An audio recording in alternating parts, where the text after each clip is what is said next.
So, you know, there's a lot of competitions. Yes, it's good for the boxers to be active, but that could be a contributing factor to why they're not here. I'm very happy. You're sitting right next to me. Your analysis is amazing. Now let's go to the first match. Who we got?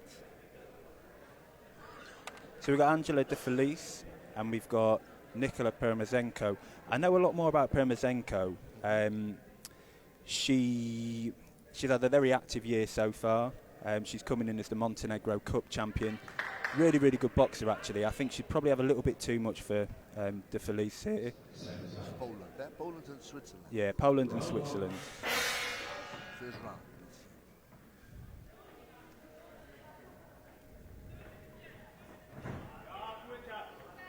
So you already see sort of what's happening here. De Felice on the front foot.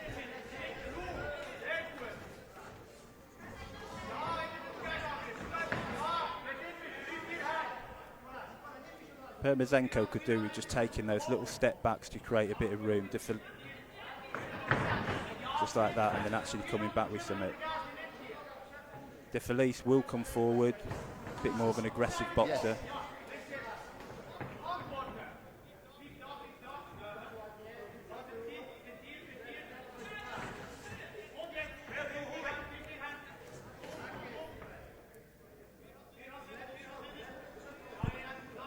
The coach, please put your forehand, move it more. Yeah, and that's really good advice from Permazenko's coach.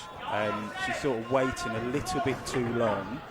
What would be really good is get that lead hand going, try and draw De Felice in, take that step back, look to counter and then move off. She's probably just waiting a little bit too long.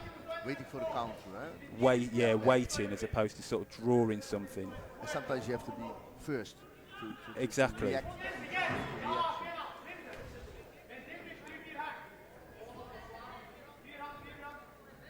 I mean, there's the other argument there where, you know, De Felice is the aggressive boxer, but how much of this is effective aggression?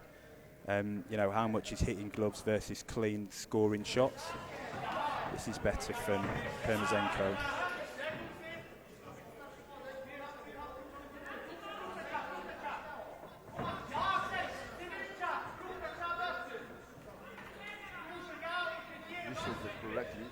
Clear the shots. You specifically said that, because you can see that Primachenko, look, 1-2. Now she's going. Yeah. I mean, some of these aren't landing. Some of these are very much hitting gloves and elbows. Be interesting to see them use their jab a little bit more to set up the attacks. It's very much bent arm shots at the moment. You can see how she's grown. Because the boxer in the red was pushing in the beginning. Exactly, yeah. And now it's turned around. Oh, that was a really good shot there, though, by the Swiss boxer, De Felice.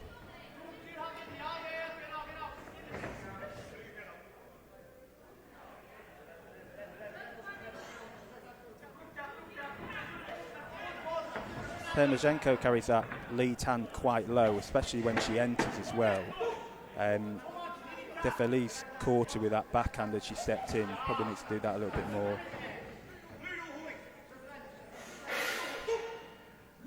Interesting round. Like you said, it changed, didn't it, through the mid part of the round. Permazenko was working off the back foot initially, and then... Quarterfinal, and you can see in the red corner, going into the ring now, from Slovakia, Nicole Tulikova. If I see and on the other side, this in the blue corner, representing Canada, Maxime Lézard. If I see this blue Elite 51, we also have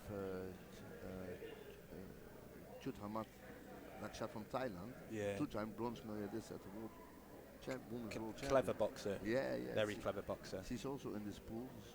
Very excited. And then we've also got the next bout after that, Kelsey Oakley, a very, very good girl from England. I think she could be one of the medal favourites here as well.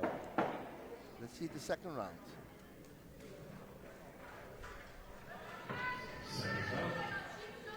Round number 2. I'd want to see Primozenko probably establish herself a little bit more early here. Nice check hook, eh? Step from the line, up. Second round, round 1. Oh, that's the other.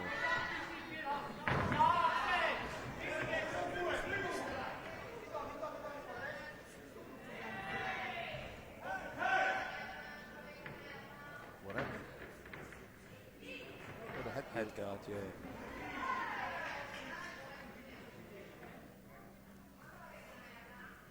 I wonder if we'll have the same story this round as we did the first round. Primozenko working off the back foot for the first half of it and then coming forward and taking the centre of the ring for the second half. It looks like it could be that. That's a dominate position.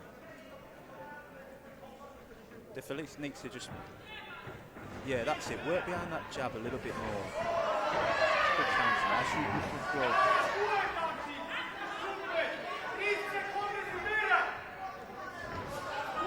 Primozenko is now going in the match. You see that? Yeah, she's noticing how Felice is coming forward very much in straight line. So Primozenko is very much looking for that counter and then looking to angle off. So Felice needs to not give her those exit opportunities.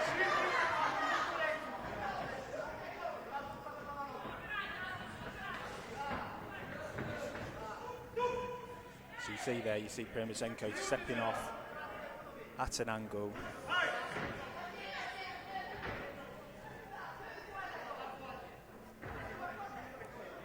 I think Primozenko's probably found her groove now a little bit. She's growing in the match. Yeah. You see. She's got a timing, she's got a distance now.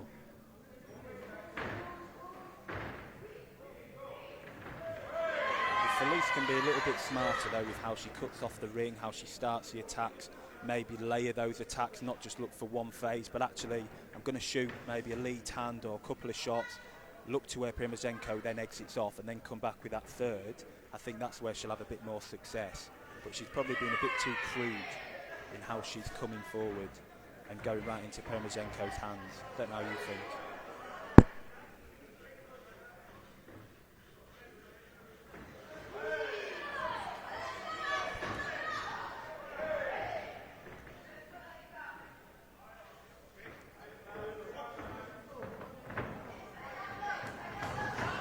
I like how Primozenko is.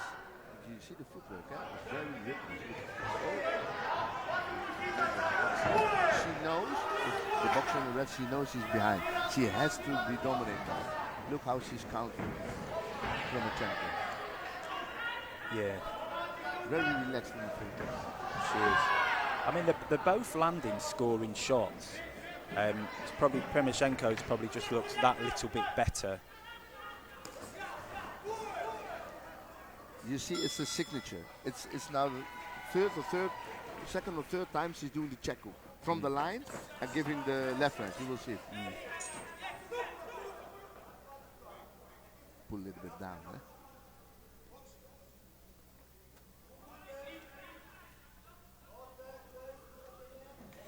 Now you see. Yeah, she's That's just a trying to draw signature. her. Yeah, she's just trying to draw her on and then angle off. Look. If you're not confident, you're not going to do that. See how she's playing Primozenko. Look. Hands down.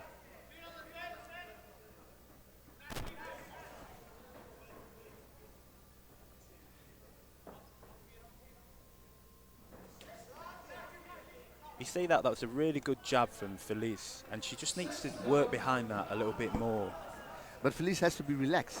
If you see in the shoulders too much tension. Look. 10 seconds. Up, check hook.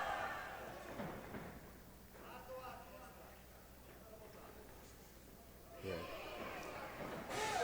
Primozenko's in a groove, isn't she?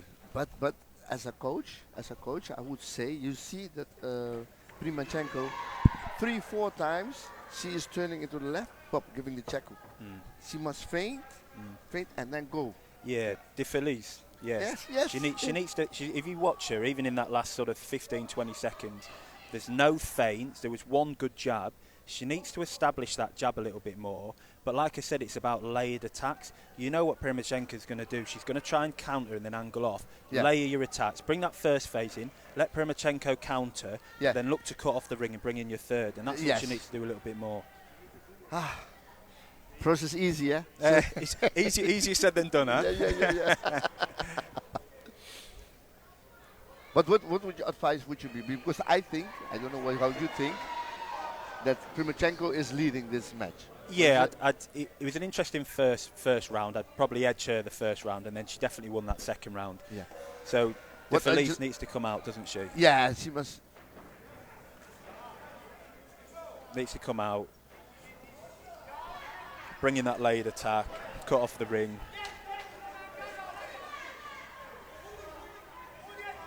She must go to the right and bring them. She's pressuring, huh? Angela is doing the best. Look, she's pressuring. No! That's a cracking right hand there by Primachenko. You know, Primachenko is going to count. You know that. Then you must go the second attack. Exactly, yeah. That's where I talk about layered attacks. Yeah. Don't put it all into that first phase.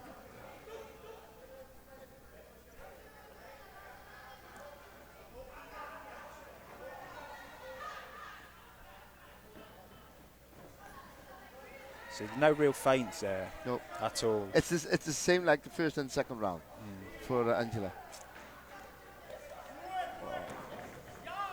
That was a good one. And the judges will like that because the Swiss boxer is ending these exchanges better. So the judges will look at that and go, right, she's been a bit more dominant now in this round. Yeah. Straight right is difficult, eh? That's what Angela does. Yeah.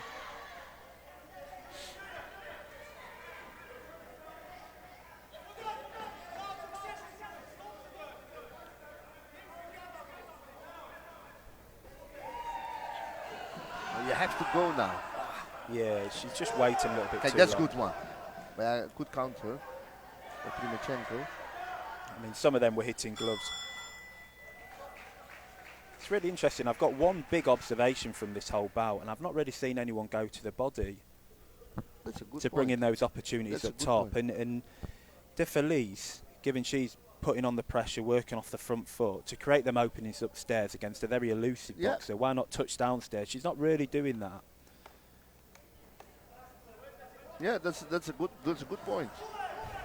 I will put you to the corner, Matt. Nice 1-2. Oh, another check.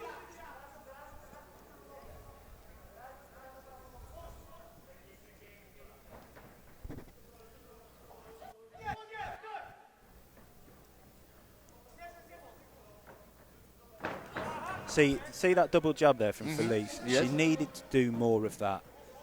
Work behind that double jab the whole bout.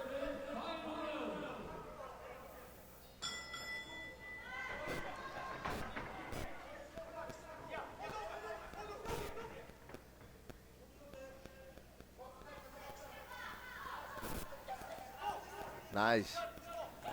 Yeah, Primachenko is feeling it. Yeah, it's a good jab that. Good points. And again, some of these are hitting gloves, but what it's showing, Primachenko showing to the judges, I'm the boss here. I'm having the last word in these exchanges.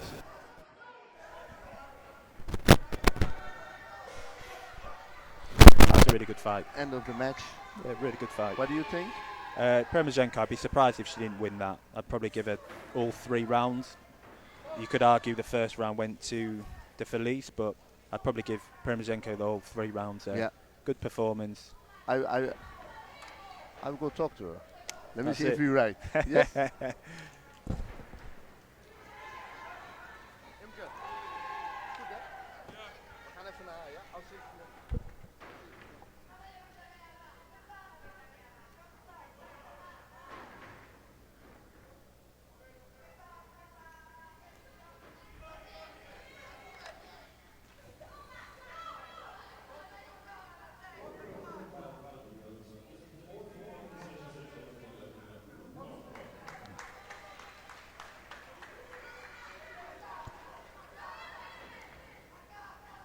Primachenko, the deserved winner there in my eyes. I thought she had all 3. You could probably edge the first round to to Felice, but yeah, once she found a groove, very, very difficult boxer to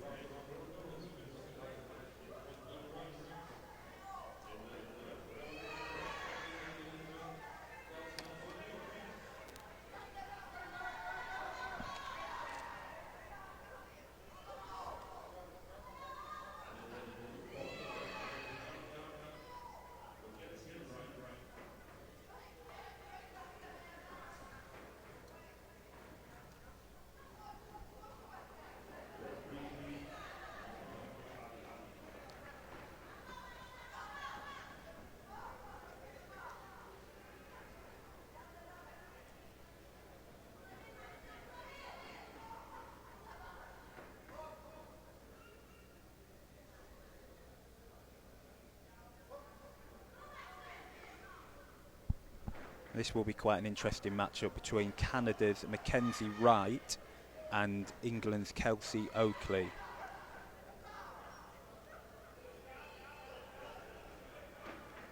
Kelsey Oakley's had a pretty good 2026. She had some tricky draws last year at some of the World Boxing events, World Championships, but she ended the year quite strongly last year with the European silver, the under-23 European silver. Very, very good boxer, really skilled southpaw. She likes to start quite quick, so it'll be interesting to see how Mackenzie Wright adjusts to that and how she boxes against someone who will start quite quick.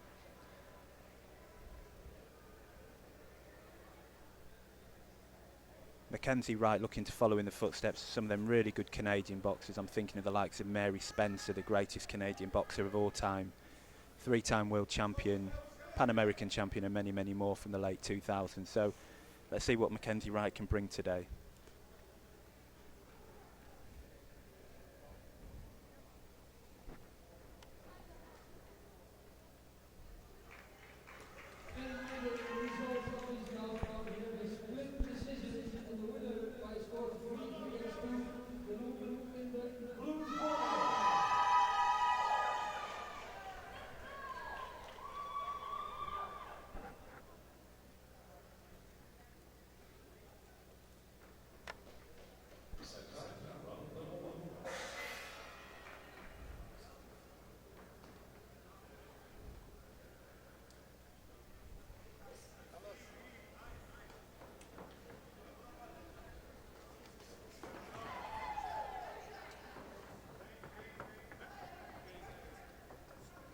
Matt, how you going? Very, very good.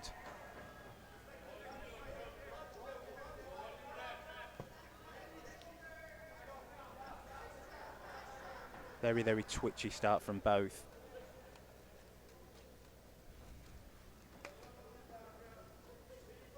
You can tell what both are trying to do here. Look for the counter, sort of counter the counter here. Twitching, drawing. It's good that, but I would say Mackenzie Wright's probably having the better of these exchanges. Finishing the exchanges a bit stronger. You said Kelsey was a good one, eh? Why? Kelsey Oakley, very, very good southpaw. Slick, quick hands. She adapts well, but Mackenzie Wright's looking really good here. I was saying she's finishing the exchanges quite strongly. I think they know each other very good, eh? It's a small world. It is elite class, eh? Yeah, I don't know if these two have boxed before.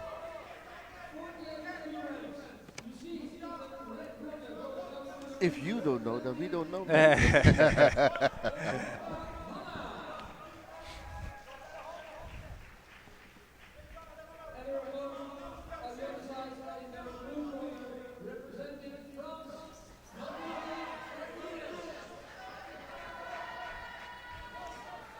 It's interesting that now Oakley's adopting the orthodox stance. I wonder if she's seen something that she can exploit. You don't see that often, that switch stance, eh? For orthodox. Yeah. Look, no. now again. Yeah, exactly. She's very, very fluid in her groove. Wow. I mean, I'll be honest, she's having more success out the southpaw stance. She's been landing that backhand at will. Yeah. But again, Mackenzie Wright did end that exchange quite positively. So it's a really close round, this.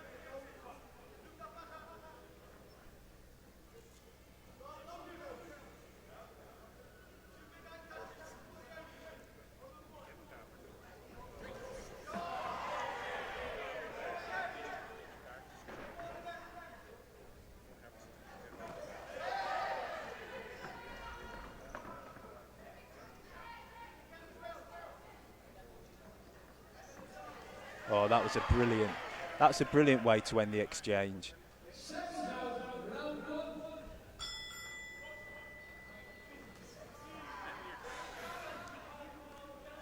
That's a pretty good round, that. It's sort of a round of two halves. I thought Mackenzie Wright had a good sort of first 60, 90 seconds. I thought Kelsey Oakley came along quite well, but I did think probably Mackenzie Wright ended the round a little bit better. I'd probably edge it to her from where I was watching, although Kelsey Oakley did land a good couple of shots, especially that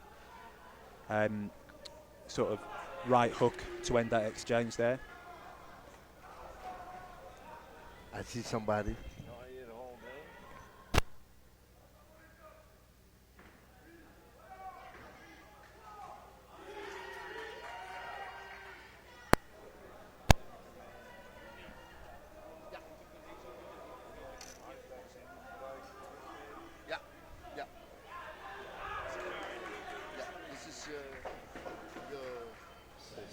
I will explain that.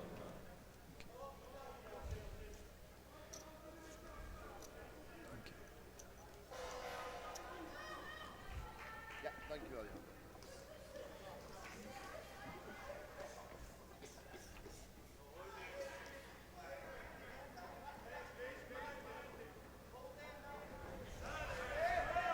This is a really positive start from Kelsey Oakley. I think she realised that first round probably didn't go to her, and she started the round a lot stronger here. Flurries, phases.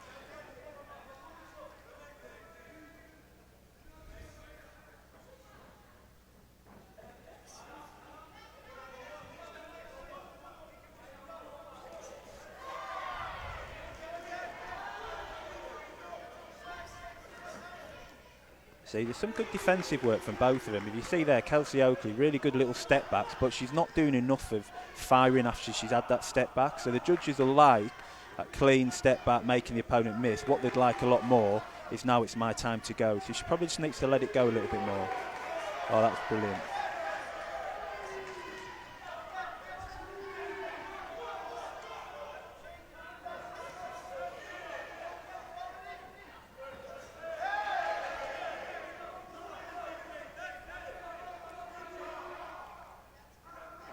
I have to say that Mackenzie, she's cleaner. I think Kelsey's a little bit too, how you say that? A little bit trouble, a bit It's a, not clean, like I said. well, it's a sort of two different type of styles. So Mackenzie Wright's quite upright, high guard. Yeah. Kelsey Oakley, low guard, fluid. I mean, both bring challenges, both bring positives. There was a good attack, but also counter by Kelsey.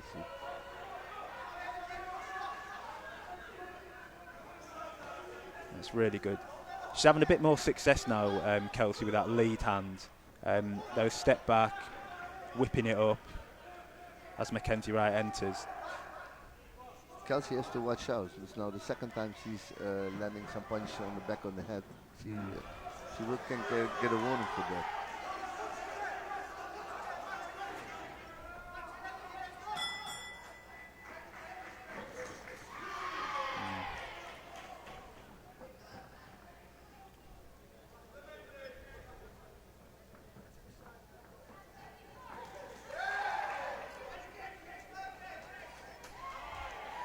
They're both having success. I think what it will be a case of is who's having the better success in the exchanges, who's starting the exchanges better, who's ending the exchanges better.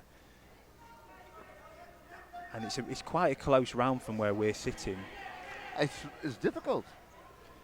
Right? Yeah, that was a really, really good round. I think it started. I thought Oakley started well and then still had a moment. I thought Mackenzie Wright came on quite well in the second half of that round. At a push, maybe one round apiece. I think we are happy that we are the judge. Yeah, yeah.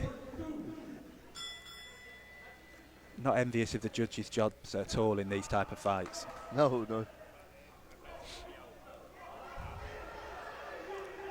But they're both very good. They are good on each other. Yeah. And there's some really good exchanges. As a spectator here, it's fun to We watch enjoy, those exchanges. Yeah, exactly. I'm sure the coaches don't enjoy watching it, but Third and final round.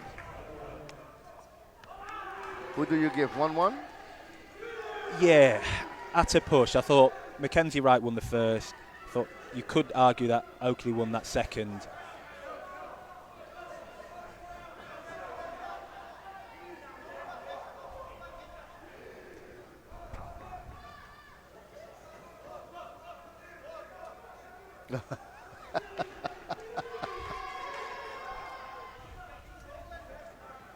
Pushing a little bit, eh? Yeah, I also think, though, Mackenzie Wright's dipping a little bit too below the waistline, and it's giving Oakley no real choice. But I have to give it to Kelsey. She's now working for it. She's going. Look, she's pressuring now. Yeah, and this will sway the judges as well. Yeah. It's showing that Oakley's coming out now. She wants to win the fight. She's changing the momentum. But she has to keep it up. That's really good, that.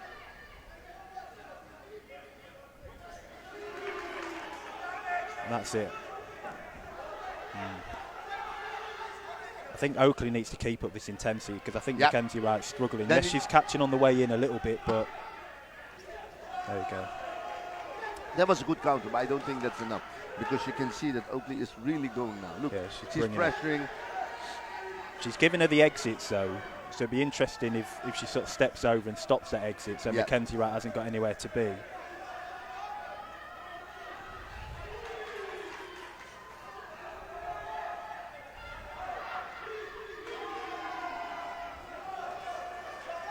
She needs to go again, though, Oakley. She needs to double up them attacks.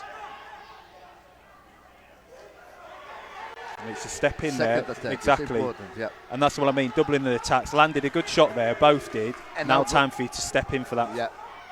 That will make the difference. 100%.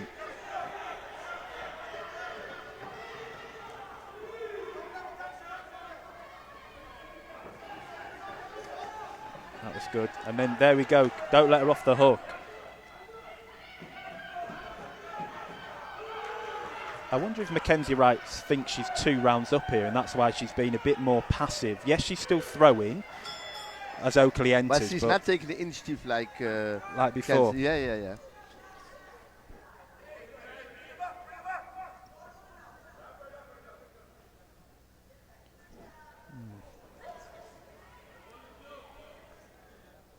Surprised, actually. The referees let them work up close quite a lot.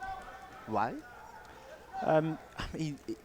You get inconsistent refereeing now in amateur boxing, but some immediately jump in and say, break. Well, actually, he's allowing them to work up close quite a lot.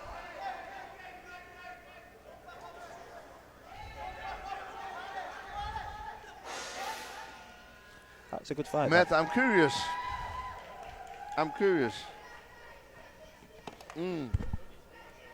What do you think? That's a really difficult fight to judge that.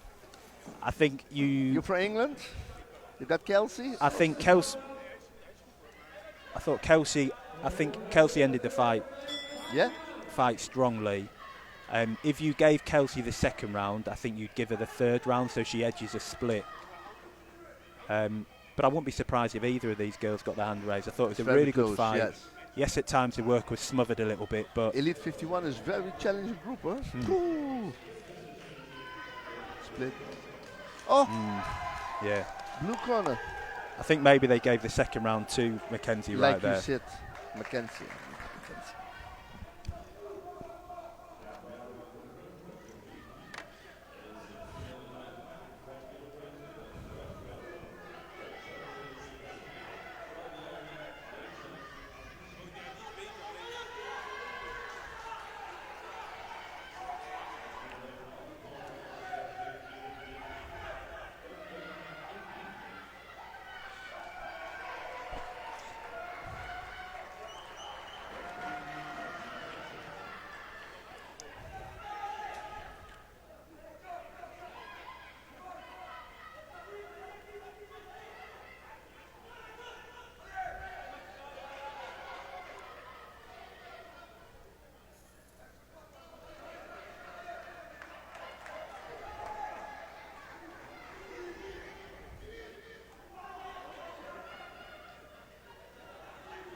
Claudia Arcanis Aparici in the red corner, boxing for Spain. Dunia Ifli from Germany, boxing in the blue. Don't know much about these two females, if I'm being completely honest, so it'll be an interesting contest to watch and seeing how they compare with the other girls we've seen at 51 so far.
I mean, the first thing that stands out here is the height difference.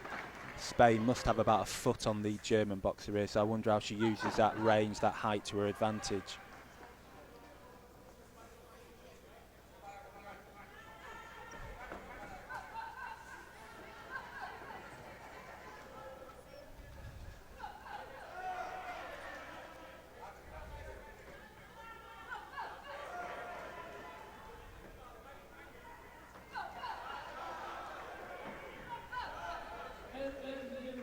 Aparizzi's been caught a couple of times with the backhand there, so she needs to be careful as she's circling off. She has quite a low lead hand as she's sort of circling off, and there we go on the third time. So needs to be a bit more careful and a bit more smarter with where she brings her hands back, how she's moving.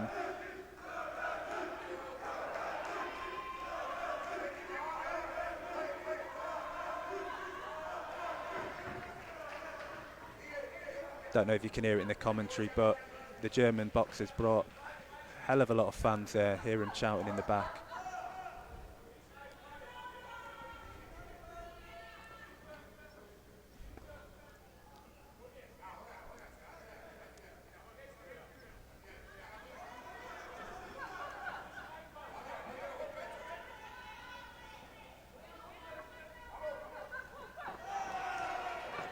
No, that was brilliant work by the Spanish boxer there. Quick, sharp combinations.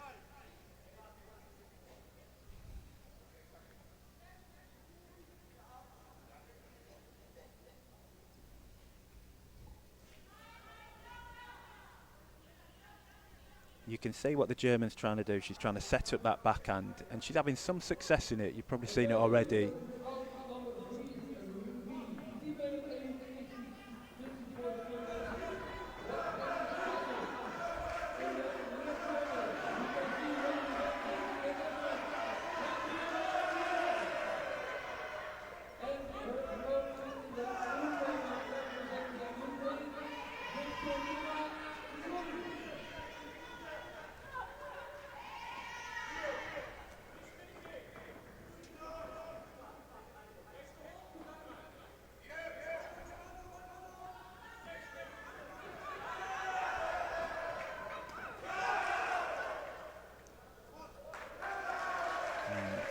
She's shaking her head, but I don't think she'll have any arguments there. She's just getting clocked now with both hands. I don't know if she's boxing to her strengths here either. She's holding her feet a little bit. You know, she's about a foot taller than her opponent is, the Spanish girl, but she's sort of bending down, giving up that height, giving up that range.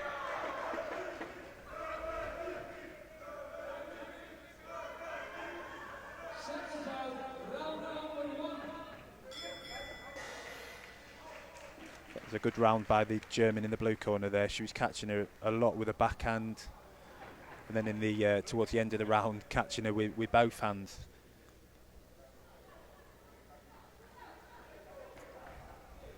think Aparici, the Spanish boxer in the red, needs to work at range. She needs to use them long straight shots, 1s and 2s, get the lead hand going a little bit more than what she is doing. I mean, if I'm going to be really honest, it's fairly crude what the German boxer is doing. She's just trying to set up that backhand. She's having a lot of success doing it, but don't give her those opportunities. Don't stand there with your lead hand down. Don't give up your height. Keep them long straight shots firing, keep her at range, feint going, trigger that backhand, step off, and then bring in the counters.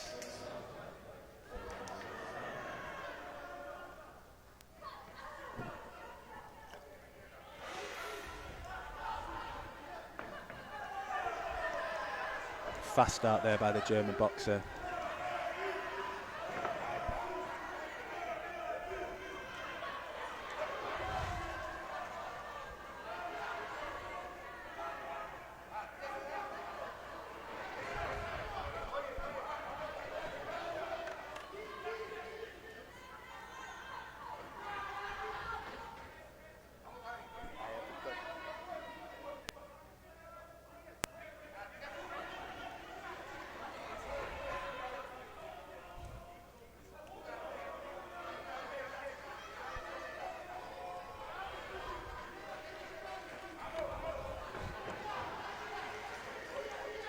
And that's what she needs to do more of, this boxer in red. She feinted, she drew something. She's got the German opponent stepping in, caught her and then moved off. But now she's holding her feet a little bit more and getting caught. This isn't where she wants to be. She's playing right into Ifli's hands.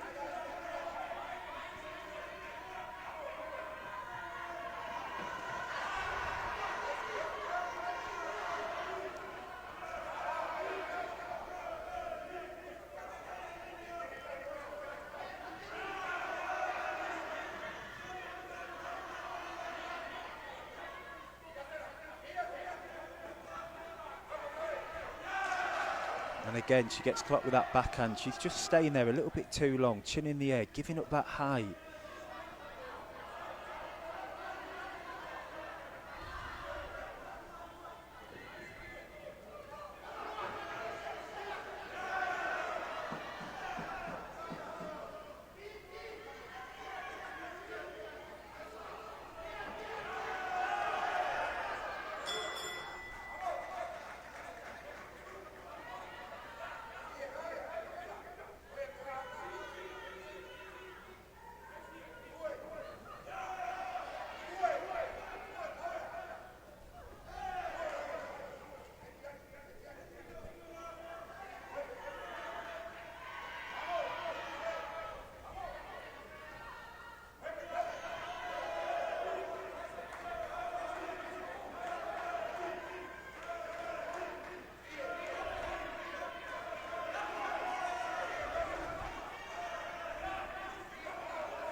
It's interesting, the Spanish boxer Parizzi looks like she's got a little bit more in the tank now.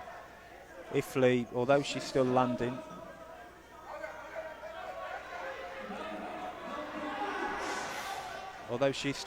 there, she was looking a bit tired, bit off balance as she was throwing.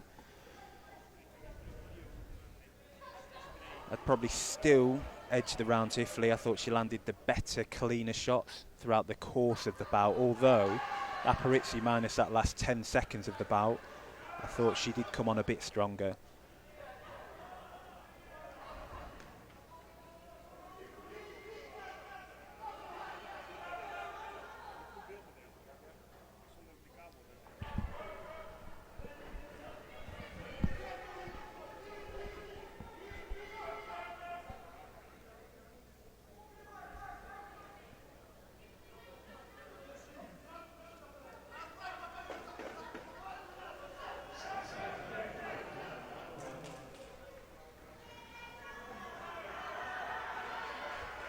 So I'm thinking the German could be 2 rounds up here, so Aparici probably needs to step on the gas a little bit.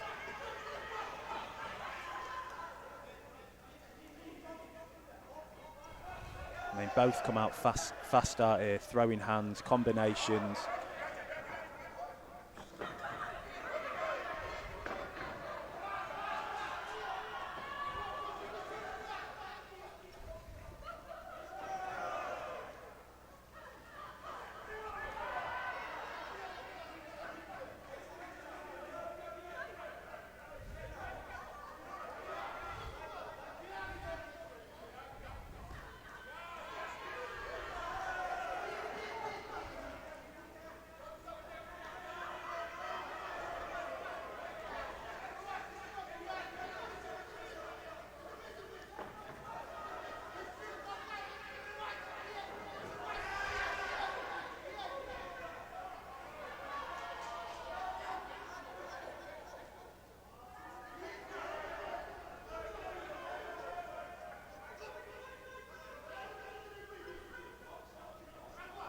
I mean, Italy's shots don't look the greatest from a technical execution standpoint, but she's definitely landing the cleaner work from where I'm sitting. But like I said at the start, Aparici, she needs to use her height to her advantage. Yes, she needs to step on the gas. Yes, she needs to win this round, but it does not mean standing there within Italy's range, you know, and taking those type of shots. It's a bit better.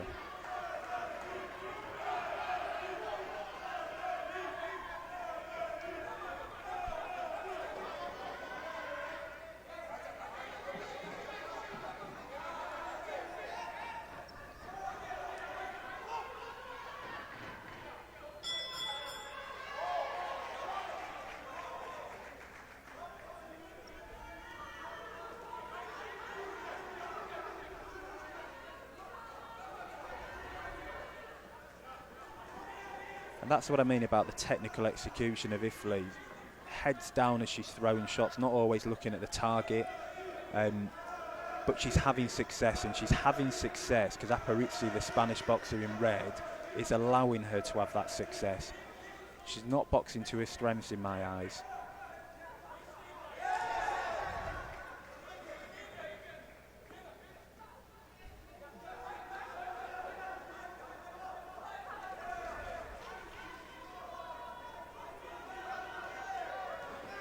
That's much better from Aparici.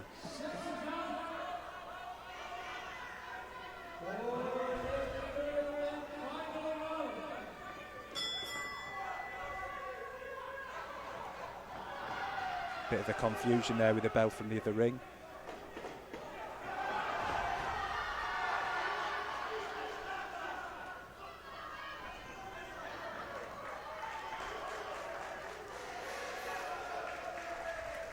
Good fight from both girls then. I'd be surprised if the German in the blue corner, Ifley, doesn't get her hand raised as the winner there. There's probably about 10 or 15 seconds in that last round where Aparici, the Spanish boxer in the red, showed what she could do. She threw, I think, a three or four punch combination. 2 or 3 of them landed cleanly. She threw it whilst boxing at range, but she just didn't do enough of that in that bout. I think it'll be a big learning experience for the young boxer from Spain.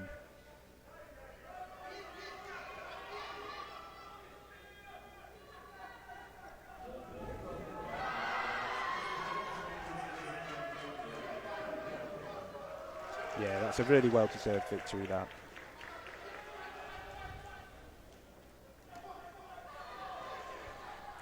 I'd have been very surprised if Ifley didn't have her hand raised then.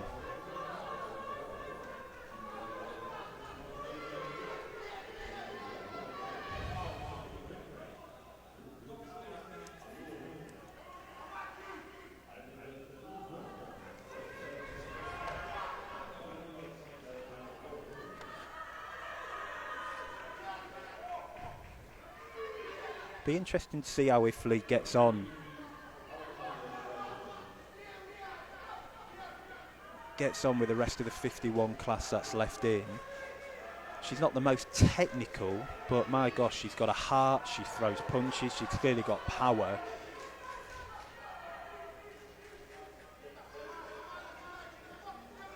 And here we've got a contest again at 51 kilograms. In the red corner, Unkovska Alona from Ukraine. And in the blue corner, Marta Lopez de Arbol. Alona coming from that long line of Ukrainian women, or I say long line, recent long line of Ukrainian women.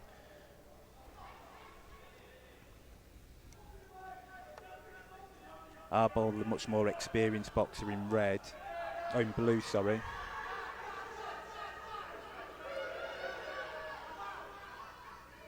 She's probably not had the success she would have hoped she had at the start of this year. I think she lost at the World Boxing Cup in Brazil.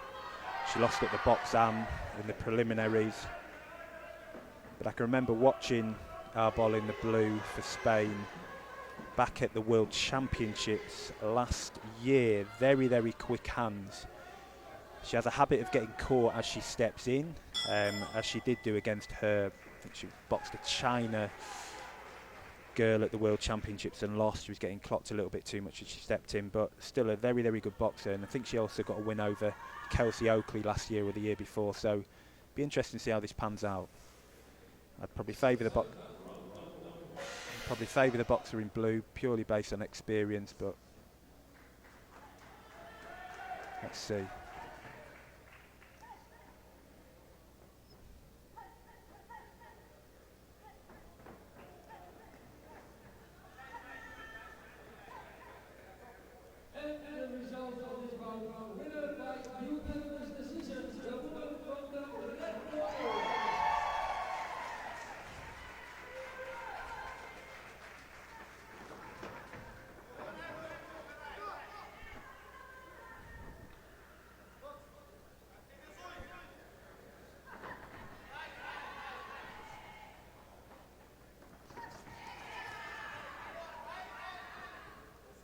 And those were the fast hands I was talking about.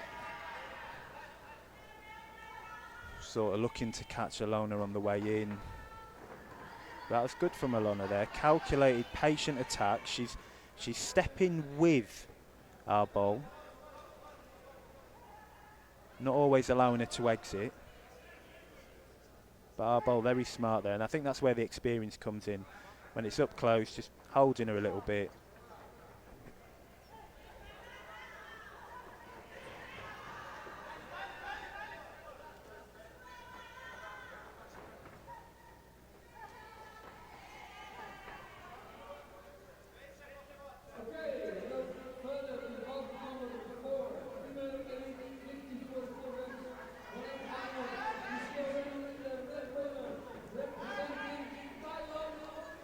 Some good head movement there from Arbol.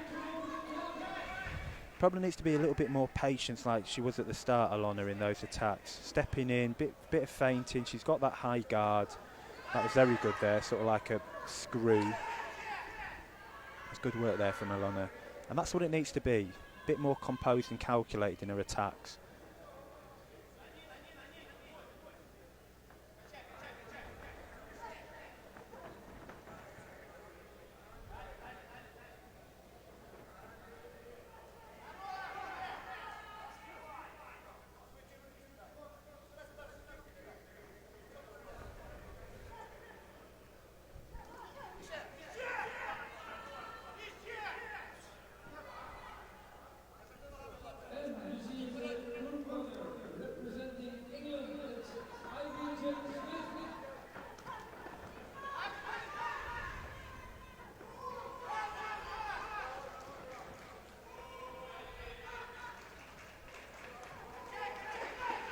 Good work from the Spanish boxer there.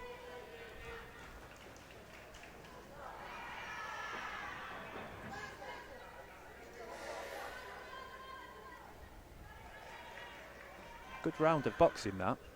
Both had their moments. Arbol, really good movement on the back foot at times, making Alona miss quite wildly. Good sort of upper body movement, good countering, good angling and exiting off. But then Alona had her moments as well. When she was being patient with the attacks, when she was varying how she was coming in and stepping in. She caught Arbol with a really good screw and then a sort of lead left hook as well, quite unexpected. So probably needs to be a bit more of that. Arbol still working off the back foot, looking for counters, looking for exits. Alona a bit more consistent approach to that front foot boxing, making sure she's cutting off the ring, not rushing her work, touching up, layering the attacks.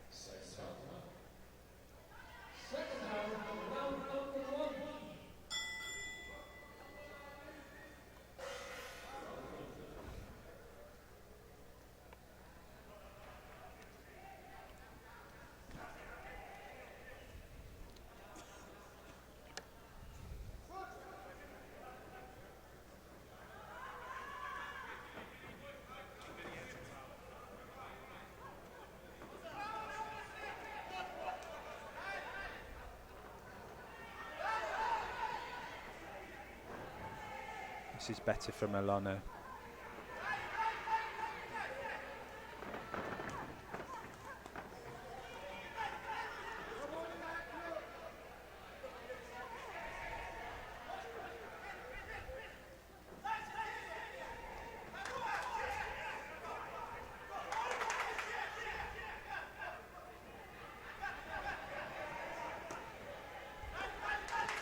Very, very good from Alona there. Arbal's still having some success, but the boxer from Ukraine here, you can tell she's up the intensity. She's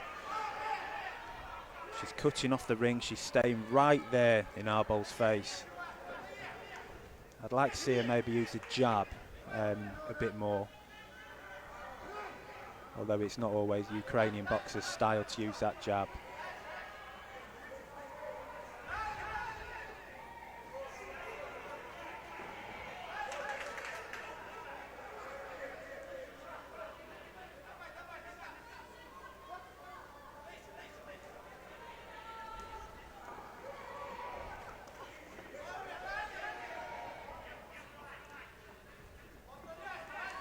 That's really good, that.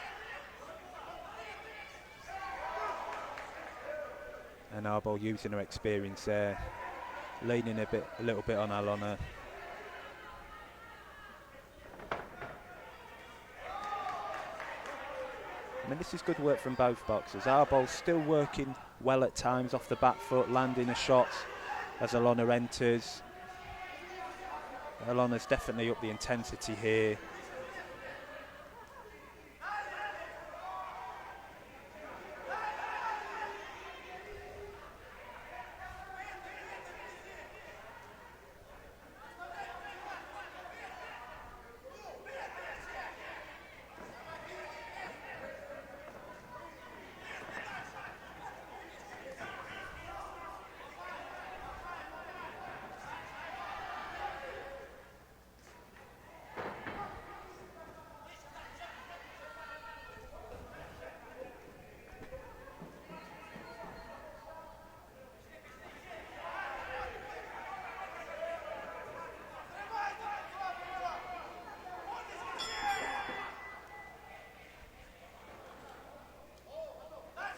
And again, we have the confusion when you've got two rings so close to each other. You hear a bell and you think that's the end of the round, but it wasn't.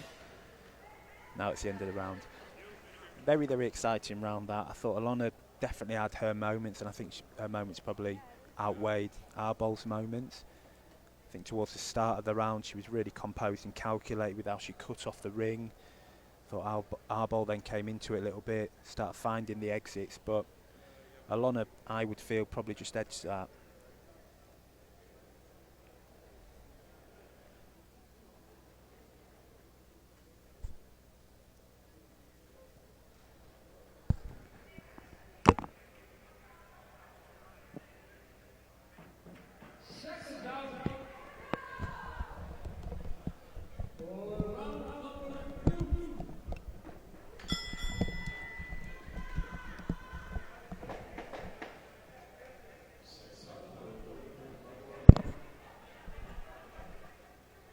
So I'd probably have that one round apiece. So Arbol probably edged the first round in blue.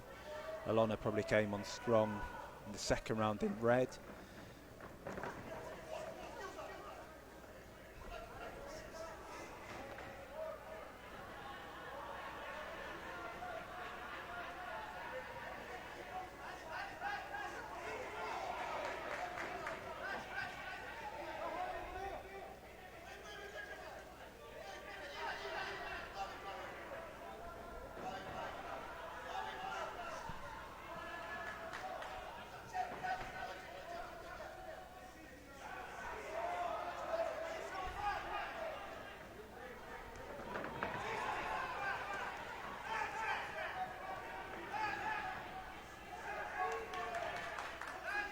This is really good work from Ilona. I mean, there is some ineffective aggression here where she's hitting gloves and missing, but that was brilliant. That she's sort of stepping with Arbol. She's not allowing her to exit, or even when she is exiting, she's right there in her face, still throwing.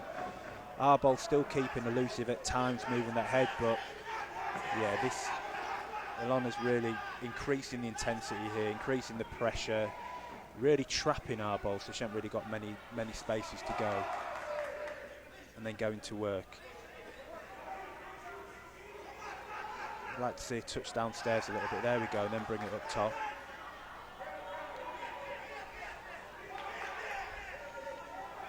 Arbol holding her feet a little bit more now. I think she's probably feeling the effects of the fight.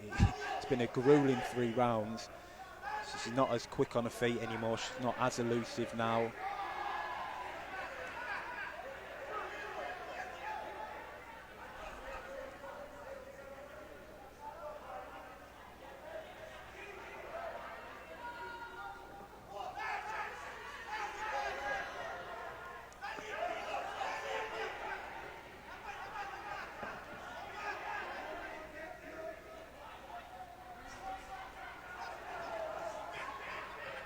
Definitely feeling the pace of the fight now is Arbol. Despite all her experience, I think Ilona's, brought a heck of a lot of energy and a heck of a lot of intensity there. I mean, some of those punches hitting gloves, and you could make a case that Arbol's landing the cleaner shots in the exchanges. So I wonder if the judges have seen that.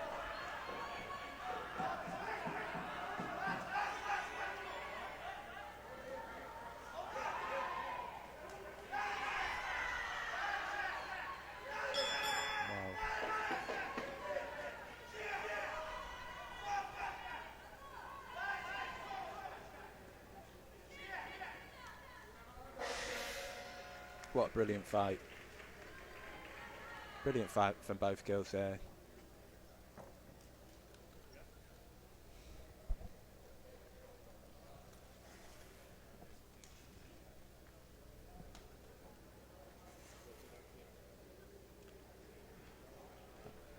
I'd probably give that last round to the Ukrainian boxer in red there, Ilona. I thought she came on really, really strong. Yes, some were still hitting gloves, but she forced Arbol to fight a fight that Arbol doesn't want to fight. And the intensity and aggression she was bringing Ilona.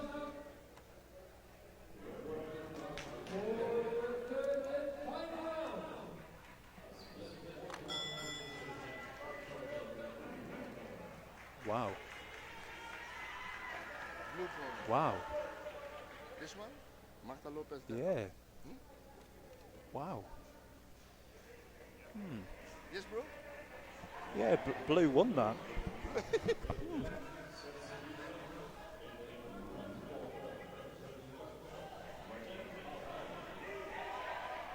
Very surprising decision that. Maybe judges around the ring saw something a little bit different. Maybe that's sometimes what happens in amateur boxing. You've got judges all around the ring.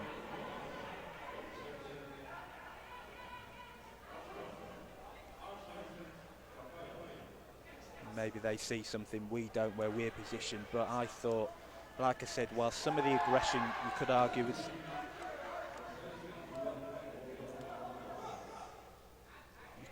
is ineffective, hitting gloves, I thought Ilona was landing more of the cleaner shots in that last round, and I thought she won the second round. So yes, interesting decision, but I guess that happens sometimes, doesn't it, in international amateur boxing.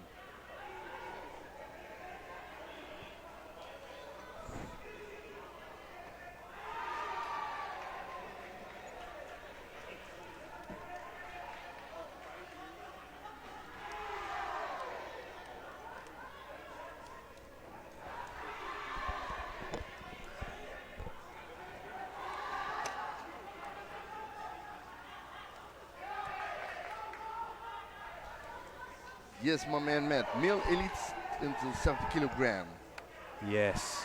Majid Alaj from Saudi Arabia, and Arsen Shabian from Austria. This I is I say Austria, Armenian-born Austrian, and he does box like an Armenian boxer. He can be quite aggressive and rough and tough. Real fighter, huh?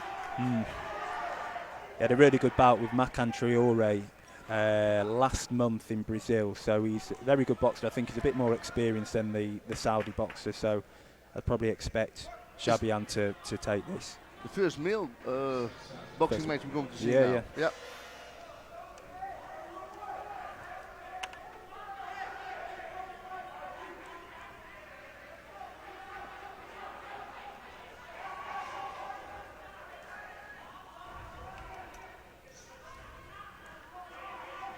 Oh, that was a nice one. A left hook and straight he went to the duck. That's a good one, eh? And it looked like he feinted with the jab initially, and that's what caused the reaction from the Saudi boxer to sort of drop his right hand a little bit, as if to parry, and that really, really good stuff from Shabian then. See how concentrated they already are in the first round, huh? Yeah. Like I said, very tough, rough, powerful boxer. Guard down. Oh!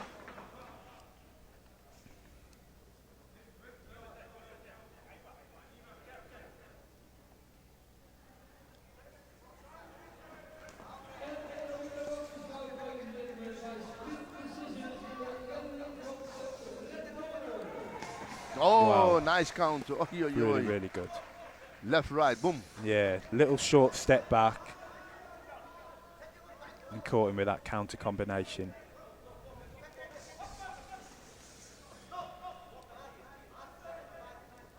I think Shabian knows he could hurt his opponent here, but he doesn't need to get greedy with it. Because you have three more fights, if you win. Yeah, I think if he was patient and calculated behind it, you know, don't want to be crude, don't want to make it obvious you're trying to load it with every shot. Maybe touch him a little bit like that, touch again, different tempos, and then bring in the powerful follow-up phases. That's what will get him success. And that's how he landed the first good couple of shots earlier in the round. Good head movement, that.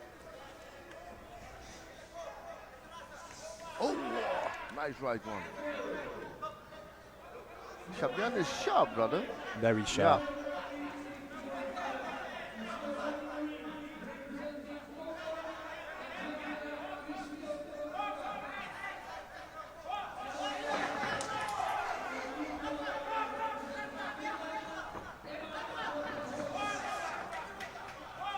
Oh, that was a good shot. Nice cross.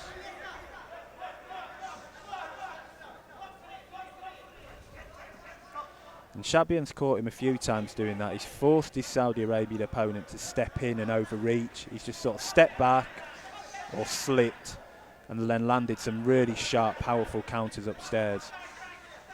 Oh, oh nice movement. You can see he feels the ring, eh? It feels good. Yeah. I mean, there's an argument here that you could score that a 10-8. I thought it was a really dominant round there from Shabian. You know what we can do? Look, we can watch it live, the score points. That would have been helpful because I'm confused by the score in the last bout, if I'm going to be completely honest. I thought the Ukrainian girl was a bit unlucky there against the Spanish boxer.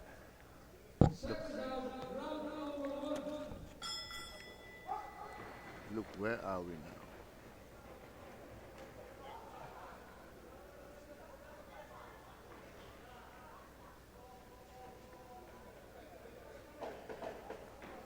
This one is now, huh? You see? So 10-9s on all cards. I guess that's fair. I thought you could make an argument that was a 10-8. I didn't think the boxer in red had that much success. And the coach will know that, because they also have the screen, so they can see. And that's why the from Saudi Arabia is pressuring now. I really like the control of Shabian. Punch, look, slip, go. Because he had a point for... What happened here? Wow. That's immediately. Well, a bit unlucky there. I've not seen him get warned earlier. Crazy, yeah? Usually a point like that comes after maybe a couple of warnings, Yeah. unless it was a blatant headbutt. But yeah.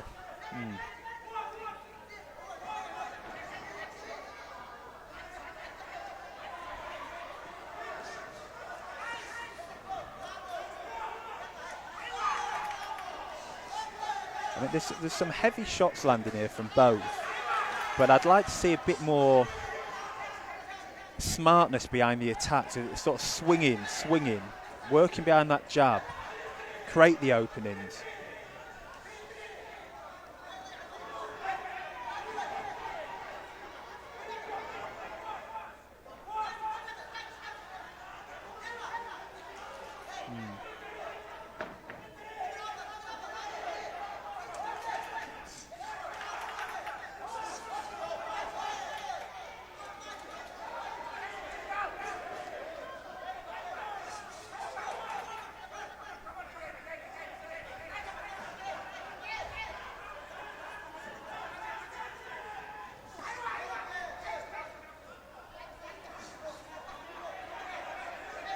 I mean, Chabian's been warned a couple of times now for hitting on the back of the head, but it's quite difficult when his opponent is sort of falling in. Ooh, that was a good one.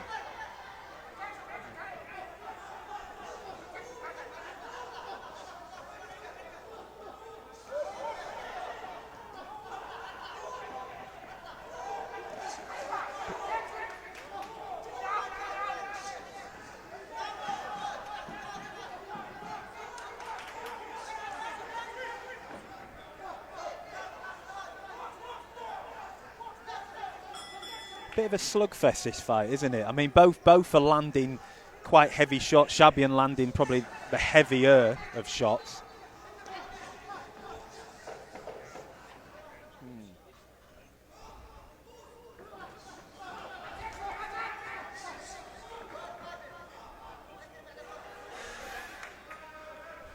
It was a little bit messy, the second round, I think. The last part, it was like a swing. Yeah, I'd be interested to know what the game plans were from each corner going into this, because it has turned into a bit of a slugfest. I mean, it's fun for us, Yeah. but not for them, and definitely not for their coaches. Okay. We are looking at the scorecards now, and it is 3-2 to Chabian. Yeah, so the warnings 1-1. so the Saudi boxer's got to do something a bit special in the third and last round. And at times, being honest, he was being a bit successful in that round against Chabian, but probably just needs to be a bit more thought process behind how he's throwing. Like I said, at times, and you've picked up on it, bit messy, sluggish, and actually, can there be a bit more tactical approach behind those attacks? Let's see what happened, Matt. Yeah. Matt Robinson from London. Let's see what happened. They both know now the score, huh? They both know. Yeah, I think so. Yeah. Oh! Nice exchange.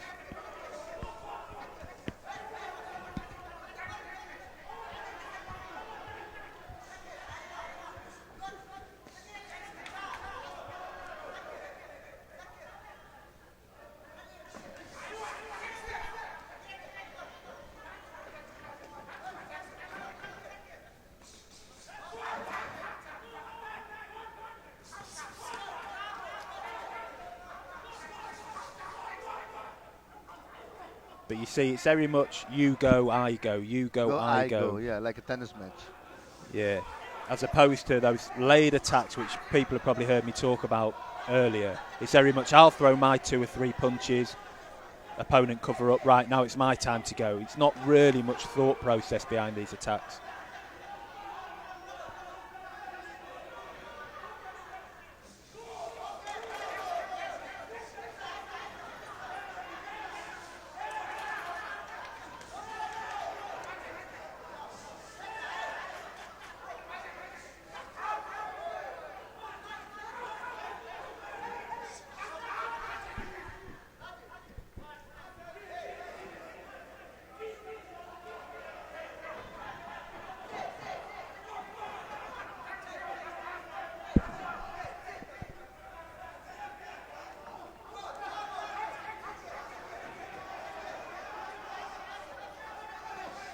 That was a good. That was a good cross.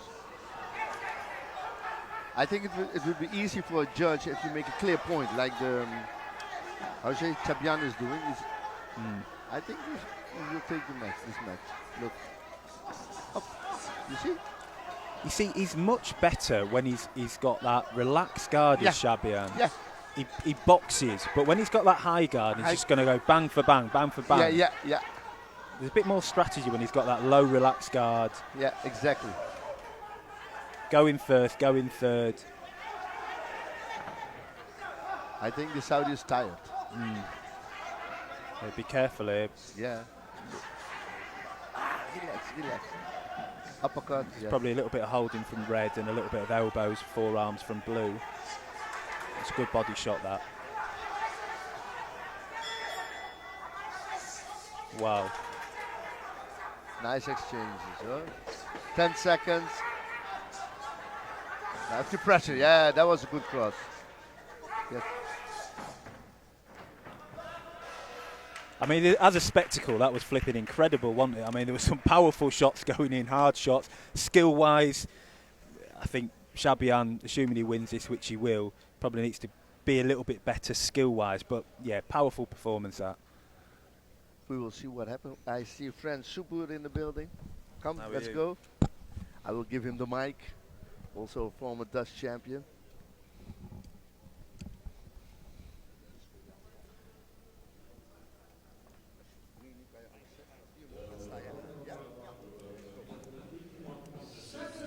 Well, hello there everybody tuning in. Ferm Subur with Meth. Thank you very much for being here. No, thank you as well for joining in. Yeah, awesome. It was a great fight, very explosive. Yeah, it was exciting, wasn't it? It wasn't the most skillful. It was a bit of a slugfest at times, but my God, powerful shots going in for 70 kilograms as well. Yeah, I saw that last uppercut from the red corner. Do you want to tell people a little bit about yourself? And Oh yeah. My name is Ferm Subur. I'm a former national champion from the Dutch selection in lightweight. Became 2 times national champion. Right now I'm the physiotherapist from the nationals and assistant coach. brilliant. Do you miss being in the ring, or do you enjoy it now? I being enjoy out it of the ring? very much. When I saw those power punches, I think yes, no problem to be a physiotherapist and to be on a ring side. Yeah. Yeah. Well, I was here able to fight 3 times. 3 times against the later champion that tournament, so it was a short short journey for me. Got quite a strong Dutch squad in the competition, as well as you usually do. Yeah. Right now we have 2. It's been an interesting contest, this. We've got Sonny Kerr from Great Britain, who is a really good boxer. He's had a bit of a rough time at the start of the year. I think he boxed at the Felix Stam and the Boxam tournaments, lost very close bouts. He's a really good boxer. He had a brilliant bout with a Romanian kid, Daniel Stosian, last year at the under-23 Europeans. He's a really good boxer, is Sonny Kerr. He's boxing against an opponent from the Seychelles, who, if I'm honest, I don't know much about. Daniel Lorenzo Bonnet. Bonnet, I think. Sometimes that can be a challenge when you're boxing against the unknown. Yeah. You can't find anything about it on the internet. Yeah. Both orthodox, I see. Bit of a boxer punch with Sonny. Yeah.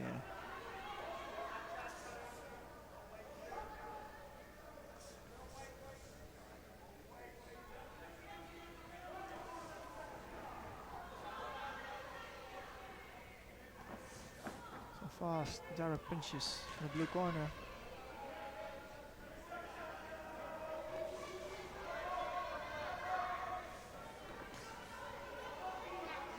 I mean, you can see what the boxer in blue is trying to do. He's trying to land that backhand. Yeah, he's setting up the trap with forehands and indeed an explosive backhand on it.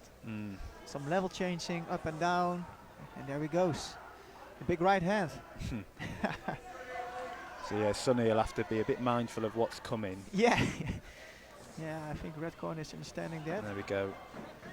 I mean, it's pretty crude. It's pretty obvious what he's trying to do. He'd probably need a bit more strategy behind setting it up. Maybe step in with a jab, double it up a little bit, throw it as a straight shot and not a sort of winging windmill, which it was then, because he's sort of losing his balance a little bit, and pretty sure the judges will pick on that. Red is measuring the length, the distance, very concentrated, like a beautiful long guard-like style. You can tell Red's mindful of that right hand that's coming. Oh, that was good. Good backhand from Red. And I like that. That was patient. Yeah, really controlled.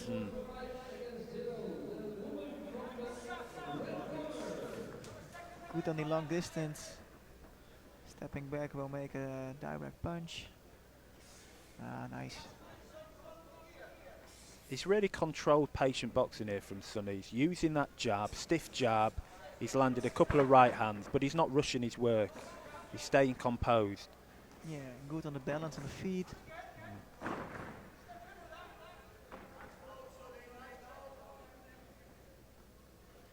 Everything in control. Good backhand. For the next bout, we go in bout number 7 because bout number 6 is a walkover.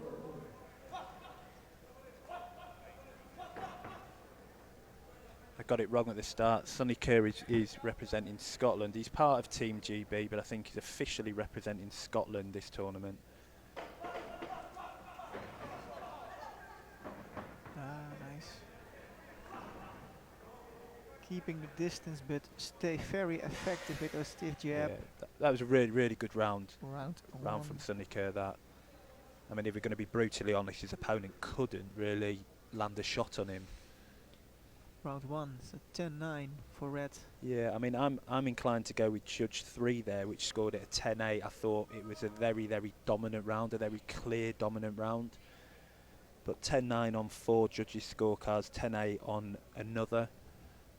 I think that's fair. Yeah, but later in the round, Red corner was very dominant. Watch his distance very good. Stay with stiff jab, sometimes the second backhand. We go first to the blue corner, representing France. And it's We're going to round number 2. See if the blue corner adapted from it. Yeah. If there's any plan B to use. We're going to see in round 2. He just needs to set up his backhand a bit better. It's obvious what he's trying to do, and it's about not making it obvious. Fast start here from Sonny. Not all of them landing, but he's very active.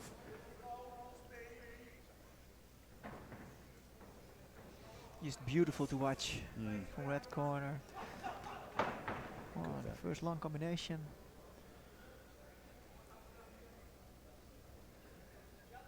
That was good, that, and he finished with his jab. So he's sort of keeping that range, he's keeping that distance even when he's moving in, his Sonny. Really good measure with range with his attacks. Look at that, that's brilliant. He knows when he throws a power punch or not. I'd like to see him maybe touch downstairs a little bit though. Yeah, to it's set very it up. in an upper level, I see. It's just one level, but still very effective though. Yeah. His opponent's adopting that high guard. The minute he sees Sonny throwing combinations, he adopts that high guard, and that's why I think if he maybe started downstairs, you might get him to drop his hands and have a little bit more success upstairs. Wow.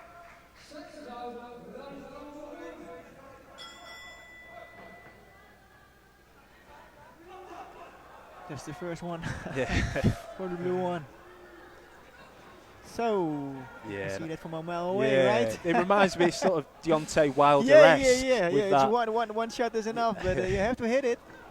Yeah, I mean, he clearly has power, this boxer from Seychelles, but you've got to be able to land, and he's just doing nothing to set it up.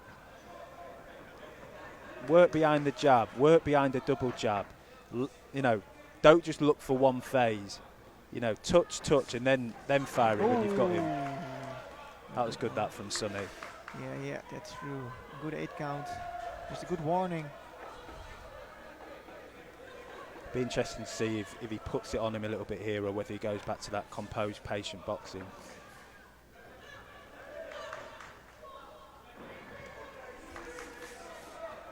Still boxing at level up.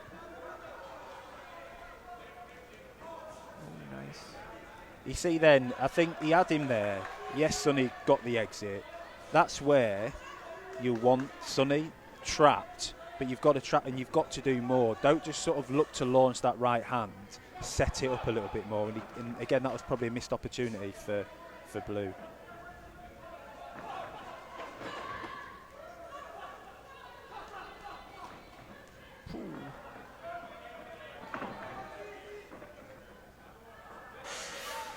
Good round again from Sonny. I think that definitely should be a 10-8. I think you're completely right. Let's see what the judges gave them.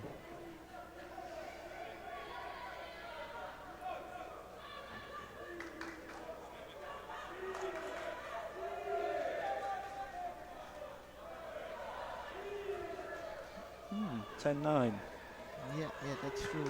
Be interesting. Judge 3 scored the first round 10-8 and scored that a 10-9. I mean, a count doesn't automatically mean a 10-8, but No. I thought that was a lot more dominant than the first round. Yeah, he's more aggressive right now in the second round. I'm curious to see him in the third round. Yeah, he's going to have to bring something. He's going to sort of got to go for it, hasn't he? Also in tournaments like now, I think their team knows he's up in the rounds, so maybe just box the match. You already won the match in round 1 or 2. Yeah. Not be complacent, but you don't need to throw too many shots. No, Smart just stay boxing. business. But I think blue corner knows it too. Yeah. He's been Boxing giving in a a kick high up the guard. bum to throw a few more shots.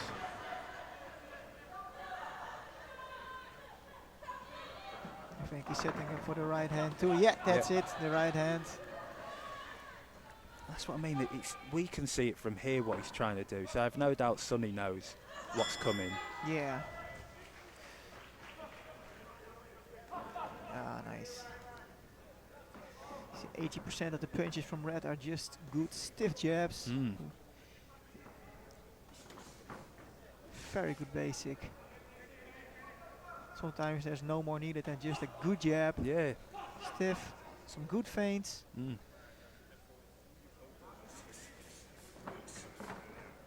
I think you've touched on it there. There doesn't need to be anything spectacular. He's just worked behind a really good lead hand. Yeah. Calculated attacks, calculated aggression.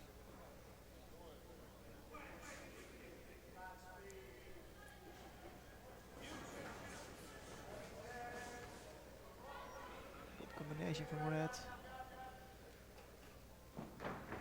Nice feint. Blue reacted on it.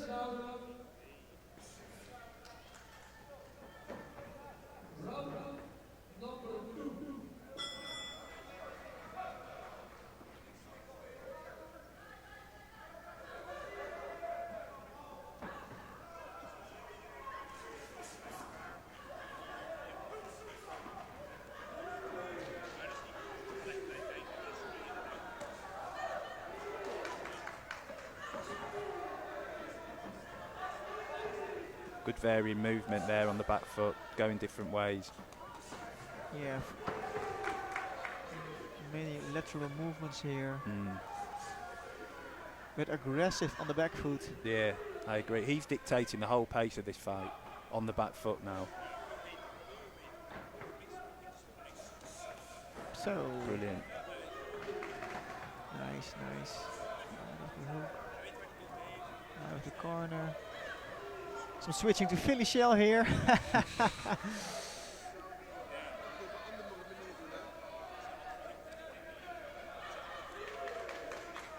I mean, it's clinical boxing, this. He's initiating the attacks, he's ending the exchanges.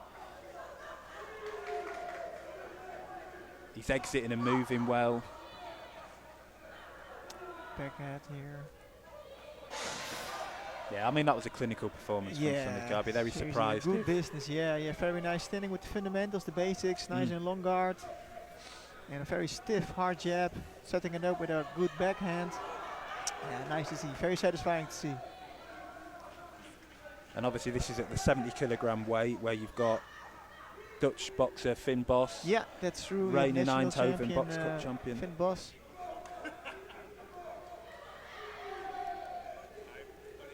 Yeah, of course, a unanimous decision from the man in the red corner.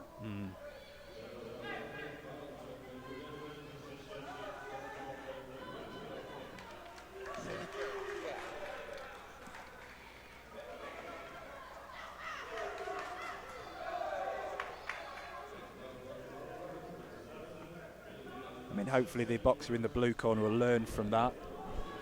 Yeah, maybe if you see it back, sometimes you don't see it when you're in the ring. Because after that, if you see the videos, it's always a good thing to see yourself falling in the same trap again and again. Sometimes frustrating. Right now, Germany, blue corner. Yeah, so we've got another bout, male elite 70 kilograms. Mark Lomakin from Ukraine, and then in the blue corner, Chukwuka Oka Eziokeke. Some good boxing countries. Yeah, absolutely. I mean, Germany have brought a very, very big squad to this competition. Yeah. You might recognise the boxer in the red. He's the one who boxed Finn Bos at last year's Eindhoven Box Cup final. Very good southpaw from Ukraine. Not super aggressive like some of the Ukrainian boxers you see. Much more calculated in his approach. We have to see what Germany has got for the Ukrainian boxer.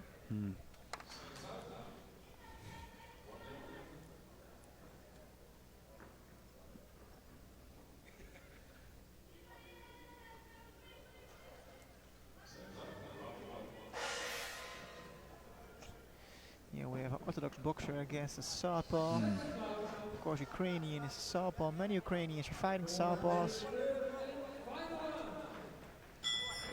High in the pace.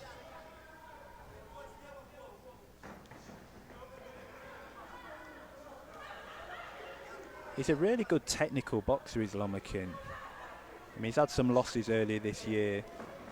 I think he lost at the Boxam and the Stranger, but he's a really good boxer. Yeah, Stranger is a very big tournament. World stage.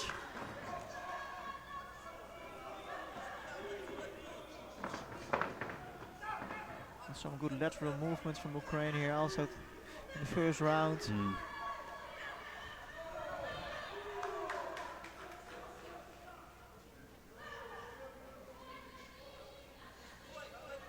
Even the southpaw in control with the feet outside from Germany, as you see. Body shifted backwards. Very nice in control.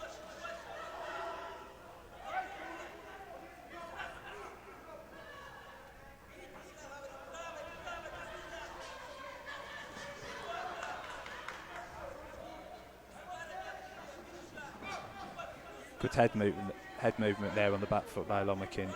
You can see what he's trying to do. He's trying to look for the countering opportunities.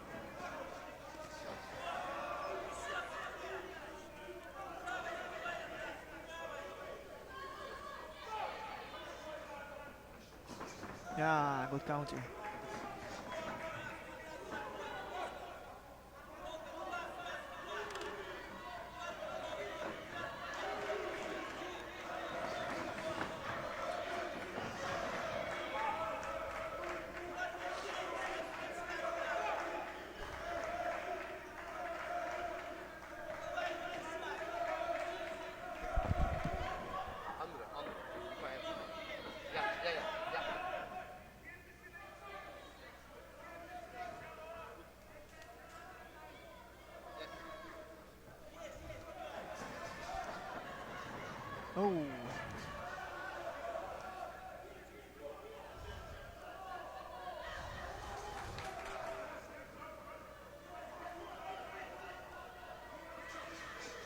Still on the outside from the orthodox boxer from Germany.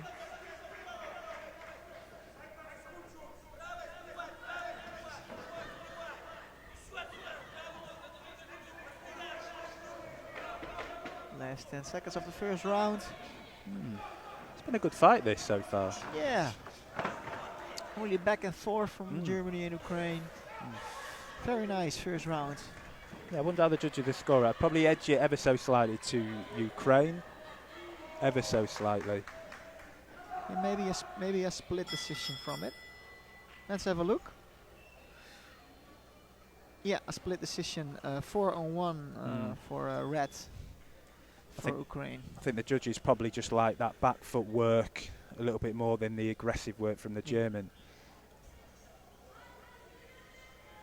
Like I said, very technical boxer is this Ukrainian. If you watched him there, you saw that the German was coming on a little bit square on at times, and he was throwing that sort of whipping bolo shot from the southpaw backhand that definitely had success 2 or 3 times, and I think that was very smart from the man in red.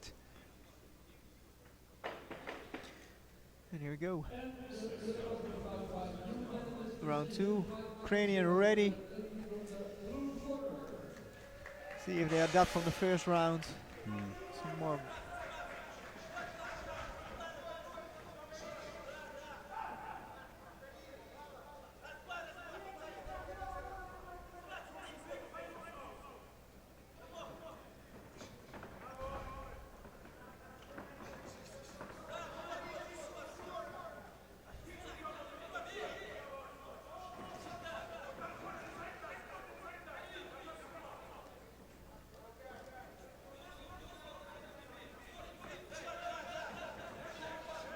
Good head movement again nice. there. Yeah. He's really sharp today, Lomakin. He's as he's doing them little step backs and forcing his opponent to overreach, slipping, really sharp. Still working in a pendulum stance. Nice. Springy, twitchy, really Yeah. good. Reminds us of those Soviet boxers of yesteryear, doesn't it? Yeah, of course, yeah. I think almost every boxer from this region is boxing like this. Very effective style though. Long guard, much in lateral moving.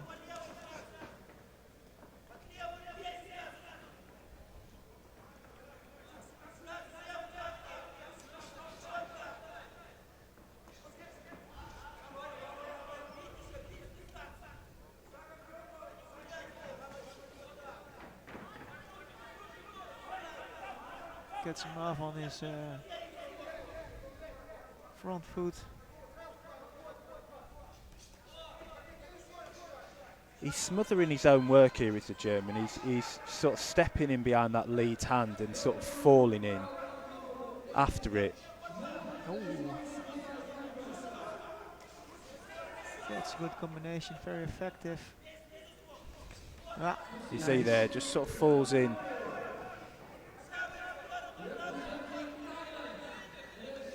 He's setting up with a combination of 3 punches, much of level changing, very nice to see. Waiting. Oh boy.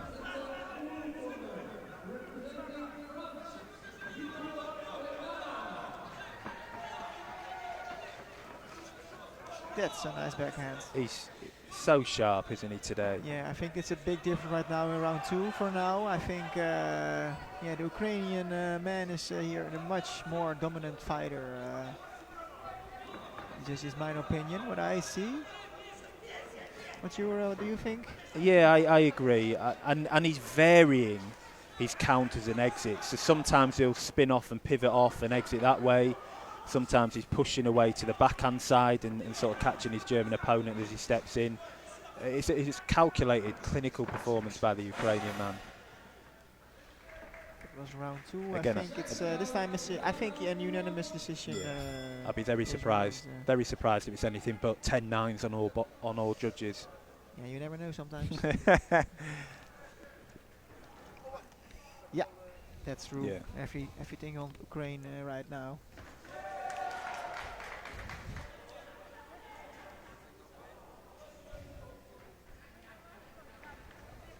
I think the German boxer has to bring it a little bit more, but Like I said, he's not doing himself any favours. He's smothering his own work. He's falling in.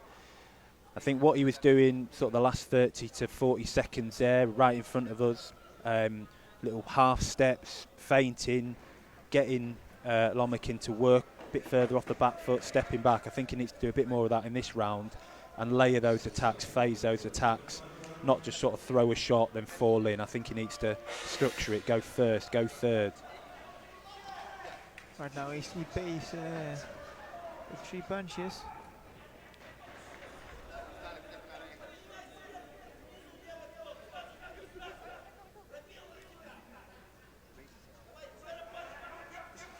I mean, Lomakin's very smart. You see it there again. He sees the German boxer Very come nice. square on, whipping Bolo shot downstairs. It's Waiting really for that effective. body shot. Yeah.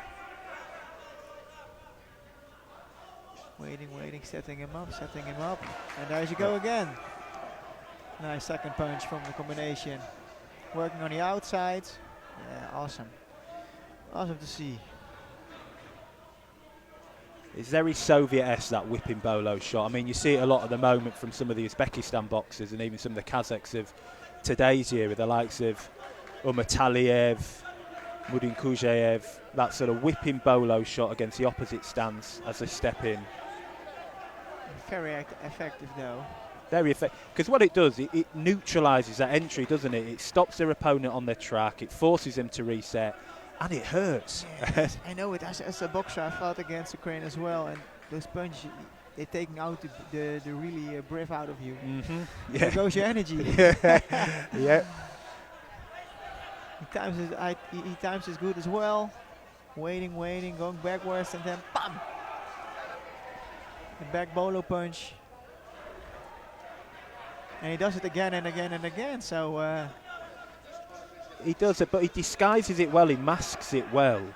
He's not always going towards it. He'll vary that backhand, which allows him to then throw it and introduce it. yeah, he starts with a forehand. The second punch is most of the times that effective body punch from his backhand.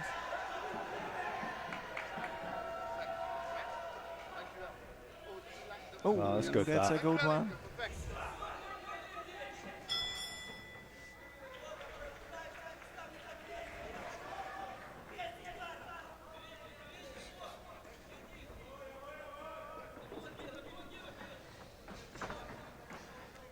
It's a really difficult one, and you can tell the German's going to learn a lot from this fight.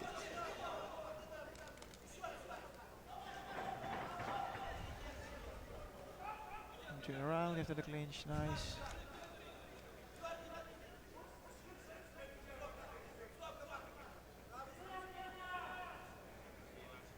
Ah, good one.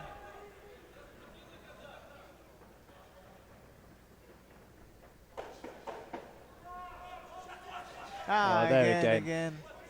And he just masks it so well. I mean, that was clinical. Yeah. That was really good performance there. 3. Done. That was clinical, that, and I think there's definitely some fun, exciting matchups at 70 kilograms, isn't there? Yeah, it's awesome to think that tomorrow, when the previous guy and this guy are gonna meet, Yep. it's gonna be very exciting to see Yep. how they adapt from their styles. Yeah. Yeah, unanimous decision, I think, for the Ukrainian.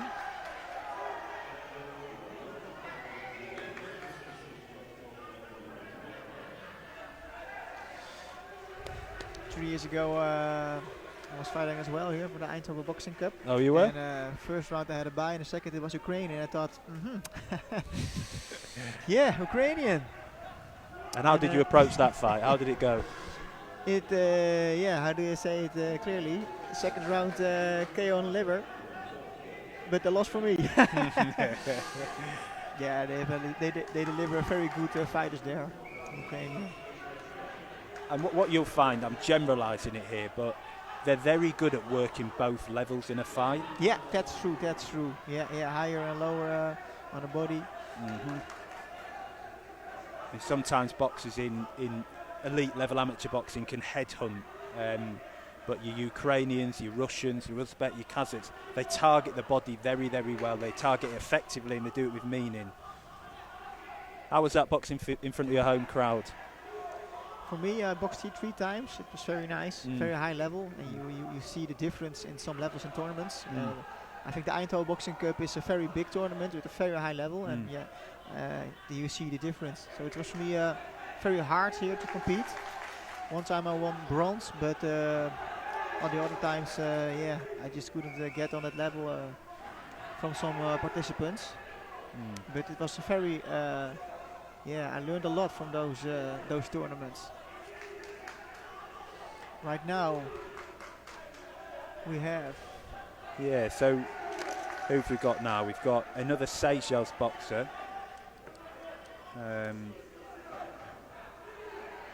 Daniel Lorenzo Bonnet. So there's another one from Germany. And another one from Germany. Timon Wunderlich. I mean, I watch amateur boxing. I've not seen much of either of these two, so... Let's see what they've got. Exactly.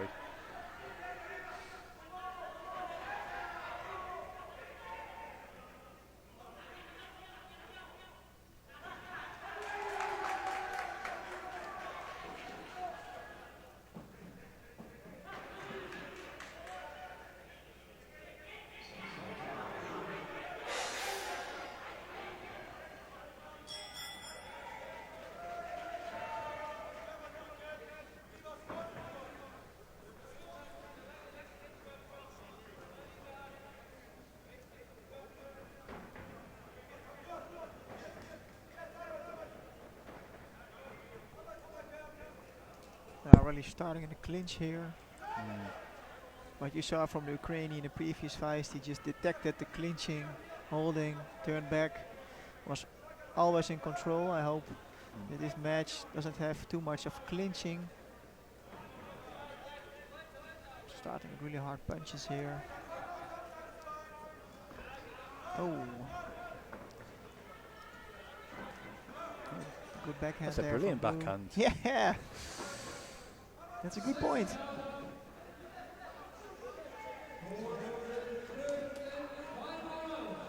And again, we have a southpaw against an orthodox fighter here. And again, we have some of them bolo shots coming in, but not masked as well as Lomakin, but still. Yeah, again here. Still going in. Go.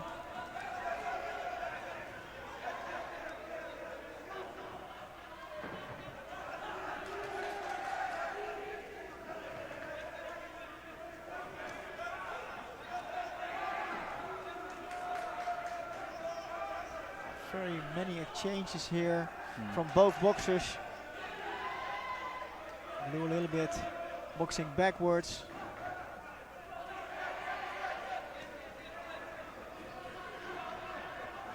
Small headbutt over there. I think I saw that. It's interesting. I mean, the execution of both boxers' punches isn't the greatest, but I think the boxer in blue from the Seychelles is landing the better scoring punches. Especially with that backhand, how he's varying that backhand. I think you're right. Some small holding right there. I mean, the boxer in the red from Germany is coming forward, but he's not been super effective. I say that as he is being effective and landing some.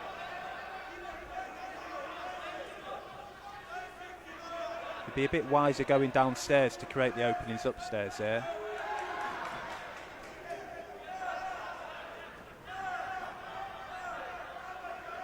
I think there are some incalculated wild punches also.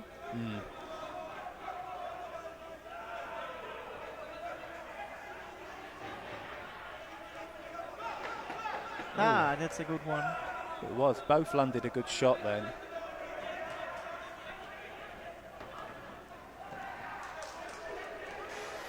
Good shot.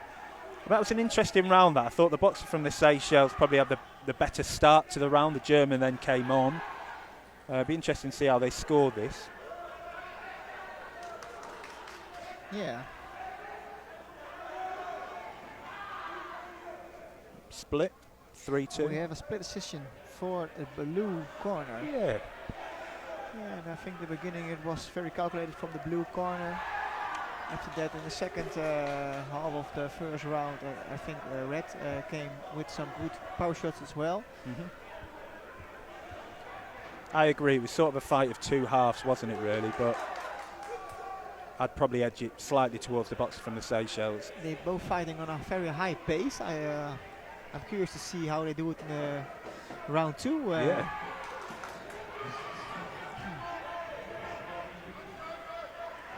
Without knowing both of these boxers, but just watching the first round here, I think it'll be a matter of if the boxer in blue can keep up with the pace for the whole 3 rounds. He started well the first round, first 90 seconds, and then he looked like he was struggling with the pace. I wonder if it'll be the same story in the second round, where he starts fast, lands some good shots, and boxer in the red comes on.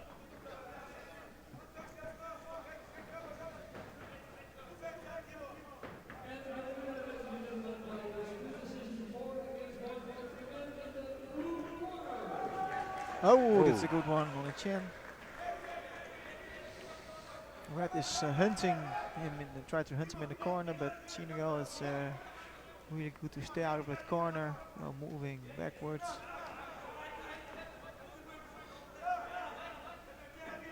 Oh, backhand. Still with the same pace and aggression as round one here. Some good action from red. I think blue is a little bit gassed out. Yeah. Yeah, that's I think a count. Yeah, that's it. You could sort of see that coming a little bit. Blue's balance wasn't there when he was throwing, and the German boxer in red was coming on quite a bit. Again, not the most technical of contests, but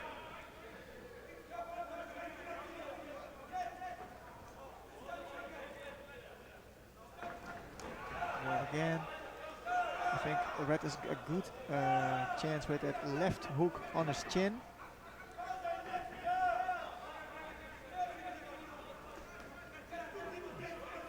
Red's fighting in square stance, high guard, a combination, sometimes a good hard punch. Oh, another one for Senegal.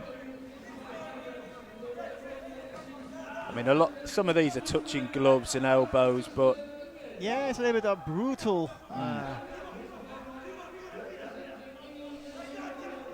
But a whole different with the previous fight, right? Yeah. This is more excitement, but there's less tactical overview here. But yeah, I love the aggression, by the way, from both fighters. Right now, Red is doing, I think, the more dominant one in this round. He is, and I mean, he went downstairs there, but if there was one criticism, it would be go downstairs a little bit more.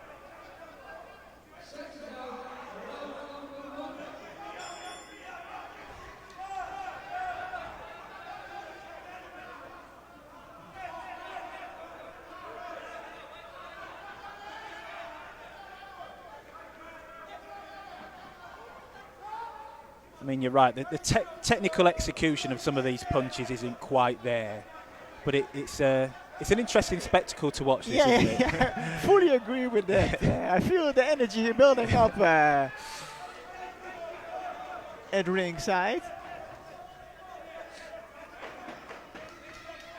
Ooh. Bit lucky that wasn't another standing count the way his head went back. And there was the second round. I mean, he's giving a good account of himself, and it must be so difficult for the boxers from the Seychelles, where clearly they don't have the funding or the structure as the likes of Germany's, and definitely not the bigger nations. But he's given a good account of himself. Let's see what the judges got them. I think it's an unanimous decision for this round for red. Yeah. And again, a standing count does not automatically mean a 10-8. No, it's just a warning, and you give the person who gets the 8 count just some time. But it doesn't always have to make you or lose you that round.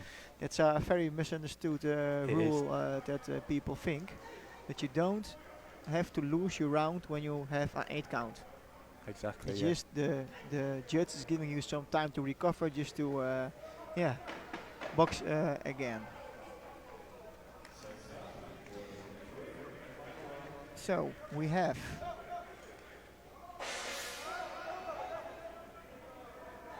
Right now it's 3 for red and 2 for blue.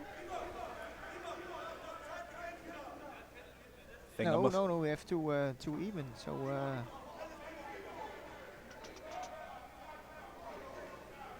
let's see what our round 3 is gonna be. They started with a really high pace, many combinations, some power shots. I think is red's gonna get some more power shots. I think this round is gonna be some more clinching. I think. But on the high guard, forward, I think, yeah.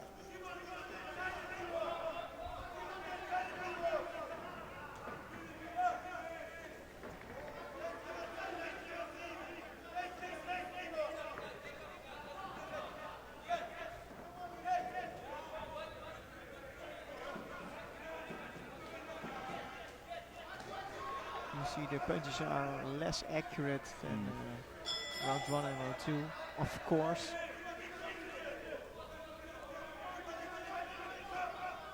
And the German boxer working away when it was up close there, while Seychelles sort of taking it as a breather, if you can call it a breather.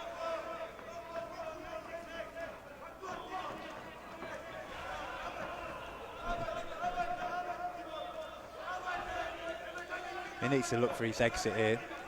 Yeah.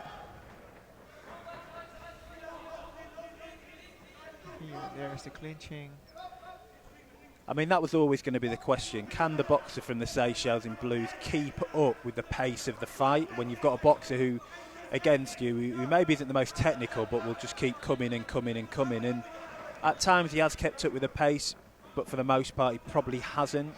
Yeah, you see Senegal is fighting backwards, is when he making the punch, he steps forwards and he's going to be at half distance from red, and red is very good. Better, I think, than the blue in half distance fighting. Close combat, half distance, how do you call it?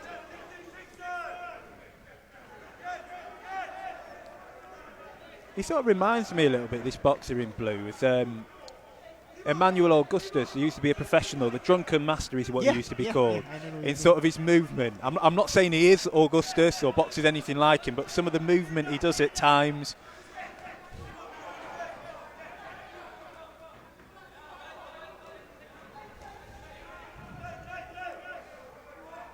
Both are really exhausted. You see more combinations coming from red, Germany. Yeah. Really taking his breath.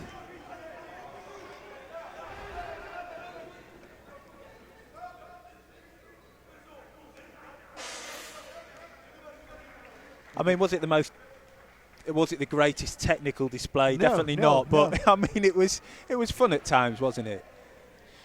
Yeah, sometimes maybe some less technique, but some more power, some more emotion. It gives also more excitement. Yeah. And we'll have to apologise to the boxer from the Seychelles because we got given the wrong printout. So this boxer actually from the Seychelles is Daniel Lorenzo Bonnet, and the boxer from the Seychelles earlier is Giovanni Darius Bouzin or Bouzin. And there we go. It's one of the challenges when you're not. Yeah, red corner. The right winner there. But I guess the blue unanimous. gave a good account of himself. Yeah, he started really good on his back foot with some counters, but in the match red was in the end more aggressively. Yeah. And it wasn't the most effective at times. There was a lot of gloves, but he was more effective on the front foot than the boxer in the blue was on the back foot. And I was saying that's one of the challenges when there's a lot of new boxers coming through and you don't really know them, and that's why names were wrong on the printed paper. But good fight that. And also as a boxer in competition for the trainers, it's very hard just to adapt from your opponent when there's nothing to find. Yeah. Or on YouTube or on the internet or some Instagram posts. Right now We've got Germany against Germany. Countryman versus countryman. I'm sure there'll be no love lost here, and I'm sure there'll be a bit of power between these punches.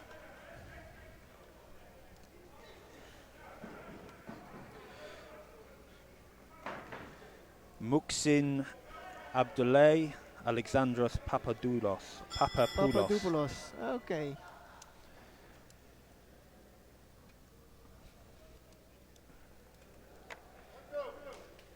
Teammates become opponents, and then after these 3 rounds we'll be teammates again. I hope so. Yeah. I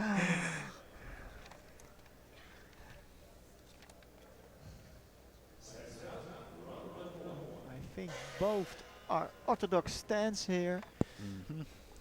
Maybe they know each other from the nationals, from the training.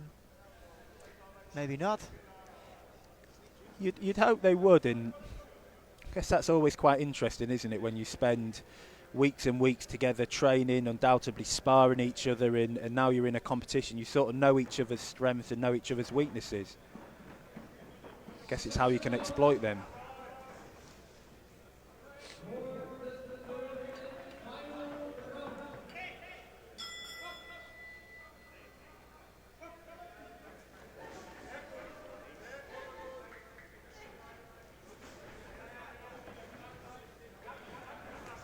Oh, that was a brilliant, yeah. brilliant uppercut, that. And you can tell it shook the opponent in blue. So nice work from Red.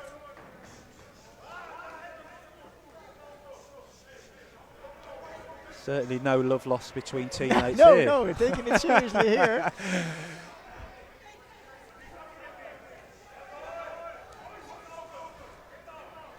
He's really varying that backhand, is a boxer in red.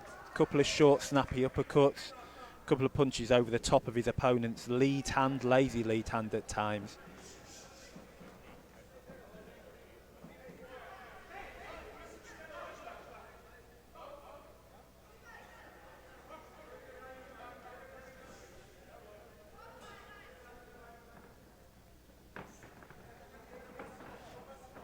You see the left eye is a little bit swollen from Papadopoulos. Maybe from a punch, maybe from an accident on the head. Yeah, head. You have to walk, if he wins, you have to walk with it the whole tournament. And that can be a real challenge, can't it? Yeah. Cut, swelling. Maybe we've seen some boxers have bouts stopped, especially last year. There's always a discussion with their boxing caps or not while you're wearing them. Since 2012 they removed the boxing headgear from amateur boxing for men, but you see cuts, swollen eyes and all those kind of injuries are You're right as well. That is swelling up quite bad, isn't it, on his left eye? Yeah, you see him more swollen in a minute.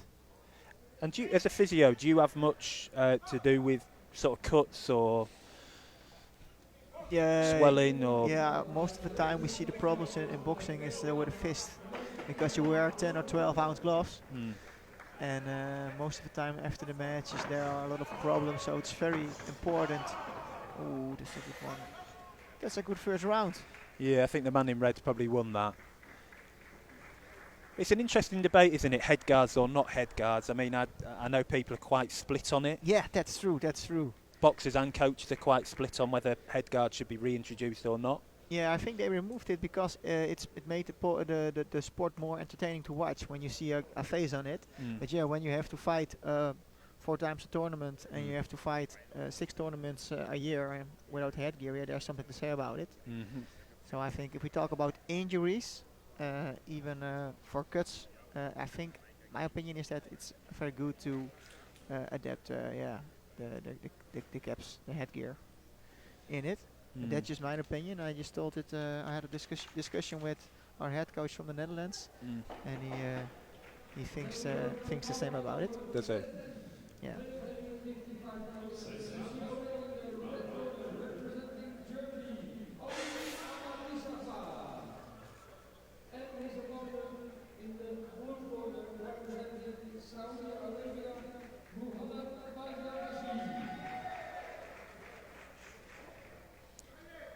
Go here.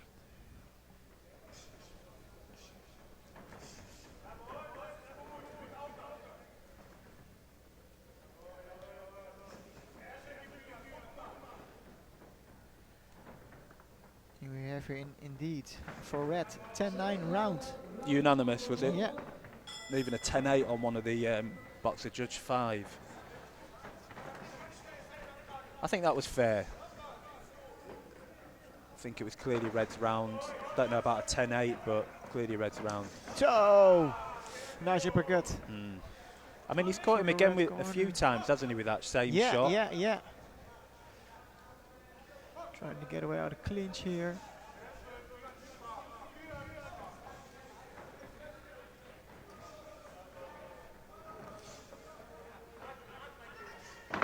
Very tall guys here as well, from both of them.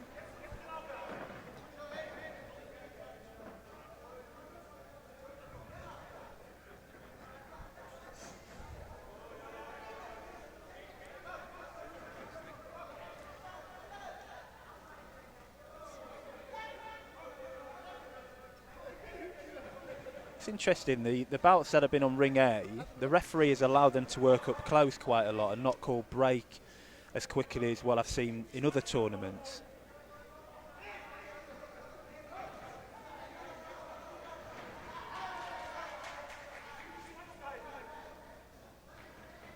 Oh, it misses.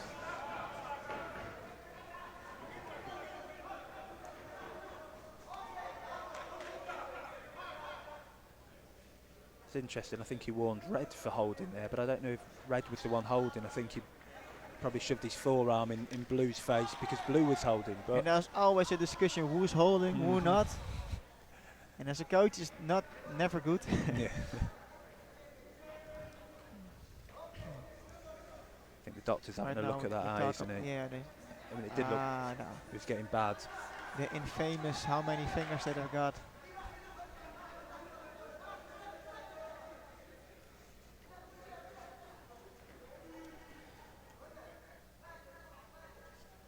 And I think that swelling's either come from, like we said in the round 1, it either came from a head clash or probably could have come from that right uppercut that also, yeah, I seemingly think landing. He sees everything. Doctor is close watching it. Yeah, okay, nice. That's good news for us. Yeah. You see, the red is far more effective with landing those punches, keeping up the distance. Punching, feinting. Ah, nice.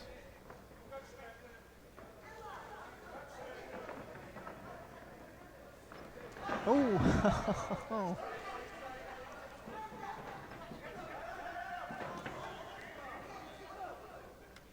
I mean, one thing that really impresses me about these German boxers, wow, is their fitness levels. I mean, I don't know what their training regimen is, but every single boxer I've seen on the German squad, whether it be here or other tournaments, are super, super fit.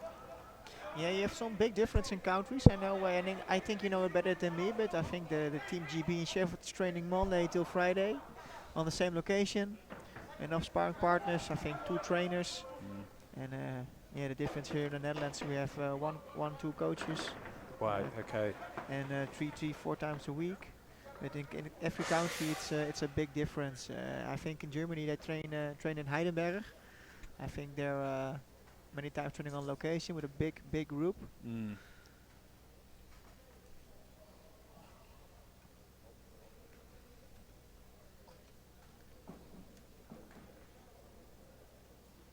So how do we think we've scored that? I think it's the same for the red corner. I think even it may be 10. I think 10-9.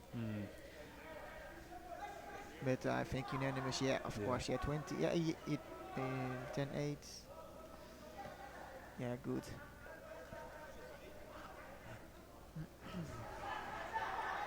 Yeah, we're going to have to see a big round from blue here, but I'll be honest, I don't know if he's got it in him based on what we've seen. No, I think the coach knows it already, or I think maybe just give it full, or just. I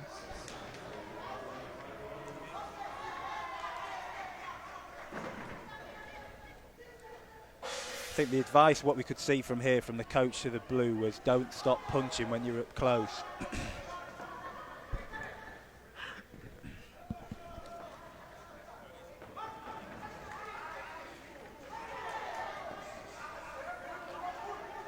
Oh, That's a talent as well. How do you going on with the grabs and the clinching?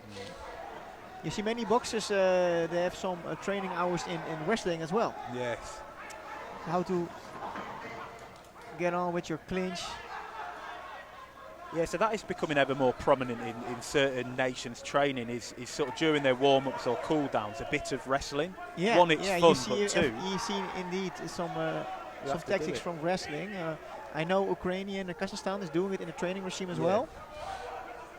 Because if you have somebody who's going to wrestle, you can wrestle. And to be honest, it makes sense, doesn't it? Because, you know, like we've seen here, refs allow a bit of that action up close. And, and it does for become sure. tiring. Yeah. So knowing how to work your opponent up close angles is so important.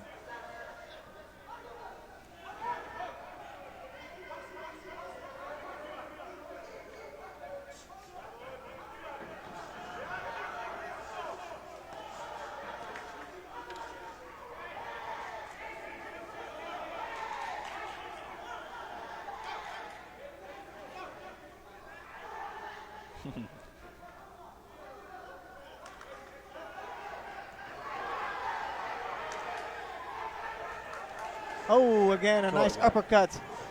Ooh, wow. Yeah, 8 count. Yeah, That was yeah, brilliant, yeah, that. yeah. It's very clear right now. Powerful shots there from the man in red.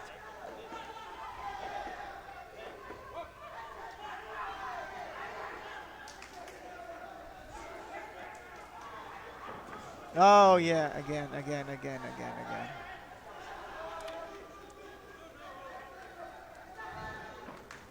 I mean, he's been caught with that right hand consistently throughout the bout, but I don't know if that swelling's now playing a factor in what he can see and what he can't see. Ah, clear. Yeah. Done. That's done. He's just not gonna win it. I think the trainer, as the coach, is gonna know. I think.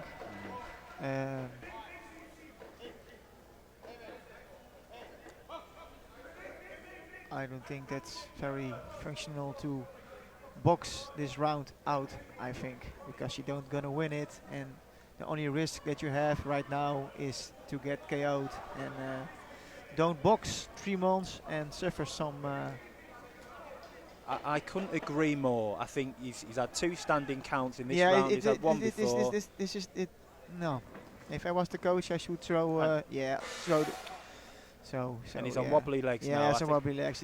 It shouldn't be ending. Yeah. I think that's pretty poor from his coaches there. And bear in mind, these guys are teammates. These guys know each other. I think that probably should have been stopped. Walking very slowly.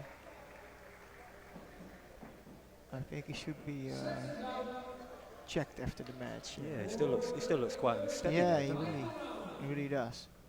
But I think you've touched on it there. What was the need to even finish that round? I mean, there was 30 or 40 seconds left, but just to take more shots to the head. Unanimous loss. I think after 1.5 minutes of the last round, it was good enough.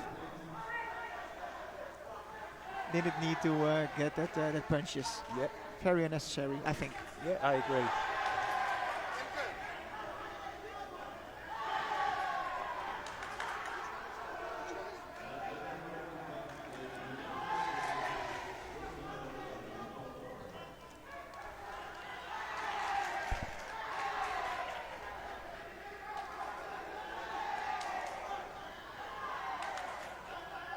I have to say, I heard it from the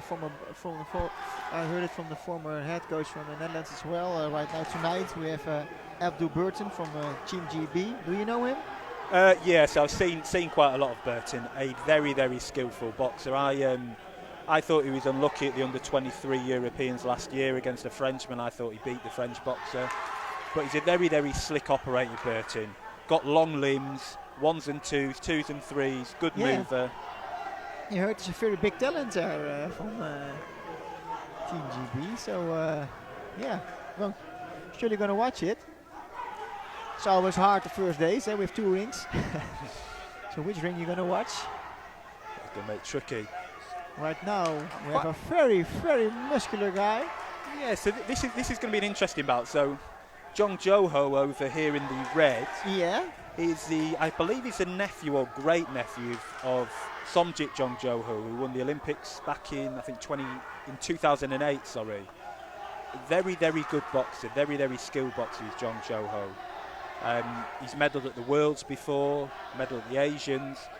He was surprised at Paris 2 years ago by Christian Penales, the boxer who probably surprised a lot of people. But in the blue corner, we've got Djibril Traoré. Traoré medalled at last year's Dubai World Championships, I believe. A come-forward, aggressive boxer.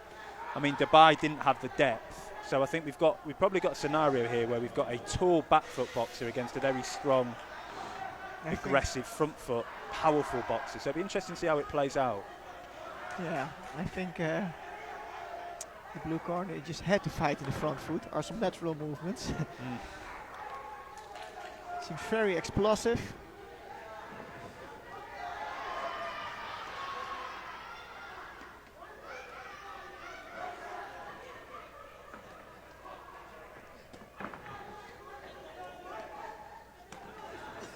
I think for me, he's one of my favourites, is Jong Joho at 80 kilograms. He's a brilliant boxer on his day. Always when I saw my opponents, I was more, I never was scared, but when he was longer and less muscular, I thought always, oh, they can punch harder. Yeah. Far more scary. You don't see them coming. Well, I think that's it, isn't it? You don't see the punches coming. Oh, that's a good touch. Good touch downstairs. Touch on the body. Still needs to be wary of what's coming back. Nice counter there in the movement.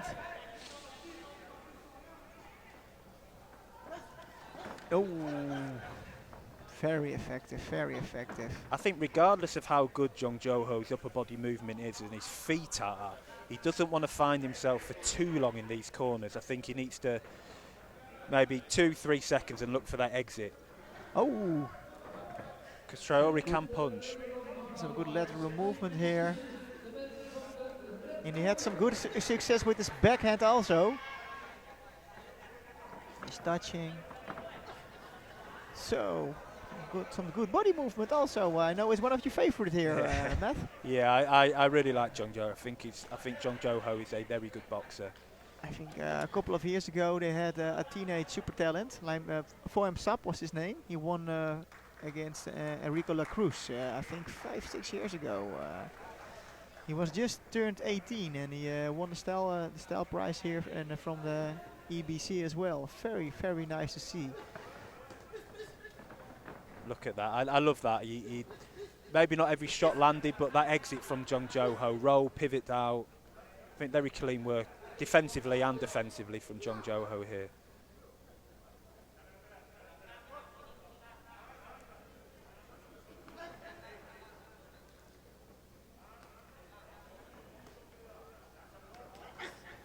Just touching, measuring the distance.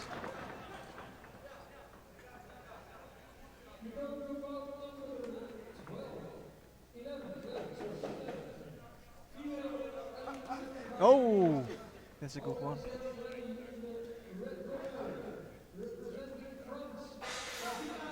Switching stance from orthodox to southpaw as well here in the match. I think it's a really unanimous decision first round for the mister in the red corner. I agree. Controlling the distance. He's working really effectively off the back foot, and for those that are watching, I mean, what you want to do on the back foot against a come-forward fighter is you want to force them to reset and constantly reset, and Jong Joho's doing that. He's not necessarily scoring with every shot, he's not necessarily putting power behind every shot, but what he's doing is he's forcing his opponent to reset continuously, so his opponent can't find that rhythm on the front foot. So honestly, really clever boxing from Jong Joho in the on the back foot in the red corner. Probably just need to see more of that round 2 and 3. What a look! We have 2 rounds more. We have to enjoy. Let's see if the man in the blue corner is gonna adapt or not. And I think he needs to adapt, doesn't he? He needs to change things up a little bit. Just like a little bit of pick-a-poo, I think.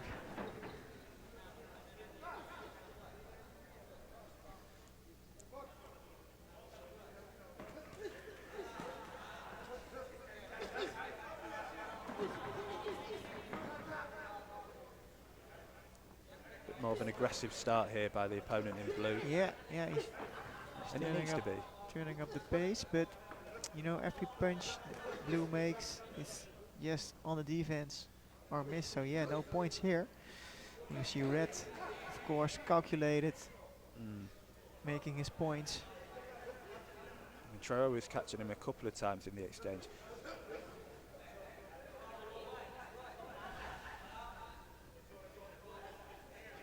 You don't want to get complacent here, though, Jung Jo Ho.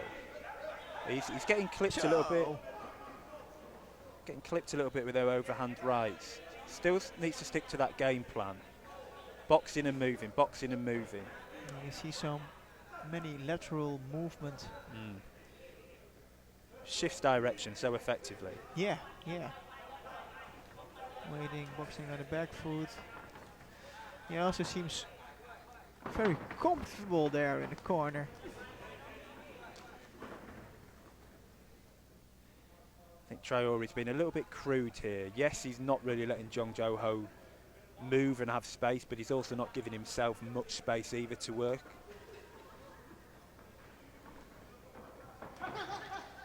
Would like to see him maybe go downstairs a little bit more.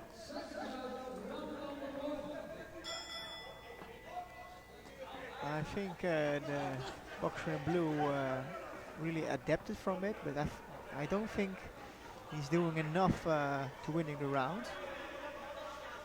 Making some more longer combinations, but with less success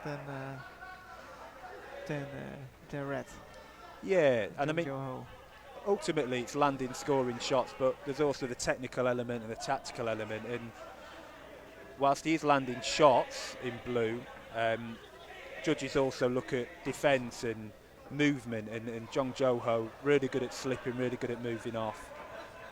And I think that'll play in judges' minds as well.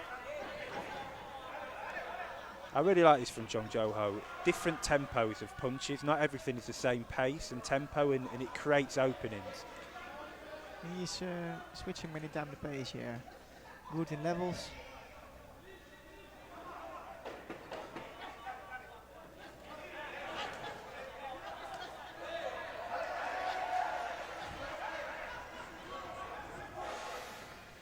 Good round, Good round that, wasn't yeah, it? very nice. I think it's good to see that the blue corner adapted from it. Some more actions. Yeah.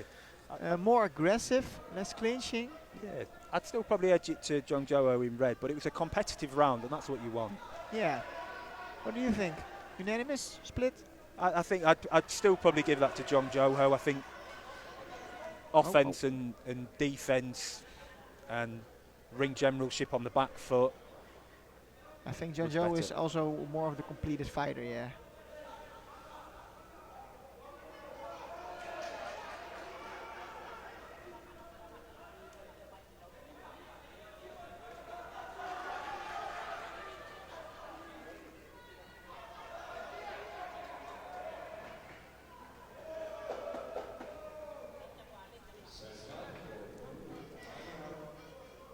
And it was a split. 3-2 to yeah, a red. split decision. So from now it's 3 judges for Jung Jo Ho, 2 for Jibril. I still thought the better work came from Jung Jo Ho in red in that second round. Yes, the aggression obviously comes from blue, but I thought the better work was on the back foot from Jung Jo Ho. But we've got an exciting third and last round here, haven't we? Yeah, yeah, for sure here.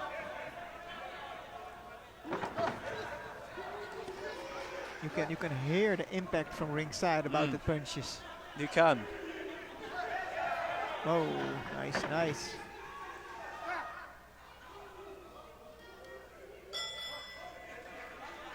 Still got to stay switched on as Jung Jo Ho as he moves off and exits.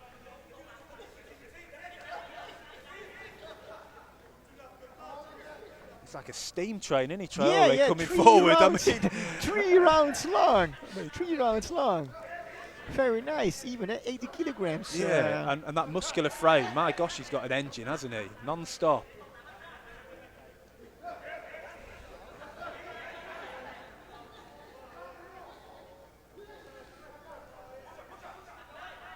And this is what I was talking about, the refs allowing him to work up close. I think Jung Jo-ho was probably looking to the ref there to get a call to break and wasn't getting it, and Traore kept working.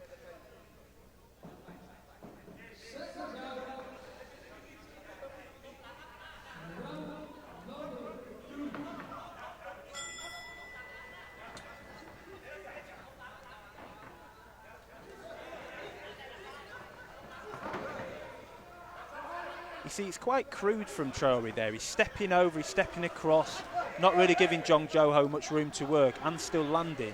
And you can see the punches which he's going to throw, but it's like Jung Jo-ho's lost the ability to move his head. I mean, he's just done it there, but he is becoming a bit more laboured with his head movement now. And I wonder if he's feeding the pace of the bout. I mean, you would be feeding the pace of the bout, wouldn't you, if you had a lad that muscular frame coming at you 100 miles an hour. If you're smart, you don't stand still there. But I think later in the tournament, the style that Jung Jo-ho is applying here is far more reachable. But I think it costs less energy, better recovery. But that's just my opinion. But big respect there from the man in the blue corner. Yeah, he's come on, hasn't he? 3 rounds, aggressively, impactful. Settling into the fight. It's a good one. That's a really good fight. That's a really good fight to see. Yeah. And it'd be interesting to see how they score, because if they've given it 3-2 to Jung Jo-ho in the second round, I think it's going to be a split decision for Jung Jo-ho for 3-2. I think because right now in the second round it was 3-2 as well, but I don't think we do have here draws. So I think so there has to be a winner. Yeah, it has to be a winner. And I think it's the red corner. Very interesting, because they obviously like the aggression in the second round. So did they like it again in the third round? I think the blue grew in the round, between the rounds. I think deserved a winner there. Yeah. But it was a tough fight, it was a hard fight, and it was an exciting fight as well. Yeah, it was unanimous decision. It's good to see Jung Jo-ho back on the international circuit. Like I said, he has some really good wins, sort of the early 2020s, Youth Olympic Games medalist, really good boxer, so it's good to see him out and about again and putting on performances like that. But all credit to Traore, I thought that was a really good effort from him. Very nice to see, yeah. Very technical, good fighter. And next we have Ireland, Germany. Do you know those boxers? So I don't know either of these two boxers, so again it should be an exciting one. Owen Quinn, Kenna Oslu. Hopefully I pronounced both of them names right.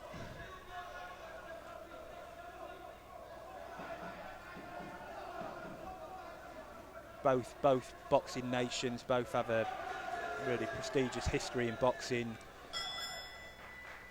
But yeah, it'd be interesting to see how they match up. Will we see another come forward, high output, aggressive German against what we'd say a typical Irish boxer, which is someone who's very springy on the feet, in and out? What will we get? I've not seen either, so... I think Ireland is going to be a southpaw, I think. But many German boxers here. Yeah, they've got a big squad. Yeah. Making myself ready. Punching myself in the face. Remember, this is another men's elite 80 kilograms matchup. We shall see. Round 1. Both fresh.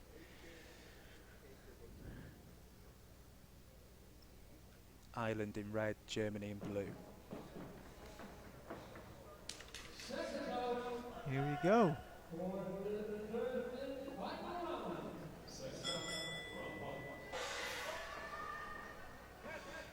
Another southpaw against so orthodox. Again. So I think the last six fights are just southpaw orthodox.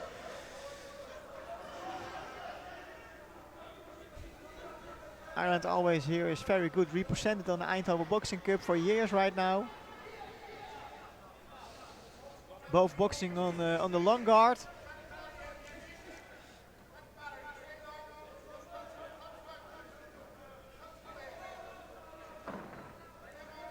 both sort of very twitchy with that lead hand and movements, aren't they? Oh, and very hard punches to see. You can see what both are trying to do. Draw a countering opportunity from each. Twitchy, fencing with those lead hands, and then looking to fire them fast combinations.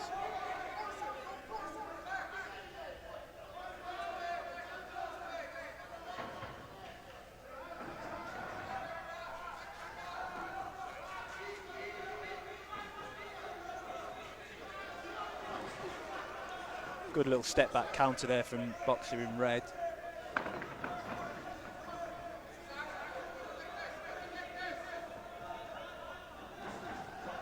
Good backhand. Done it again on the body. Oh, that's a nice counter.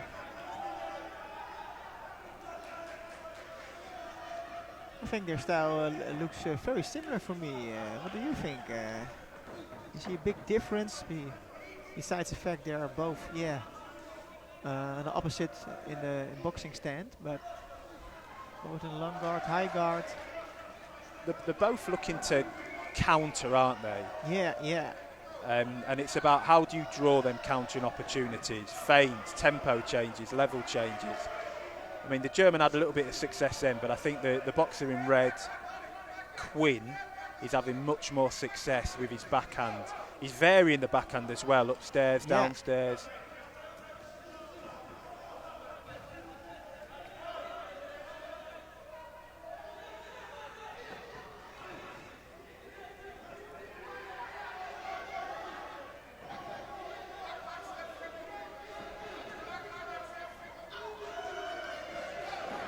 Oh, came a bit square on then. I think it's almost 80% straight punches here. Good basics. Much of feinting, twitching, what you said. Very interesting to see. You can see what they're looking for. It got so much energy when you see those twitches. When you're going to start, And then we have the confusing bell in the other ring. Yeah, it's always a big thing when you have two rings. Sometimes you see when it ends at the same time, you hear some jury scoring, and sometimes they're hearing it wrong. Yeah. I think, I won, but it's the wrong ring. Unfortunate. Let's see what the judges think about this one. I think I'd probably edge that just to red. I thought red had the better You're work. completely right. Yeah. A 10-9 unanimous decision from the red corner, boxer Egan Quinn. I mean, you know what's going to happen, don't you, when a southpaw boxes an orthodox? They're looking to land that backhand.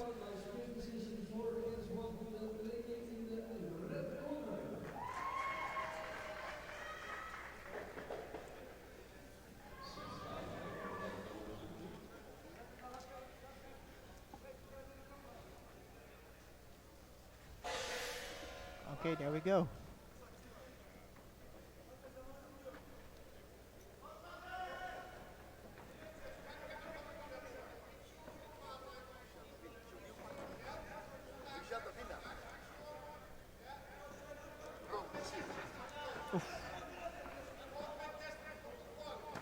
Oh, that was a brilliant shot by the boxer in blue.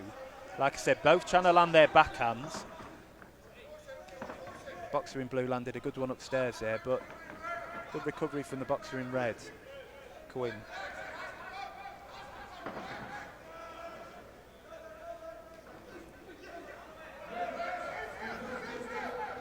That's brilliant boxing on the back foot there by the boxer in red. Completely right in that one.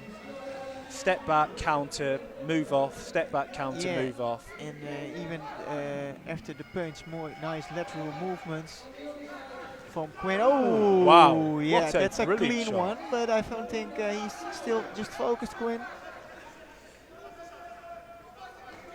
And he's in these moments are happening in the fight. I mean, Quinn's winning it for me in red, but he's getting clipped occasionally. And it's really interesting listening to the Irish boxing coaches next to us. They're telling Quinn, let him come, don't force it, let him come. see that Uslu has some good success with his backhand. More aggressive boxer. Oh. He's having much more success, Quinn, when he lets him come, when he lets or forces his opponent in blue to overreach, little step back or little outside slip, coming back with a backhand. When he forces it, is when he's getting caught. Oh, brilliant! That. Wow. Second time in a row. Very nice for Quinn. Yeah, I think they're both their best weapons from both sides are their backhands here. They're both waiting for the opportunity to land that punch with full confidence. Bloody good punches. Yes, here, bloody good punch. Yeah.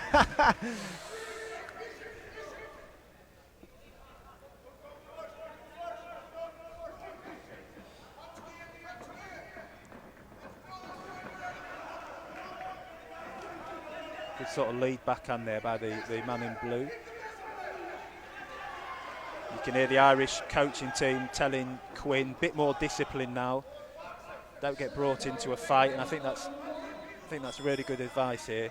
Yes, he's having success in the exchanges, but you've won the first round, you've probably won the second.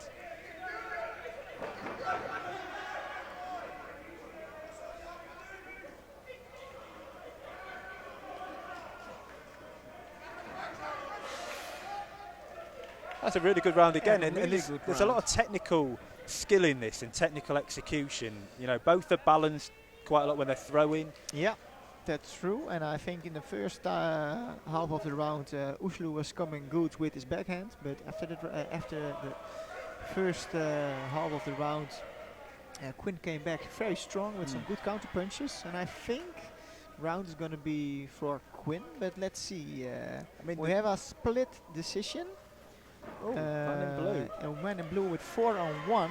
So we have for red from one judge 2018, and the rest is 1919, 1919, 1919. So the all last to round, play for, yeah. you have to fight for it. It's interesting that, because I still thought Quinn had the better work, although he did get clocked a few times. I thought he had the better work and the cleaner work, and that's what you get scored on. But yeah, all to play for in this last round.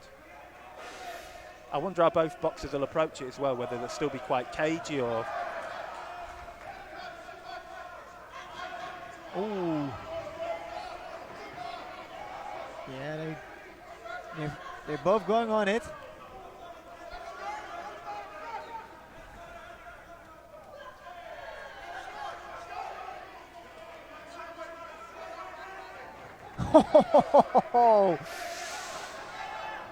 It's brilliant defence. I mean, what people will see is Quinn's backhand, but the way he sets it up, little short step back, little shift onto his backhand side, little slip, and he counters. It's really good defensive work from Quinn.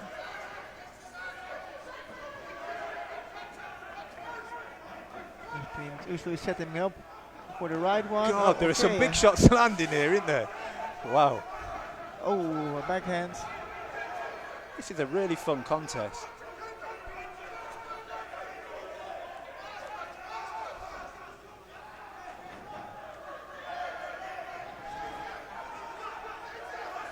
So, full in the body. It's good though, that, isn't it? It's a good one. Sometimes you don't see it when it hurts, but I think that one he feels that. Yeah, and people need to remember watching, there are two scoring targets in boxing, the head and the body, and it's good that the German box is targeting that as well. They are scoring punches. They're scoring, they hurt, and it creates them opportunities upstairs as well. So, and he's targeting it again with that backhand. It's a really good bout, this. It's sort of to-ing and throwing, isn't it? Yeah, it's an urban flow. Urban flow with boxer in red starting strong, blue coming on strong, red coming back again. Yeah, I think you have a hard time as a judge. Glad we're just here for the commentary, Matt. I much prefer commentating than judging. Yeah. That's a big skill as well. The other difficulty with judging is what you're seeing as a judge. Sometimes when you've got an opponent whose back's to you and looks like they're getting hit when actually they're making their opponent miss, could be quite deceiving. And there are so many things why you think the other one is the better man. Is it the dominance? Is it the punches they land? Is it the defense they apply? It's just so many things to score about. It's very hard. Wow.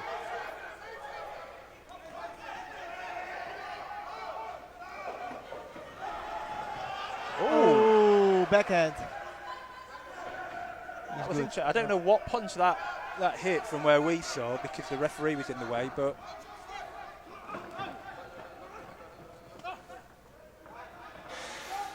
I tell you what, that was a really competitive bout. Nice competitive bout. Enjoyed it very much. Let's see who the better man is. Will it be Egan Quinn from Ireland or Kaner Uslu from Germany? What do you think?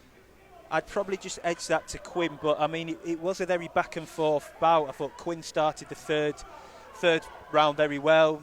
Blue German came back, then Quinn came back, then the blue came out, and Quinn ended it quite well.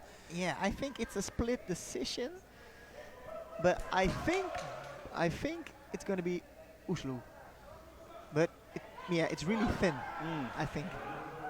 But they both deserve it. Yeah. And Quinn, I think Blue probably knew that as well. But I mean, this is what you want, isn't it? You want in elite boxing high-level contests like that, and that was very close, very close.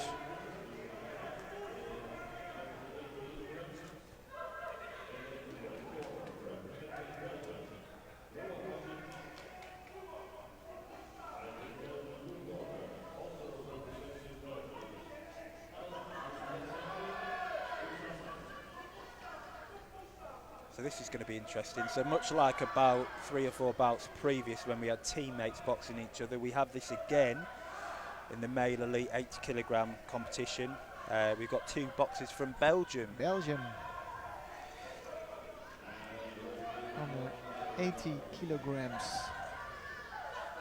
Noah Hajit against El Masaoui Usama. Yeah, I don't know much about Usama, but Hajit's a very experienced boxer. I think he's even boxed some of the boxers that are also going to be in this tournament. I think he's boxed Bobby Wallace, the under-23 European champion. I think he's boxed William Choloff as well. So he's a lot more experienced. But again, it's going to be interesting. Teammates, friends, enemies for the next 3 rounds, and then friends again. Yeah, Belgium also pretty good boxing country. Yeah. Last games they had 3 boxers on the games. Victor, Asili Oosterooy and Ushin from the woman category. Oosterooy was a good boxer. Yeah, European champion Very good in boxer. the 60 kilograms, I think. I think he was welterweight. Was he welterweight or light welterweight? I sparred against Oosterooy in the nationals because for his preparation for the games, and very hard hitter for a light man. Yeah. What stood out the most then? Was it the punch power or was it movement? It was the movement and the acceleration.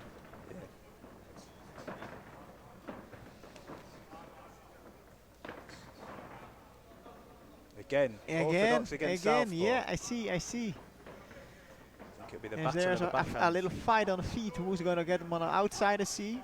Red is very conscious about that one. Hard swinging punches. With a strong start for both of the guys. Very unfortunate when you're going to a tournament and the first fight is against a national team member. Yeah.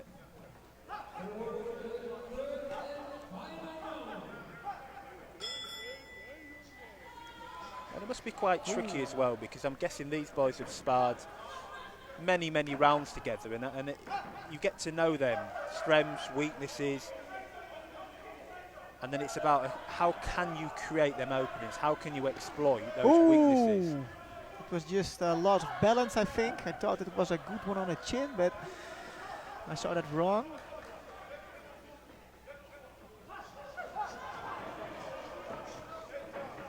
Hadjit in red, like I said, they're much more experienced with the 2 when it comes to international competitions. But Usama in the blue isn't looking far off. They're both both working well. Oh, good brilliant backhand. though, that. We talked in the last bout against making your opponent overreach with that sort of opposite stance backhand, stepping back and countering, and that was a really good example of that from Hadjit there.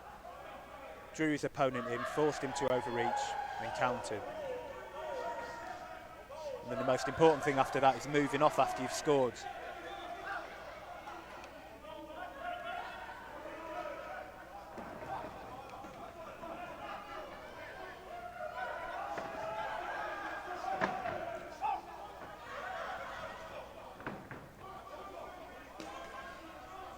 Oh, a little bit of taunting here.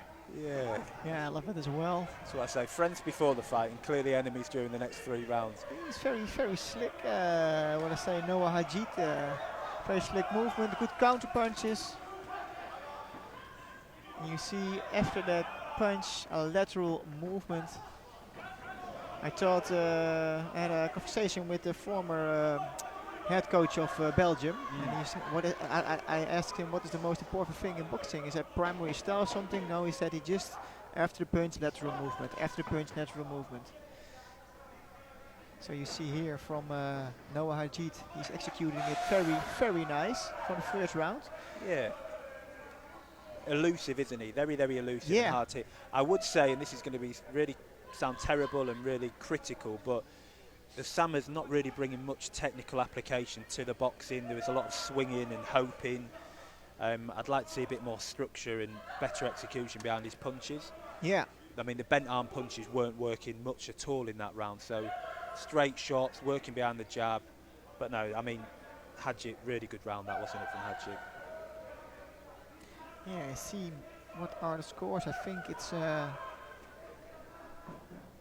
be very surprised if it's anything but a 10-9 to red. yep, 10-9 to red. Noah Hadjit from Belgium.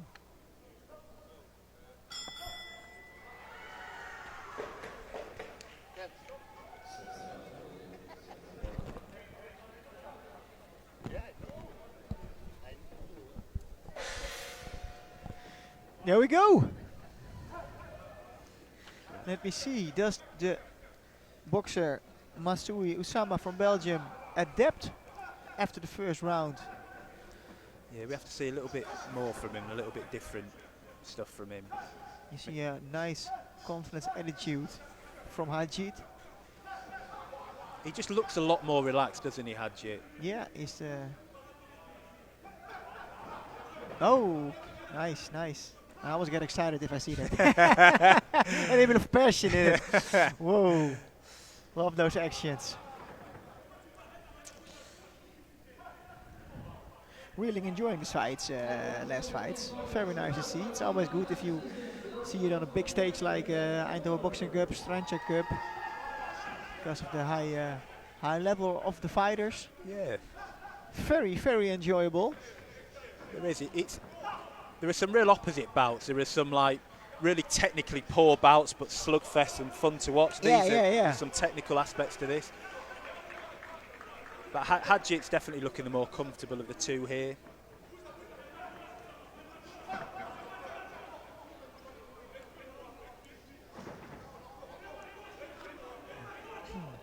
Again, I'm going to sound really critical here. Osama is he's following Hadjit around the ring. He's letting Hadjit dictate the pace from the back foot. Need to see him cut off the ring a little bit more. Need to see him trap Hadjit a little bit more. Hadjit's very elusive with that upper body. Need to see him touching downstairs. It's the bigger target.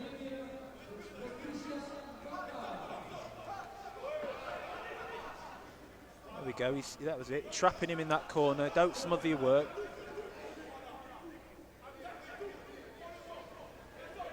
See, that's very interesting. There was 3 different examples there. The first one was really good from Osama. He kept at range, kept it long, stayed there and trapped Hadjit. But the next 2, he sort of fell in and smothered his work. Oh, good shot. Swinging hooked to the head.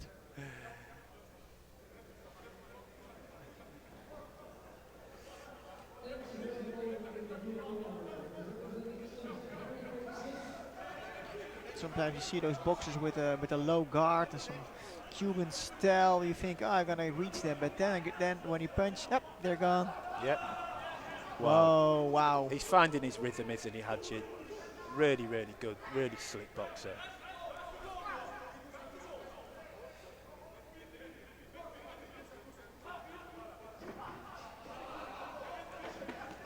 Oh, Yeah, good that's a shot good from one. Osama there. But I think it's very clearly, in my opinion, that Noah Hajit is a far more dominant boxer here in this bout. Yeah. I think El Masoui Usama is doing great, but yeah, I think he's get counted all the time. Yeah, the energy's there from Osama. It's the application which isn't there. You can tell what he wants to do. He just can't do it, and it's because Hadji is just that bit more slicker, that bit more technical, that bit more experienced. I think all those three things play a factor.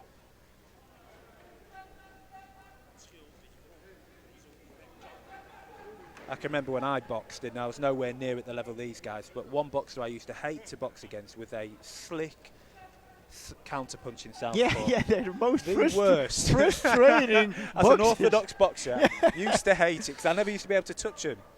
We have one judge even. Oh, really? Wow. Yeah, Okay, yeah, so yeah, he must have seen something in Osama that maybe some other people didn't. But Maybe he's in such a corner in the ring that he sees it differently than the rest of the judges. I think Masoui Usama knows that he's behind on the scorecards, but there's some heavy shots coming in are from some both heavy of them, isn't shots. there? Wow. Wow. Whew. You see Hajit changing on the high guard. Yeah. I think he probably saw that one boxer one judge had it to Osama in that round and thought, well, actually, I'm going to come out and show you something. Because he come out firing then, didn't he? Ooh, that's below the belt line. The wrong boxing bag. Yeah.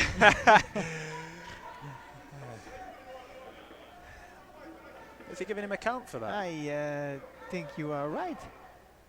Well, very interesting. Gave him a count, but then warned him for a low shot. And what we said earlier, a count really doesn't matter about scorecards opinions. I'm sure these roommates will have a chat with each other after that low blow later, won't they? Ooh. No love lost between the two Belgian No. boxers.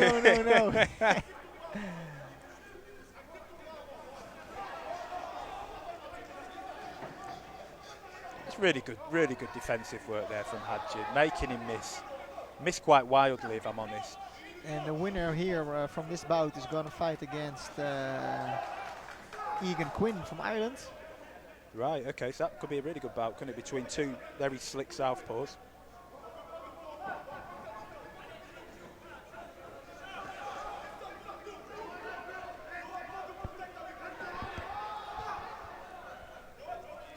And I think this is where Blue lets himself down a little bit, where he smothers his work. So Red's been warned for holding there, so could that play a factor at the end? We'll have to see. I think when it continues this way, I think it's going to be a unanimous decision from Noah Hajit. Expect the fact that Usama is doing it. He's getting up the pace and get some more using some more power shots. But I think it's too late in the bout to win that on points. Because you never know in boxing. Yeah, exactly. You There's don't. always a chance that everything you worked so hard for, you're going to lose it in the last second of the bout. So, I'm sure these two are going to have words in the Belgium team dressing room afterwards as well, because a few shakes of the head there. So also a really entertaining bout was this. Yeah, I agree. And like I said, I think Osama, he brought the aggression. It just wasn't effective aggression. Missing quite wildly a lot of the time, not setting up the attacks, looking off balance, but did have success on occasions. But Hadji, really slick boxer, isn't he? And I think his experience showed. Are we going to get a shake of the hands and a hug from the teammates? Maybe we'll have to see. No, we'll get a fist pump. Yeah, from the red corner.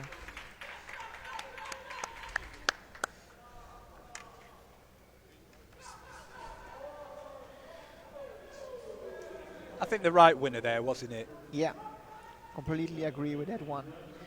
And the next one, bout number 13 in the 80 kilograms. We have Senegal against Germany. I think we've got another boxer from the Seychelles. Jade Ethan Misok against Kaidi Kadu. Not overly familiar with either of these boxers again. Well, I'll be honest, I'm not familiar with any of the boxers from the Seychelles. As you can imagine, I got the name wrong earlier. I think let's pronounce it Mikok.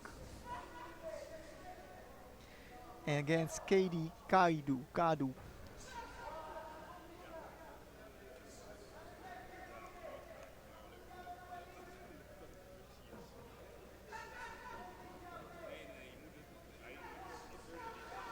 And I'm trying to think of what boxers have ever come from the Seychelles. I mean, probably the most famous boxer to come from that neck of the woods or near there, or near them shores, is Bruno Julie from Mauritius, medalled at the Olympics in the Commonwealth. A really good boxer actually in the 2000s, but it's not known for boxing, this is Seychelles, not known at all. So it's good to see that some of them have come in and given their opportunity here. Do we have a big height difference here, or is it just the same height? No, I don't know if the boxer in red looks a little bit taller. Wondering for sure they're getting bigger and bigger. A bit more of a muscular frame. I wonder if we're going to have another Orthodox versus Southpaw matchup here.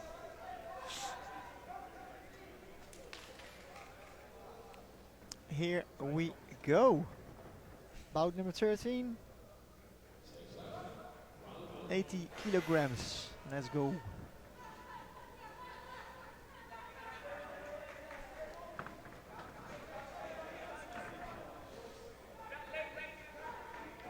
Some good twitching here.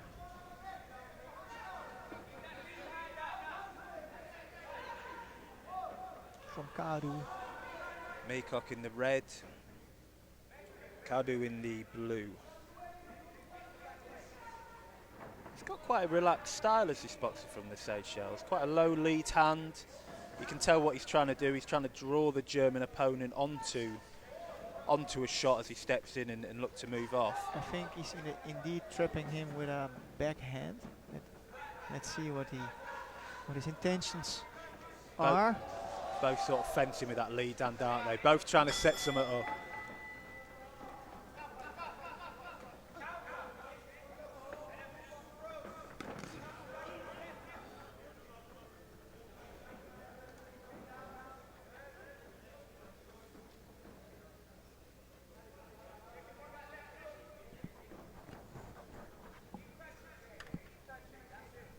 I think they're both checking their opportunities, their styles. Maybe we see some more contact in the second half of the first round or the second round.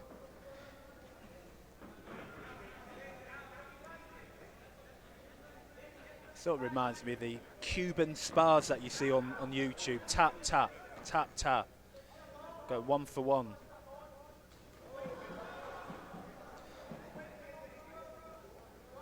Switching from Cuban low guard to some Philly shelled Maycock. It's really interesting. He was actually wearing a Cuban vest in the buffet area. Yeah, I thought he was a Cuban. I was thinking, I asked it with one of our teammates. Is Cuban representing here? Yeah, No. I think maybe it's a fan of Julio Cesar La Cruz.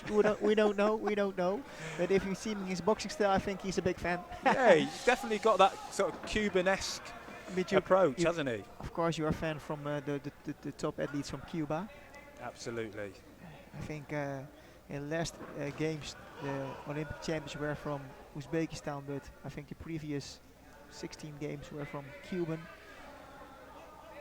I mean, Cuban boxing history is just so rich and deep, isn't it? Every decade. And here we go again, another confusing bell. Another confusing moment here for both fighters in ring A. It's the first big contact moment, I think. It's an interesting round, this, and it's probably quite difficult to score, as both men are quite cagey. Yeah, that's some good I'd- head movements I'd from probably Maycock. edge this just to the boxer in red. But from where I'm sitting, he landed, I mean, neither landed much, but he probably landed the better shots and he had the better defence. But it'd be interesting to see how the judges. How did you see that? That's a good one. I think yeah, there were small moments of contact, but I think blue was more the dominant in the round. But I think it's 55-45. I wouldn't be surprised if it's the first round for the red Split. corner. Let's see what the... Yeah, we have a split decision for the red corner with a 3-on-2. Yeah, I mean these rounds are a nightmare, aren't they, for judges to score? Yeah, because yeah, cagey, not many, like you said, not much contact, not many punches No big landed. hitters. Yeah, not many punches being thrown.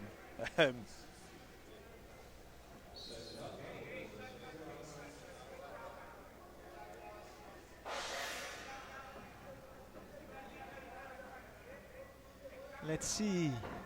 They're both adapted the style of their opponents. See if there are more contact moments with some more harder contact. Yeah, He's got brilliant head movement, hasn't he, this lad in the red? You see, blue is very focused on head. Yeah, he is. Head. And I think he'd benefit from maybe touching downstairs as well. I think you're completely right. Because, yeah, you see the head of Maycock is just going everywhere. But on the glove of Kalu. And I think that's something to bear in mind for those that are watching. When it comes to scoring bouts, you've got how many clean shots are landing, you've got the technical application, how good they're executing a particular skill, whether it's a punch or defence. But then you've got the tactical element, sort of fight intelligence. And judges are probably seeing a back foot boxer who's been more successful in working off the back foot than a front foot boxer who's not doing what he maybe should do on the front foot. He's not trapping his opponent, he's not touching downstairs, he's not layering his attacks. Nee, he's not. Good movement, good defense, but you know, blue Kadu is not making them points.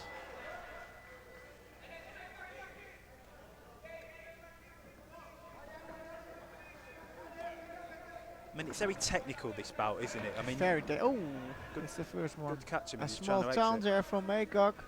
Oh, nice. A good lateral step there.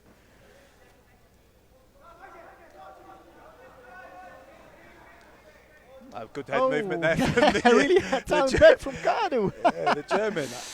A counter here, but less contact moments here. I mean, there must be about 4 or 5 punches landing Ooh. each round.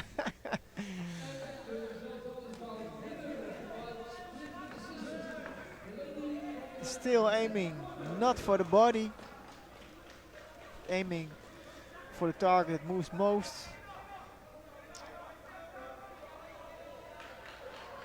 We'll have to find out a little bit more about the man in red, because he's very slick, and he sort of has this Cuban approach to his boxing.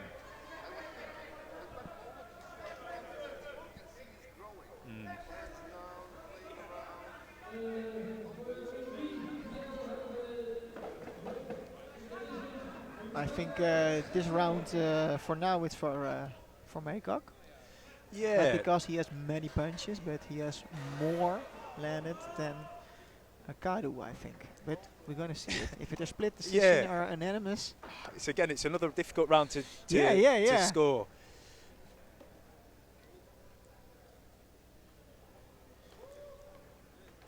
I think I'm much more impressed. Well, you've got to be impressed with the defensive work when not many punches are being thrown. But the defensive work from both boxers is so incredible. The way they're moving off, the way they're slipping, avoiding punches. They're even resting at the same same way here. Extended legs. Both coaches drawing from the Uzbekistan school of cornering with the towel fanning. Yeah, I see. You only need the leg massaging and the leg slaps, and you'll have the whole package.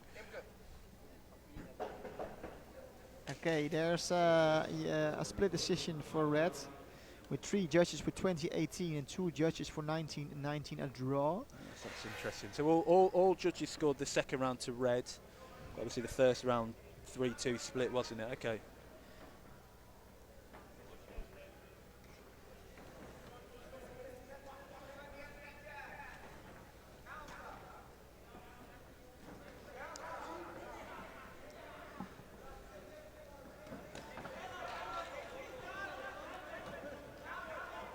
I think what you picked up on in that second round was going to the body, and he's just not doing enough of it. Is the man in blue, Kadu? He is looking for the head. You can see he's still looking aiming for the head. Yeah. And it's making Meacock's life quite easy, isn't it, on the back foot? Yeah, he's in his comfort zone. He's comfortable.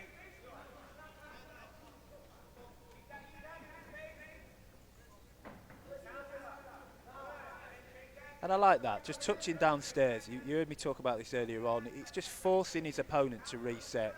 That little jab downstairs, it stops the oncoming attack, forces his opponent to reset. Brilliant work there. Oh. So. Oh. I wonder what's going to... That's we switches from boxing to wrestling, I Yeah. think. Also energy consuming, those clinches, wrestle moves. Referee was probably a little bit unfair there. I thought the man in red was the one doing the holding. And there's always an endless discussion who begins with the clinching. No, he does. No, he does. And you see many times in match in the last round when they're exhausted, they're gonna get in those clinch moments.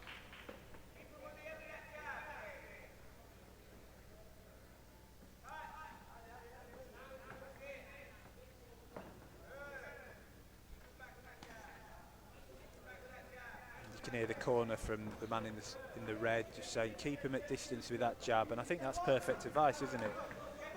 So nice. See, that's what we want to see more of. Yeah, that's what we want to see. And here we see a difference. We see 2 slick boxers against with a good head movement. But yeah, some matches ago we had some boxers with some less technical skills, but more power shots. And it's a big difference on the whole other match. Yeah, and it'd be interesting. Both sides still exciting to see. Yeah, and it'd be interesting to see how a boxer like this matches up against a sort of come forward, quite aggressive boxer, because he won't have it his own way. The man in red's had it his own way pretty much the whole fight, hasn't he? Boxing at his pace. There we go, last 10 seconds of round 3. That's a clinch, a throw, and there it goes. Yeah. Both boxers hugging it out. That was a really, really good contest. Interesting contest to watch. Intriguing to watch.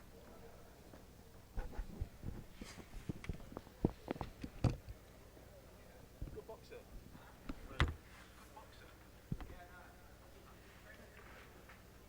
Where?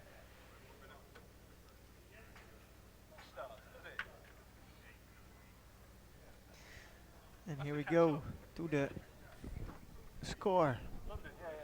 I think it should be for the boxer in the red.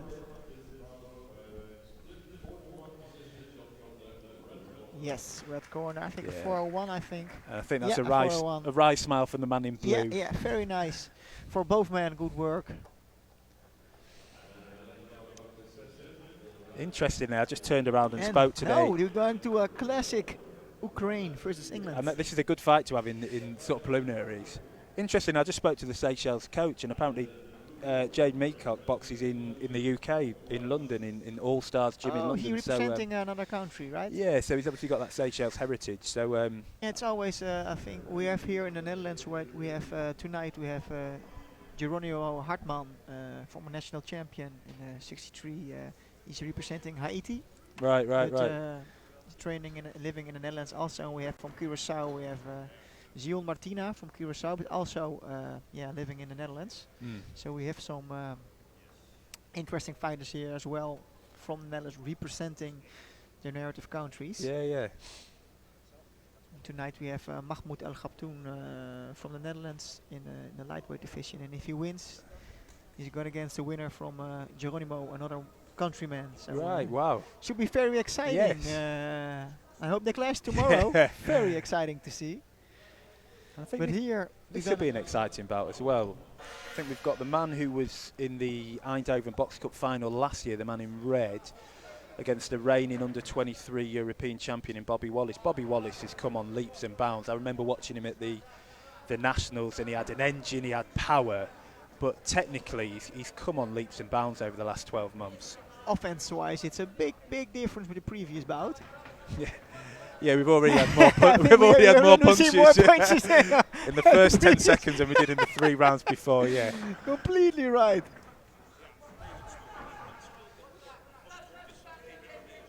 Let's have a look. Kasyanov Artur versus Bobby Wallace.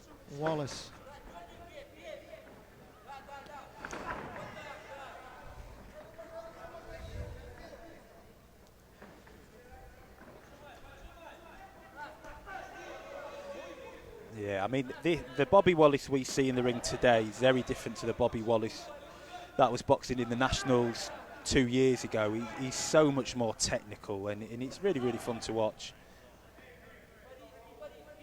But he's got a tough Ukrainian boxer in front of him in Kasyanov.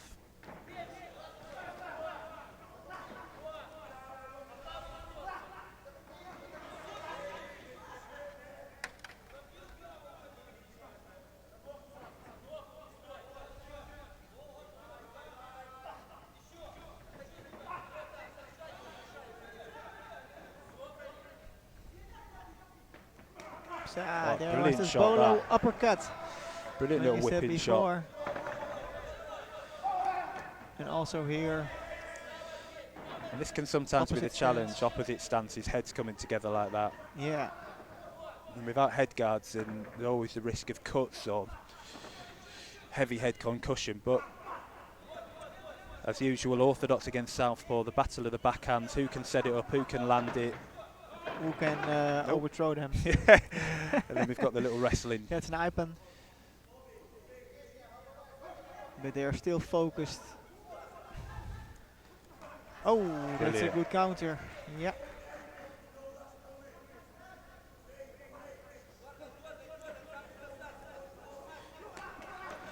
A nice body shot as well there from Bobby Wallace. Yeah, there's some nice level changing here in this bout. And good counter there.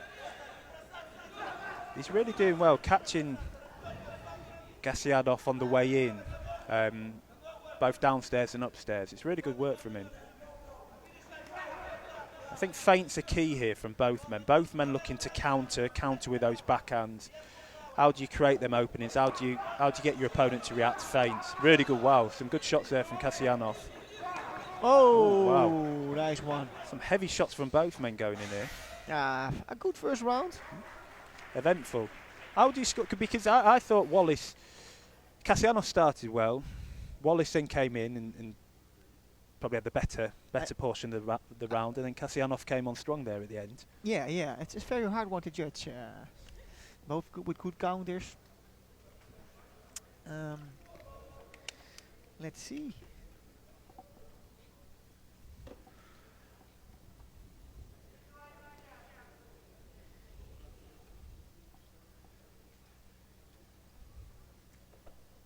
You see that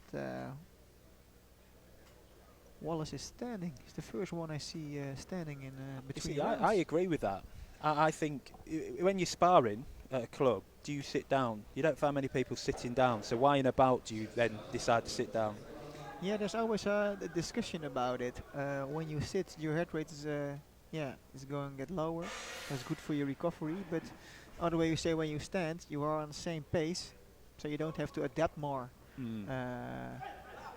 between rounds. And you're on your feet. How was that first round scored? It was a split decision for a red. 3-2 red. For Kasyanov. So the judges obviously liking the start and the end to the round by Kasyanov. And Wallace knows.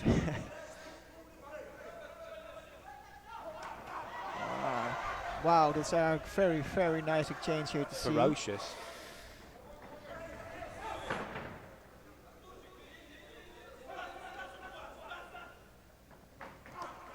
Good shot there up top by Wallace.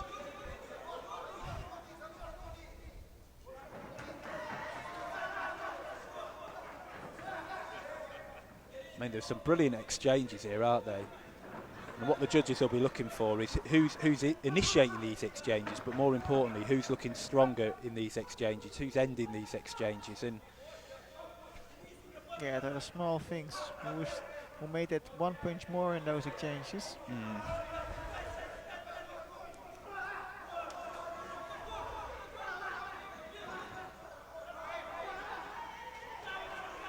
Oh! wow, what a backhand there from Wallace. A really good backhand.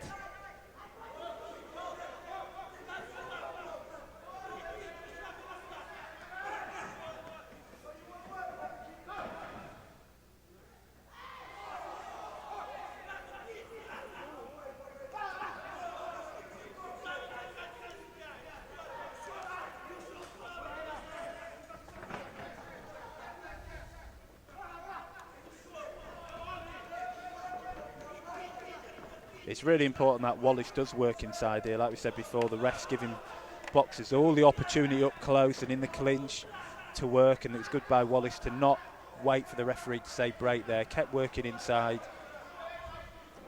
Nice L guard there from Wallace in the clinch.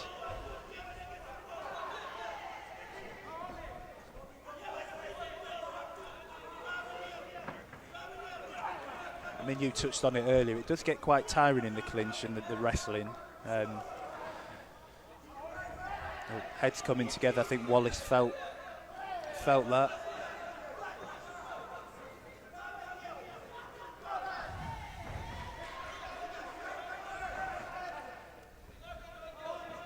You see Kashinov is trying after the punch some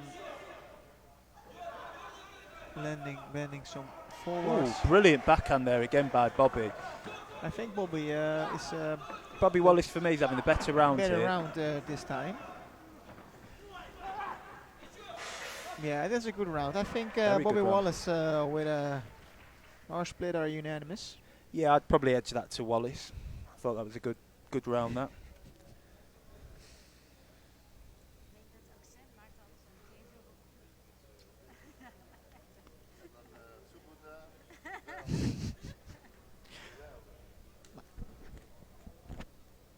Kan dat?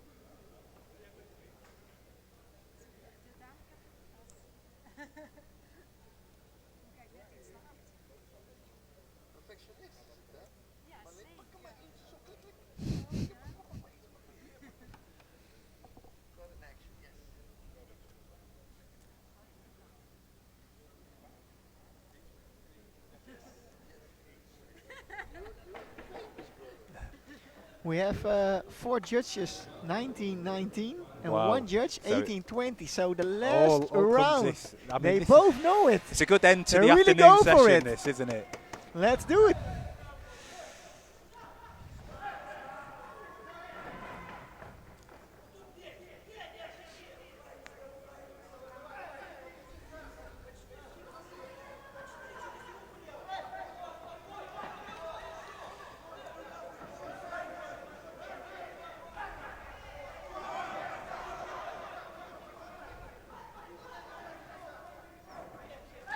Really talent, you know, in the third round, when you just can accelerate more than round 1 and 2. Good high guard there from Bobby. Kasyanov not getting through with much, but Whoa, that was a good one I mean, it's from brilliant Wallace. from both of them, isn't it?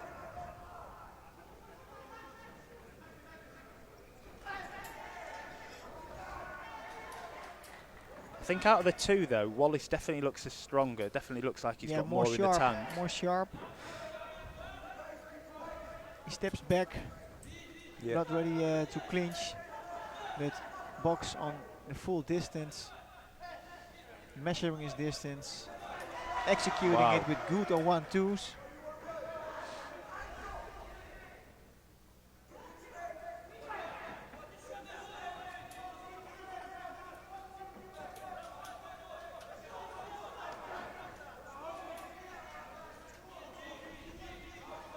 Yeah, Kasyanov Kasyanov looking a lot more tired. Than Wallace. Yeah.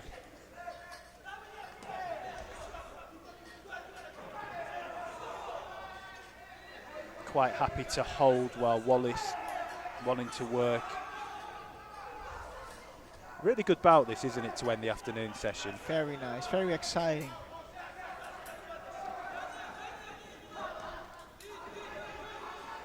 Very exploding from both sides. A good body punch 2 times from Arthur. I mean, and Wallace just landed a very good one. I think Yeah, that's true. these are scoring shots and really good scoring shots as well.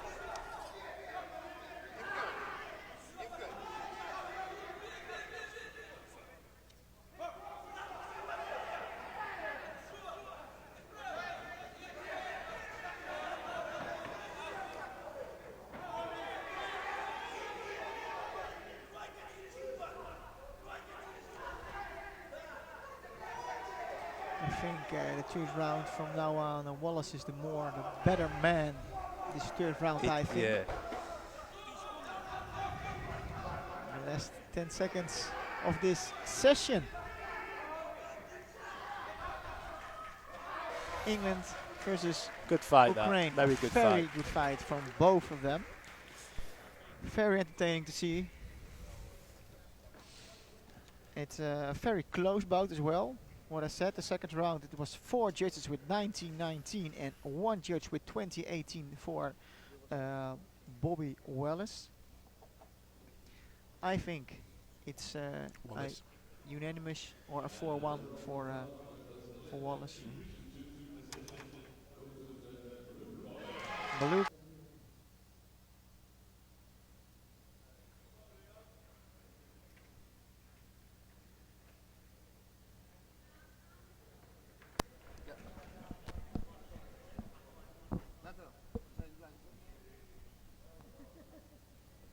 Yeah. Good.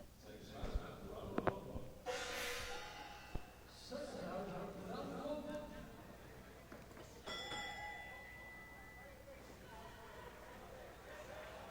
this is the evening session, the 7 p.m. session on day 1 of the Eindhoven Box Cup. We've got an elite 60 kilogram matchup here between Leo Woods from Great Britain and Kalasirim from Thailand. Leo Woods a good boxer, good orthodox boxer. Works behind the jab, looks to set up his attacks. Interesting though, Kalasirim is a very, very slick boxer from Thailand. He actually beat one of my favourite boxers currently, Oresbek Asikulov, last year. A very, very, very good young boxer, got a lot of potential. I think Leo's just got to be a bit smarter as he enters it.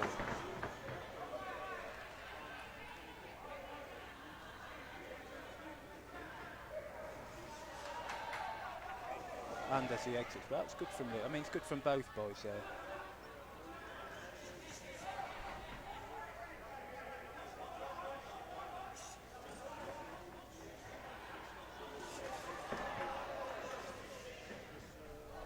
Some really good exchanges by both men.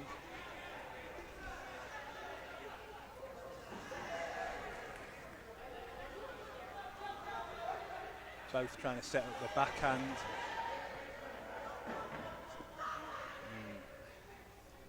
I think Leo's got to be a little bit careful of his opponent's lead hand as he steps in. He's been caught a couple of times there. So got to be a bit smarter. That was really good from Leo there, from what we see.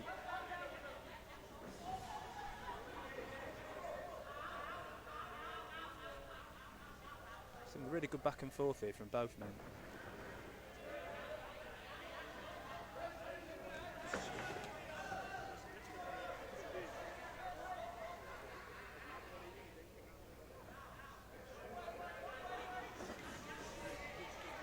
Again, going back, trying to set up them backhands, trying to set the traps, both boxers for their backhands to land. Oh, that's brilliant from Leo there, catching his opponent as he stepped in.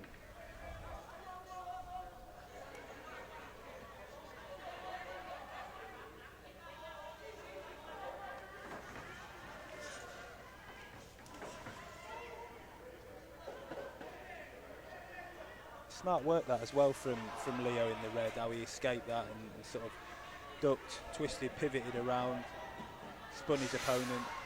That's unbelievable. It's unbelievable how Leo is working.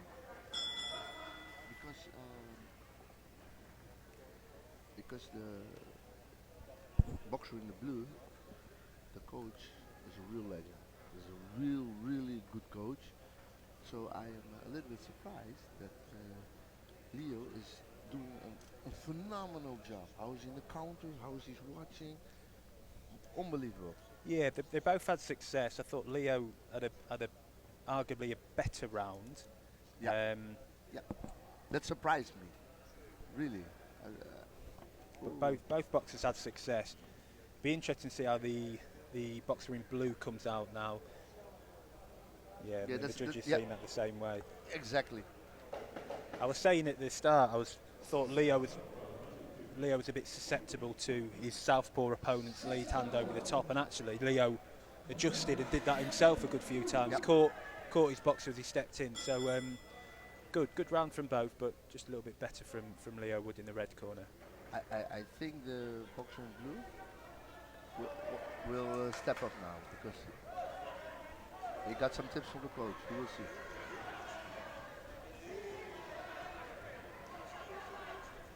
He won't give Leo that time anymore, that space. He will react faster now. We will see.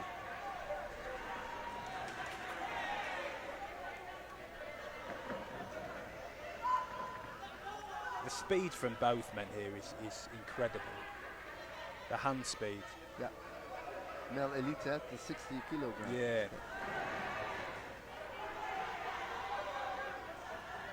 You see, after Leo is countering, the boxer in blue is continue the fight. Yeah. And in the first round, Leo countered and then it stopped. Yeah, Now so she's pressing. so important in these type of bouts that you're the last person to throw and land Yes. in an exchange. It's what the judges are looking for. Oh, that was a brilliant backhand, and he set up beautifully about that sort of You hear soft the tempo crowd release. also, right? Yeah.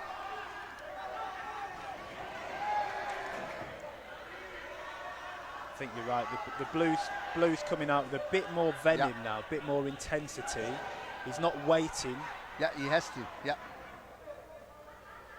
I was telling people at home that he's a really good boxer. He's this young Thai boxer. He beat one of my favourite boxers last year from Kazakhstan, Orezbek Asikulov. He's a good boxer. In blue? Yeah, boxer in blue. Very good boxer. That's why I was surprised what Leo is doing such a good job.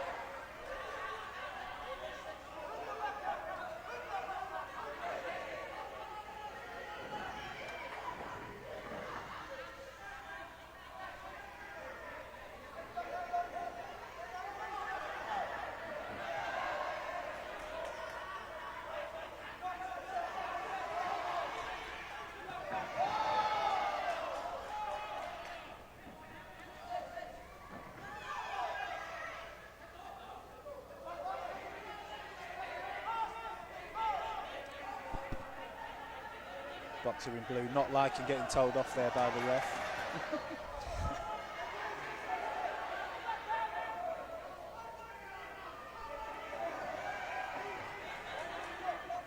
You hear the crowd there. Everybody's enjoying this kind of speed, this kind of boxing.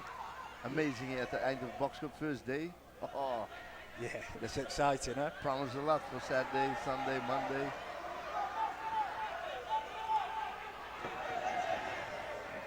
It's good work that from Leo, and I think the boxer in blue slowed down a little bit as the round's gone on. He started fast, slowed down. I still think he probably had the better round, round. I think, yeah.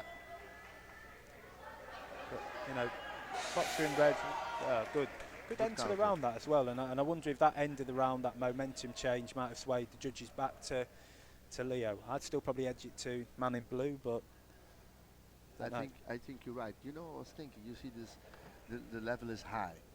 When doesn't matter who, blue or red, boxer will win. You have to recover, and then tomorrow, and then Sunday, and then Monday for the finals. Oh. And the judges saw it that way, so it was a 3-2 split for the second round. I thought that was fair. It was a round of two halves. I thought Calaserum came out explosive with real ferocity in his punches and his combinations, but I thought Leo did well to adjust mid-round, catch Calaserum on the way in. So it's an exciting third rounder. Yeah, this is it. Final round.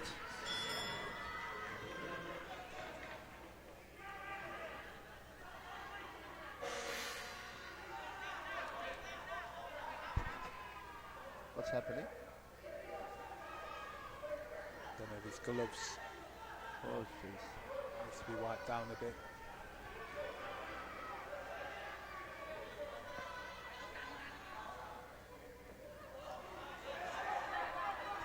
They both know that this round you have to dominate. I'm curious to see the game plan. So man, I'm curious to see how the round unfolds, because what we've had is rounds of two halves. Ooh.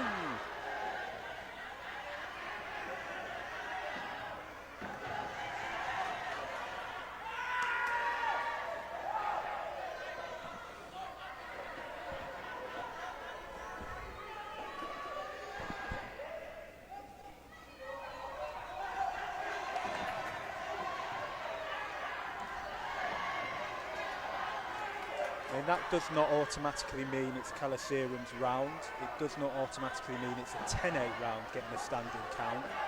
It's just a rest, eh? But what it does is it gives you as a boxer a bit more motivation. Yeah. And actually, will it force Leo to change his tactics? He's been quite calculated for the most part. Will he now try and rush things, which would be the wrong thing to do against someone as smart as Calaserum?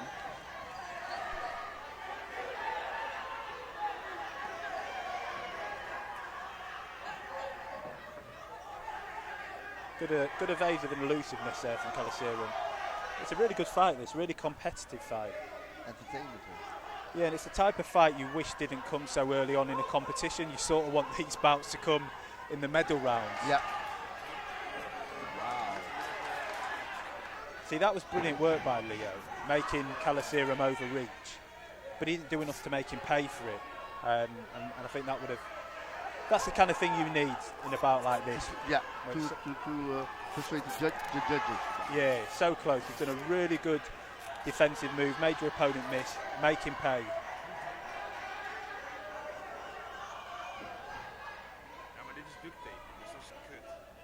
Wonder if he's going to get a point now, yeah. One more. Ooh. Look the coach, look the coach.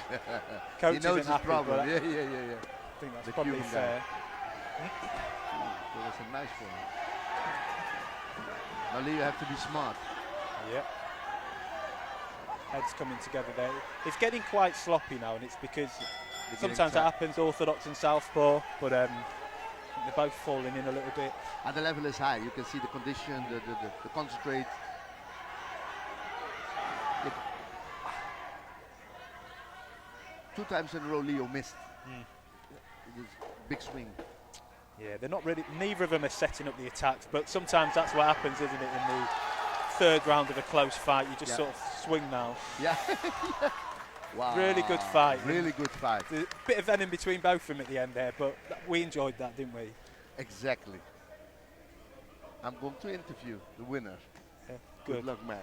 Good luck. Don't know who the winner will be, but that was close. The Thai boxing coach not happy with the point deduction in that third round. The GB coach is not happy with the standing count that was also given to Leo Wood. But that's some high-level stuff, that high-level boxing from both, and both should be proud regardless if they win or lose that.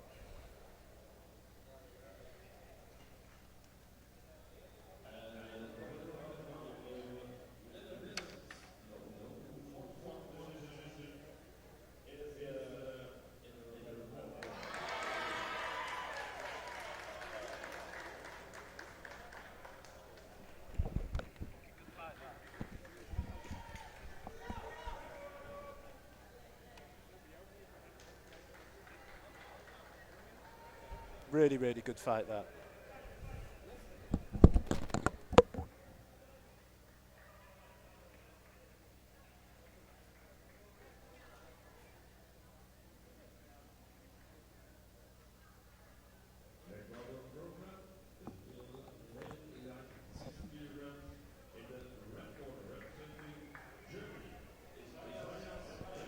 that was a really, really highly skilled, highly technical bout between two brilliant young boxers, and a perfect way to start the evening session.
Another 60-kilogram contest here. In the blue corner from Saudi Arabian boxing team, Ziad Mashraji. And in the red, representing Germany, Isaias Nabai.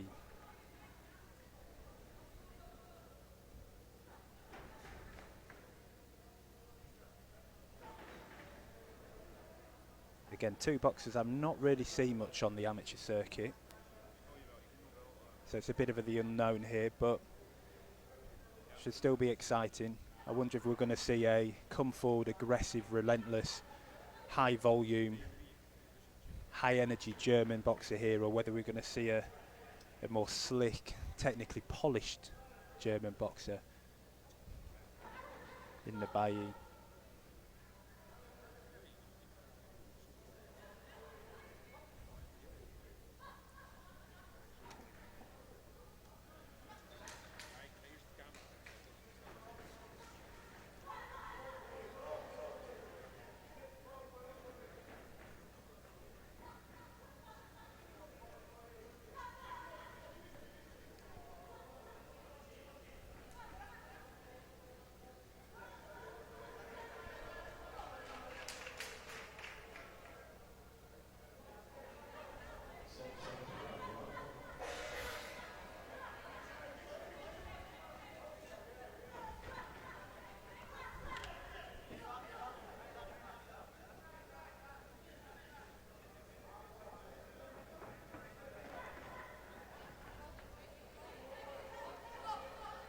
Cagey opening from both boxers here.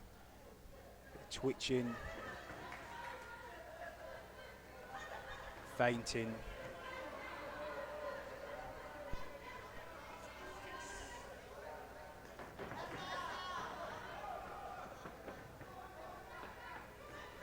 I think we got the answer to my question at the start. It's going to be a sort of counter-punching, technically polished German boxer who we've got here in the Bailly, in the red.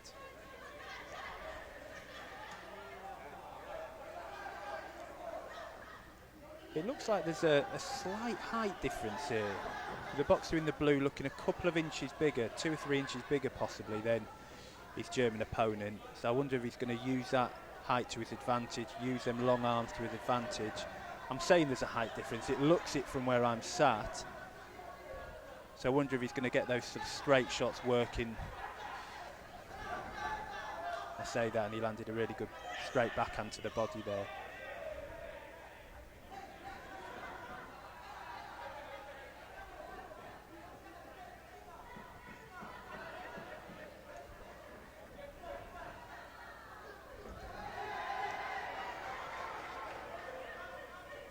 I mean, from where I'm sitting, I sort of favour the boxer in blue here. I was about to say a lot of the red boxer's punches are landing on gloves, but he's landed a couple of good shots there. But again, quite a technical contest this. Surprisingly technical contest.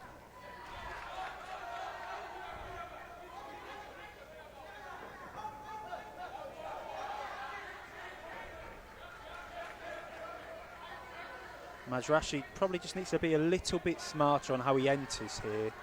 He rushed the last two and he sort of rushed that one a little bit, and he's getting caught as he's entering. Probably needs to go back to what was working earlier on in the round. Behind that stiff jab, behind that lead hand, not rushing in, not falling in. That'll play into the German's hands. He'll look to counter and move off all day.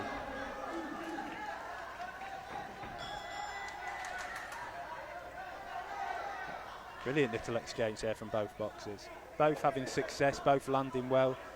Again, if I'm a judge, I'd probably edge it slightly to the boxer in blue. He had the last word and the best last word, but really good opening round this.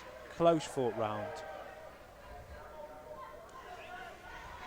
From where I'm sitting, I'd probably slightly edge it to the boxer in blue, the Saudi Arabian boxer Ziad Masharashi. Some of the judges may have seen that a little bit different from other corners of the ring, but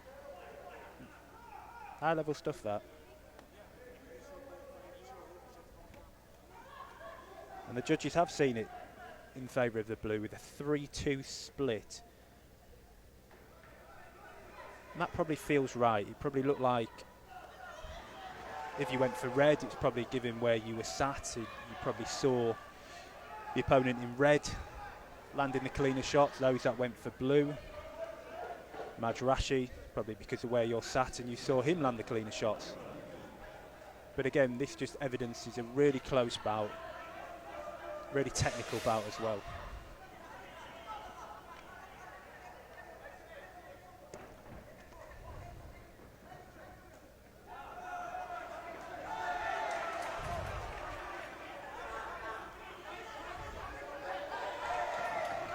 Boxer in blue adopting a more a Philly shell style defence. I'd argue it probably wasn't that successful and isn't that successful.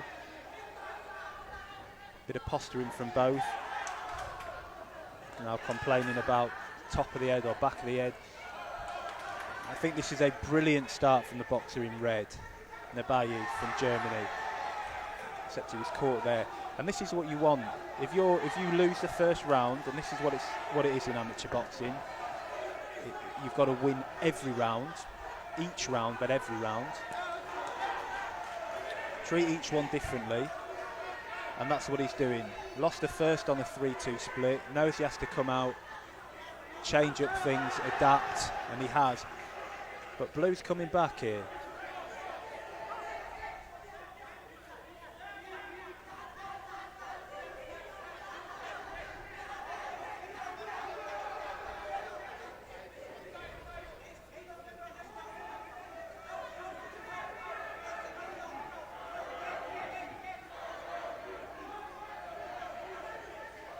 Yeah, going back to what I said, it'd be great to win every round, but it's about boxers treating each round separately.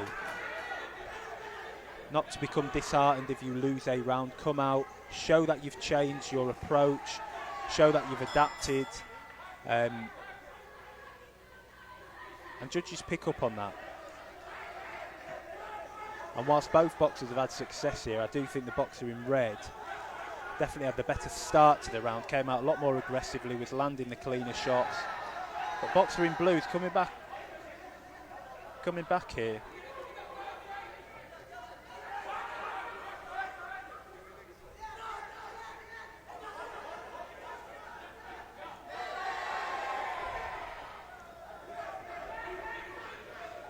Boxer in red getting a little bit complacent now. Holding his feet a little bit too long, not really thinking about what's coming back after he's thrown.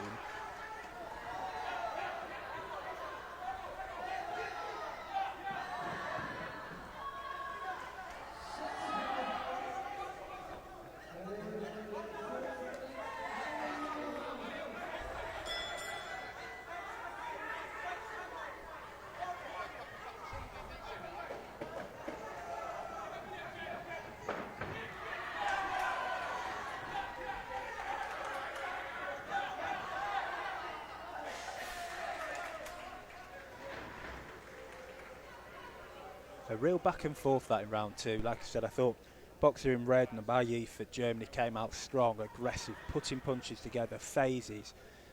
showing the judges, listen, I've made them adjustments from round 1. Boxer blue coming back into the contest. I felt when Abayi was probably being a little bit too negative. Started the round well, but then a bit too negative on the back foot. And then a bit of a slugfest in the last 10 seconds there. Thought the boxer in blue didn't like what happened, getting pushed, and then thought, right, I'm going to come forward. So both trying to slug it out and swing, but very, very difficult round to judge.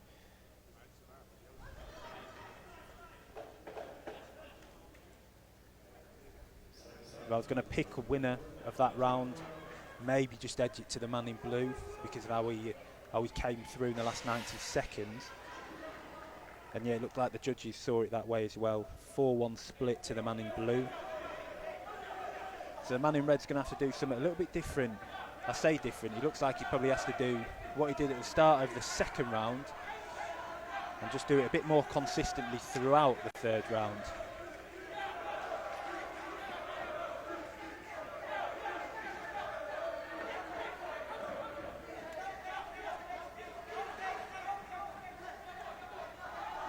Brilliant head movement there from the boxer in blue.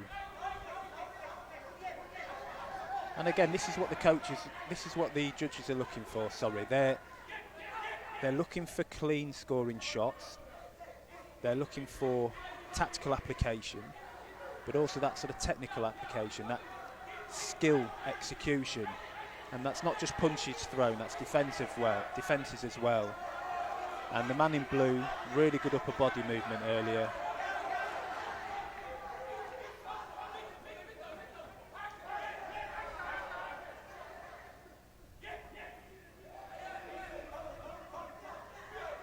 The man in red looks like he's struggling a little bit with the pace here. Happy to hold. Heavy breaths, mouths open.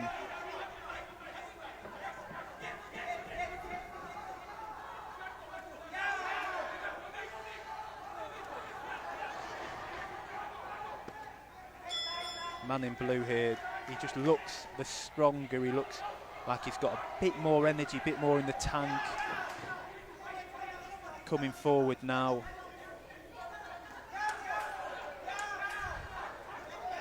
Adopting a Philly shell that actually works, unlike what he was doing in the second round, but he just looks physically stronger, but that's good. He's still got to be thinking about what's coming back.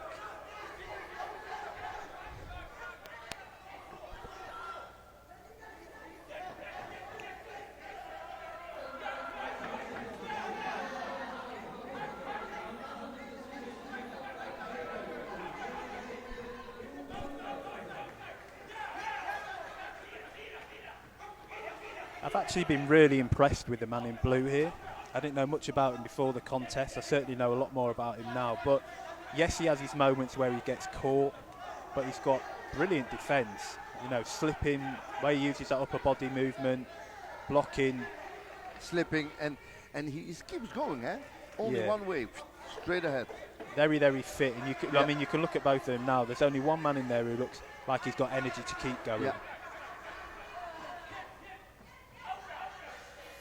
That was a really impressive performance from the man in blue. I'd be surprised if he don't get his hand raised.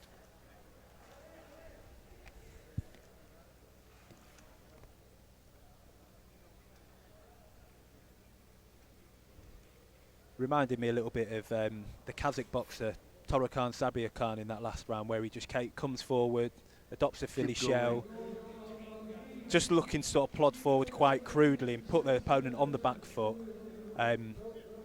Sort of throwing hope, and he did that really well in that last round. And we shall see. 3-2 split. Like you said. Yeah, I'd have been very surprised if it wasn't the man in blue. Like you said. I'm going to ask him a question.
There we go, we have another example of when you have two rings close together and boxers hear a bell, they just want to get to it, but yet it was for the other ring.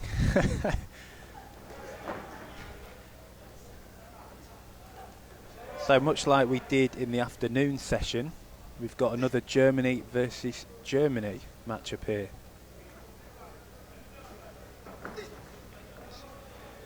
With the man in red, Ayman Tounsi, and the man in blue, Berkant Ari.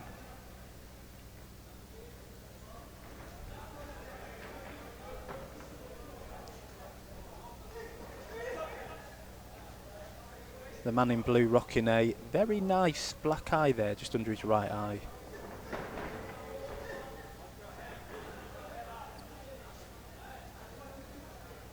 Hopefully that's not representative of him or him not being able to defend a shot. Both looking quite sharp here.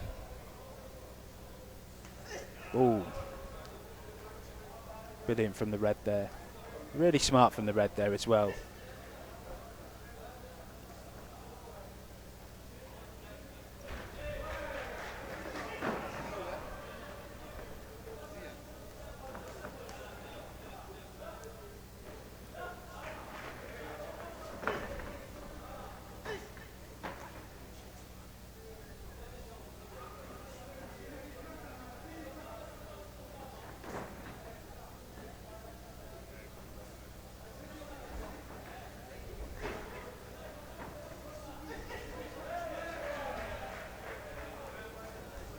And I like that from the man in blue. Touched downstairs, got the reaction and response from the man in red, defended it, and then came back with a third. Went first and third there. Probably needs to do a little bit more of that whilst coming forward.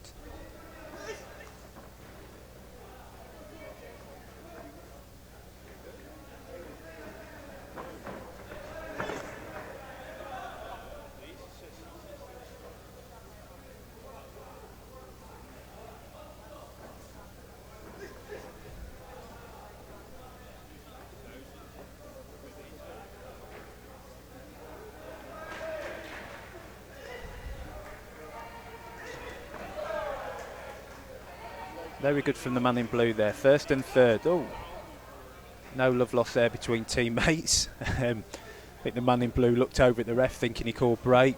Man in red heard no break and thought, right, here's a three-piece.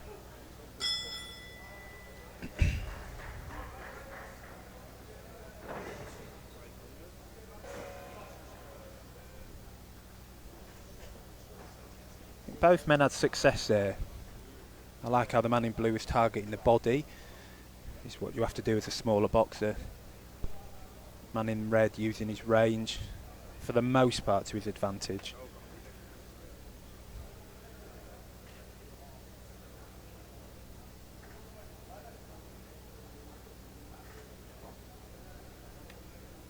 I was going to have to pick a winner. I'd probably edge it just slightly to the man in red. Blue probably had arguably the more eye-catching shot or two shots for the round, but I think the man in red for the totality around had the better work. And the judges look like they see it the same way, 4-1 split to the man in red. Be interested to see how blue comes out here. Probably needs to step on it a little bit. What he was having effect on and what he was doing well in that first round. Just needs to do a little bit more of it here. Touch downstairs, first phase, come back, get a response from man in red, then step in, come back with third phase. Go first and third, stepping in, upstairs, downstairs. Where possible, try and have the last word in those exchanges. Show the judges I'm the man here.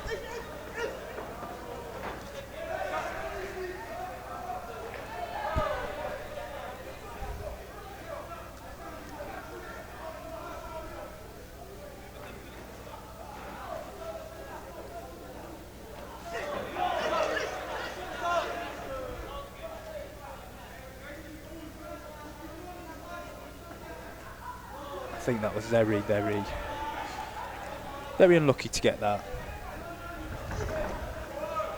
But you're seeing there the man in blue, first and third, and that third phase, well, that follow-up phase that he did, aggressive 4, 5, 6 punch combination. Yes, the ref shouted break or stop towards the end of it. Very, very difficult in there to hear. But that's where he's going to have success, stepping in, making it difficult for the man in red, throwing punches, both levels. The man in red here's just got to go back to what was working, get that jab working, stiff jab, neutralise your opponent coming in.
Good varied attack there by the man in red. Upstairs, downstairs, finish back upstairs.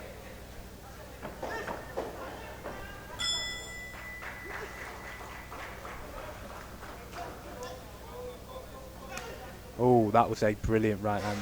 And you could sort of see it coming a little bit when the man in red was angling off to his left side, lead hand side. At times he was doing it with a bit of a lazy lead hand.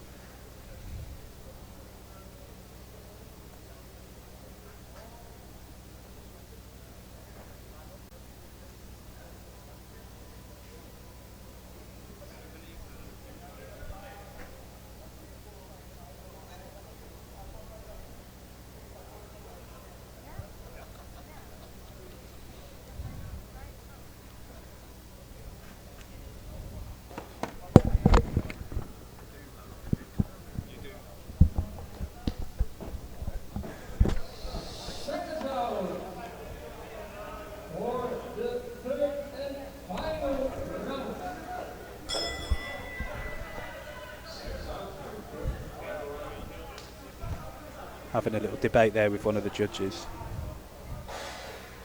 He asked me who was winning. I said the man in red. And yes, the man in red is unanimous on all judges' scorecards for that second round. So man in blue really has to change things up. Bit disappointing with how he ended that round, the man in blue, in that last minute. He was sort of looking for single heavy shots. It's not going to work.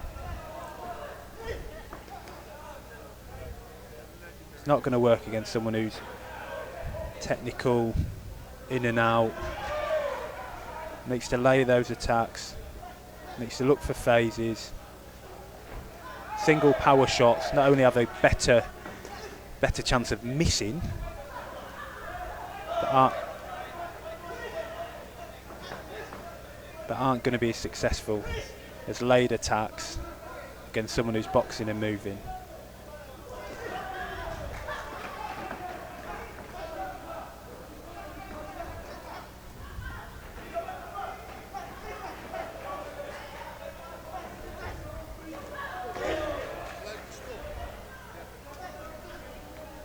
It's the man in red here who's putting his punches together. Are all of them scoring? No. But he's looking the more active, he's looking the more equipped in there. And technically and tactically as well. I mean, the man in blue probably is throwing the harder shots, but is a lot less accurate. Missing with some, quite a few, which doesn't look that good from a skill execution standpoint. And when he is landing, like he landed a good backhand there 10-15 seconds ago, he's not doing anything else to follow it up. It's one single shot and then letting his opponent move off.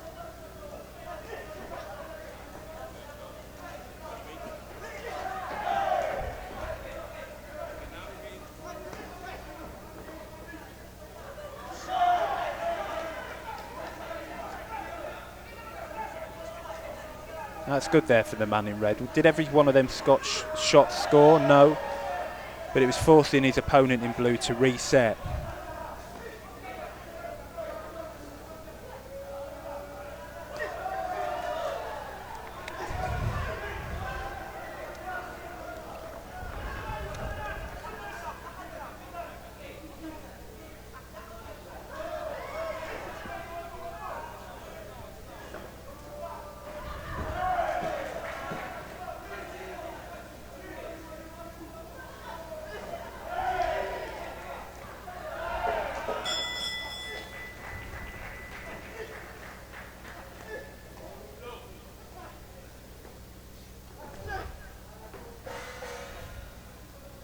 Good bout there between two German teammates. I think there's only one winner, and that's the man in red.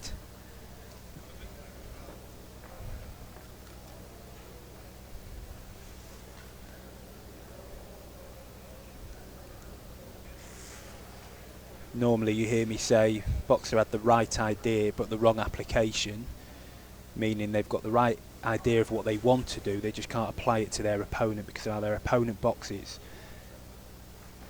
I think it's fair to say, and this may sound harsh, I think boxer in the blue had the wrong idea and the wrong application. And the result of this bout, winner by unanimous decision, split decision 4-1, lady from the red corner.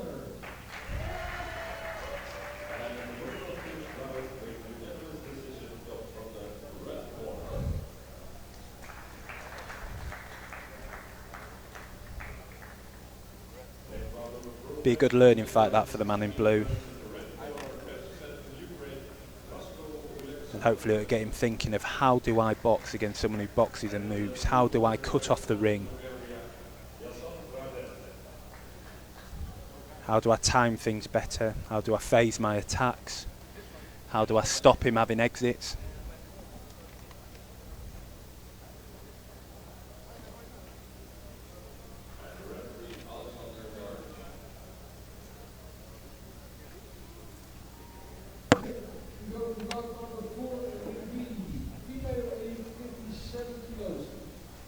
Holland is now going there.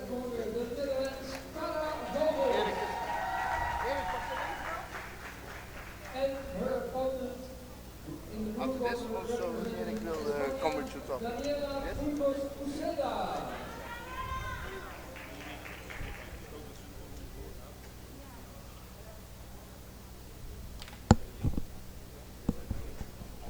So on paper, this was one of the bouts that I was looking forward to the most today.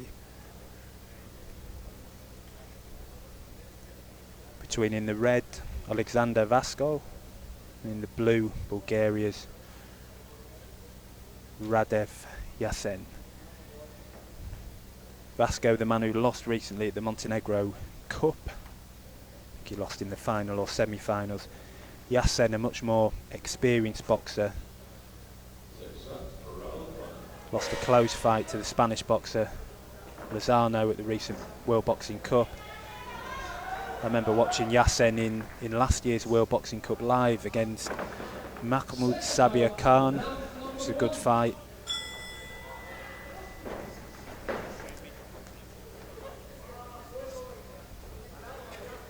If I'm not mistaken, I'm pretty sure he beat Olympic silver medalist Bilal Benima 2 or 3 years ago, the Stranger. So very experienced boxer. It'd be good to see how this goes. Both tough, rugged, strong, powerful boxers.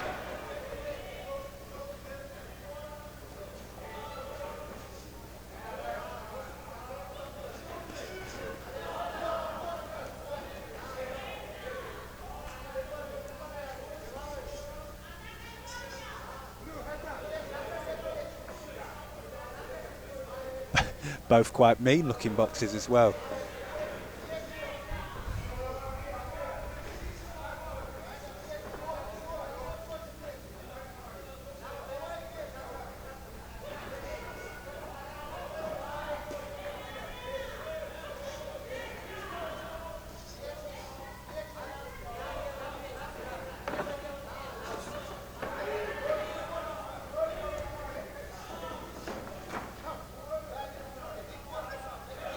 slip there from the man in blue.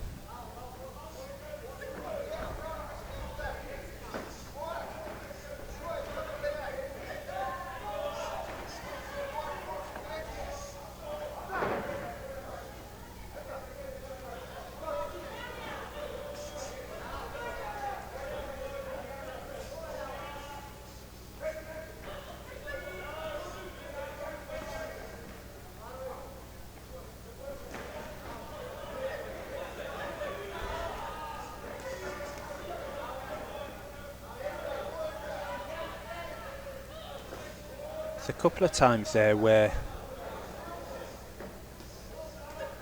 Yassen, the man in blue, has caught Vasco, as Vasco probably holds his feet a little bit too long after he's thrown a combination. Still needs to think about what's coming back, does the man in red.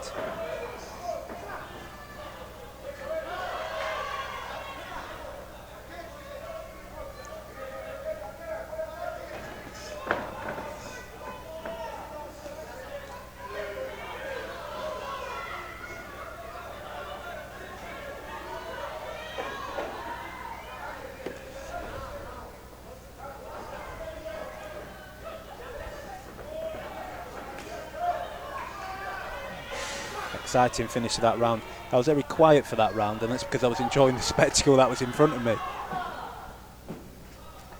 Very, very tough round to score as well. I think from where I was sitting, the question I asked myself is how effective was that front foot boxing from the man in red, Vasco?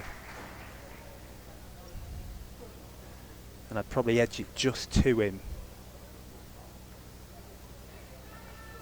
Yes, he'd get caught on occasions after he's thrown, but I thought the better work came from him, the cleaner work came from him.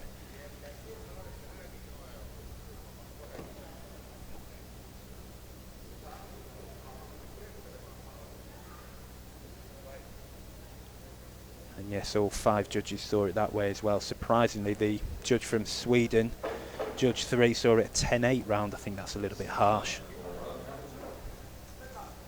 I didn't think it was a dominant round from Vasco. I thought it was competitive. I thought Yassen was still landing.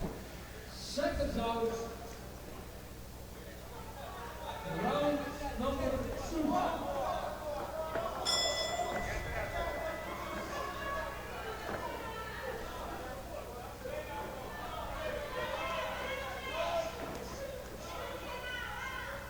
I like the variety here from Vasco. Different levels, different variation in his shots. Round the outside, up the middle. And that's what's going to be effective against, I mean, both boxers have got very high guards at that closer mid-range. So when you are putting shots together just like that, that was brilliant. Round the outside, I think it was a sort of hook to the body, right hook to the body, and then he finished with a sort of short snap uppercut upstairs with the right hand as well. And that's what's going to work when you've got an opponent, like I said, both of them with that high guard. Got to vary your output, vary the shots you're throwing, tempos, power, placement. Really impressive stuff this from Vasco against, like I said, a much more experienced boxer in Yassen.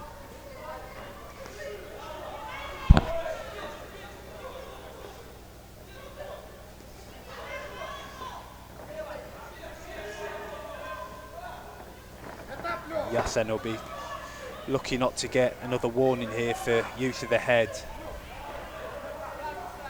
Yeah, that was a long time coming, if I'm honest.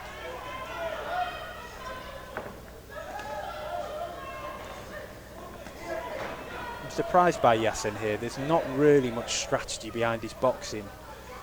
Yes, some of Vasco's shots are landing on his gloves. Vasco, the much more accurate, much more active and accurate boxer here. Oh, this is brilliant. Brilliant combination from Vasco. Different levels, like I said, different tempos, different powers, different placements, real variety in his punch output here. I think that'll be the 3rd or 4th warning that for Yassen's head. I think if there's a 5th time he gets warned for that, it'll probably be a point.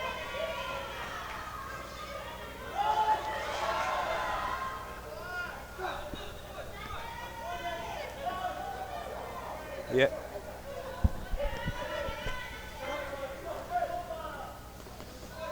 I thought as much. I think if you get warned four or five times for the same thing, you obviously aren't listening to the referee, and that is deserved of a point. I don't think he can have many arguments, and he didn't have many arguments with that, to be fair. Now what's interesting is it was a unanimous first round for Vasco, with one judge scoring at 10-8, which I thought was a bit surprising and harsh. I'd actually probably give that a 10-8 to Vasco that round. Forget the point deduction, but I just thought Vasco was so much more dominant than his opponent, Yassen. His punch variety, his punch output was fantastic.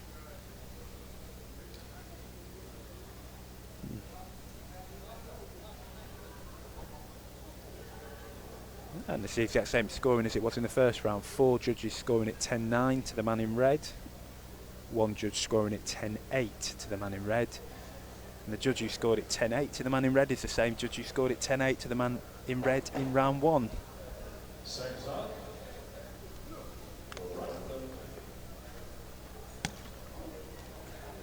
I don't want to say this is a foregone conclusion, but I don't see Yassen doing much different. By the looks of it, I don't see Vasco doing much different either, the man in red. Coming out with some real aggression and spite. Again, good variety in his output, good variety in what he's throwing, how he's throwing it.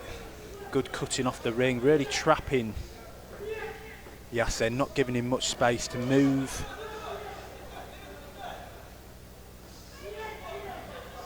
Almost like his countryman, Alexander Kizniak. I mean, Yassen can shake his head all he wants, but I don't think he can have any arguments with that. Were some of the punches touching gloves? Yes. Were some of them getting through? Yes. Was he throwing anything back? No.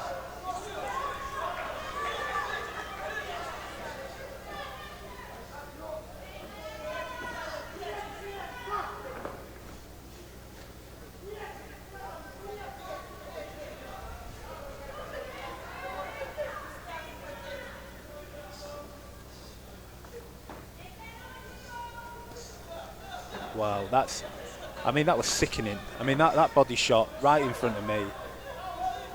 Such good placement there by Vasco. Got incredible torque on it. And again, and you can tell they're having effect on Yassen.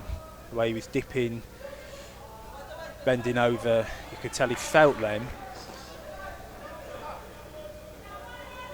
This is a really impressive performance from the man in red, the Ukrainian.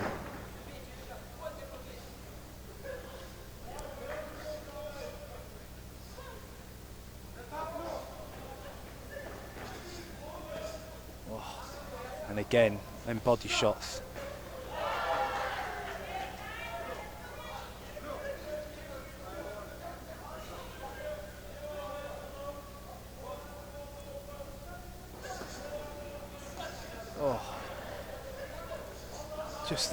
Them body shots, sickening. And you can tell they're having such an effect on Yassen.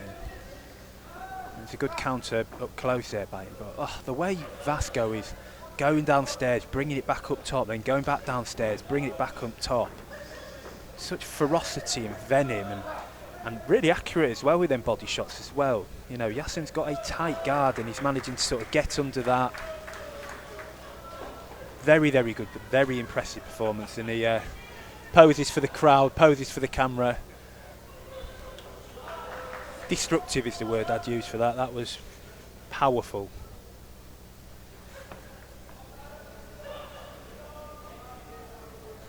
And the future of Ukrainian boxing is looking very, very positive.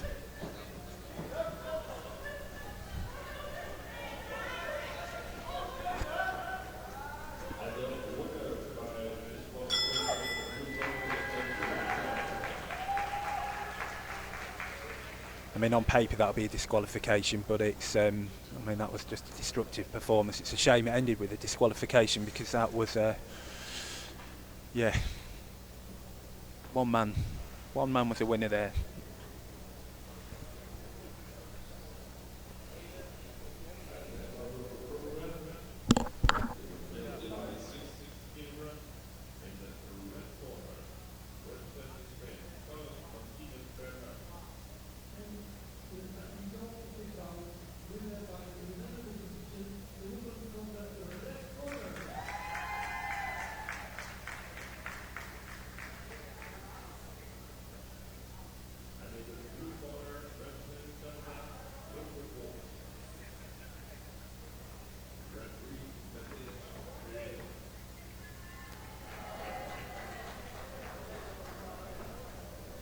me and a few of the other people working for the Eindhoven Box Cup just showing appreciation and recognition for just how good that performance was from Alexander Vasko from Ukraine. Really was disruptive.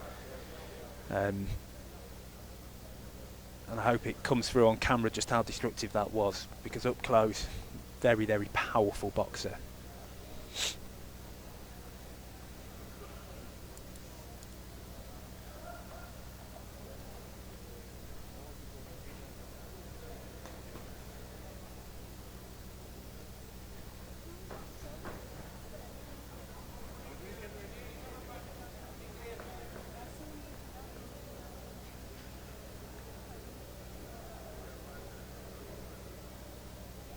Then we go on with bout number 5.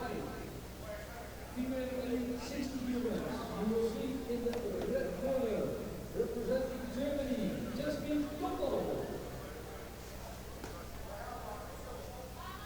And the opponent in the blue corner, representing Poland, Victoria Hass.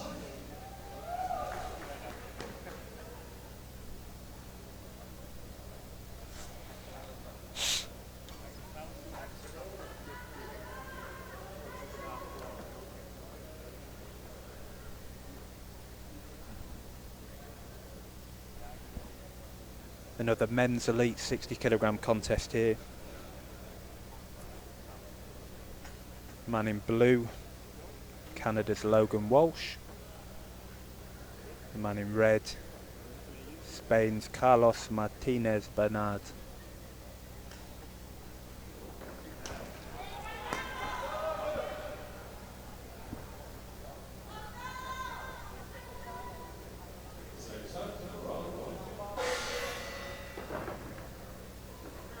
Both orthodox boxers.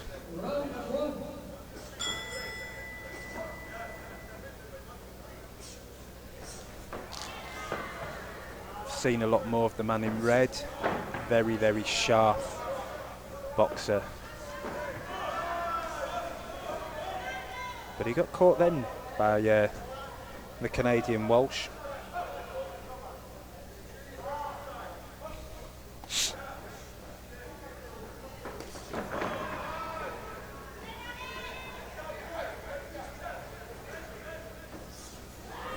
Brilliant little uppercut there as Walsh entered.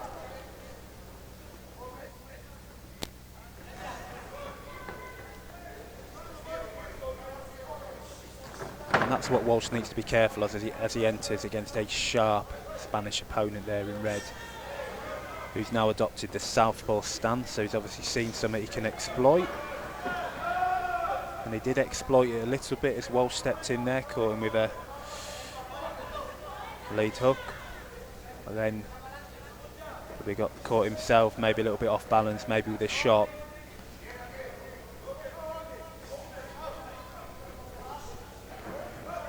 Again, the refs giving both boxers every opportunity to work inside. And I quite like that, actually. I think sometimes referees in amateur boxing can call break a little bit premature. I think it's good to see how boxers work on the inside in the clinch, how they work their way out of it.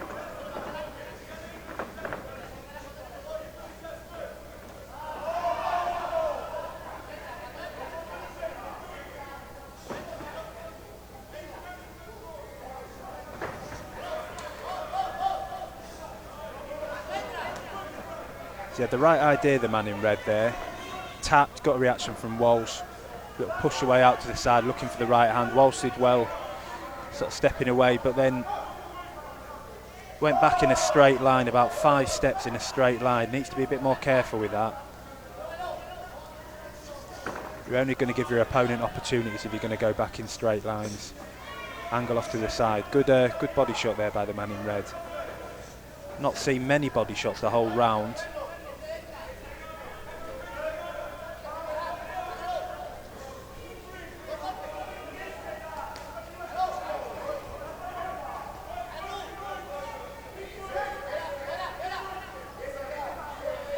I'd want Walsh here to maybe just take that step back,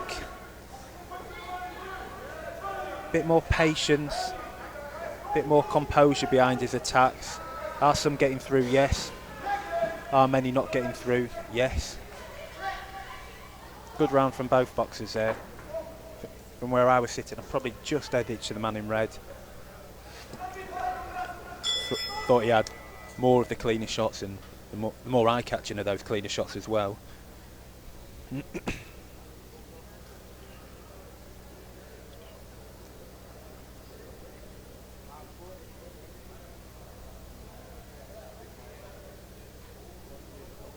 it looks like only two of the 5 judges saw it that way.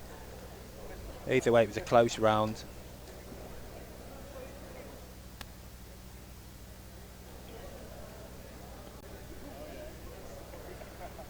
Like I said, from where I was sitting, I thought the man in red had the more accurate clean shots.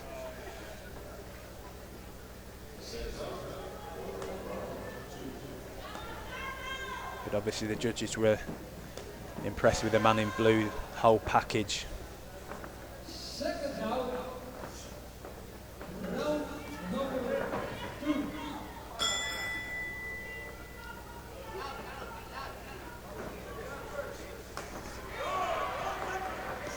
Good shots landing by both boxers there.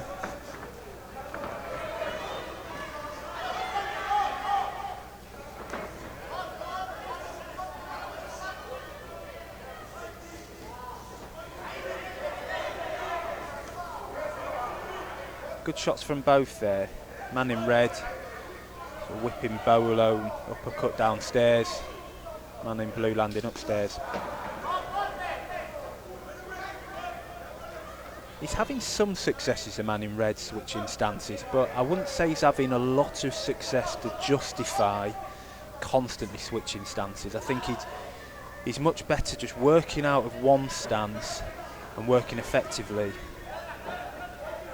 in that. I think sometimes when you've got an opponent who constantly switches stances, it can offset your own game plan.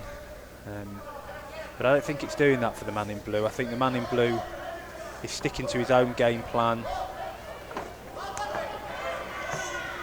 Both landing good shots there. I think probably the argument that'd go in the blue man's favour is ending these exchanges. Sorry, he's ending these exchanges better than the man in red.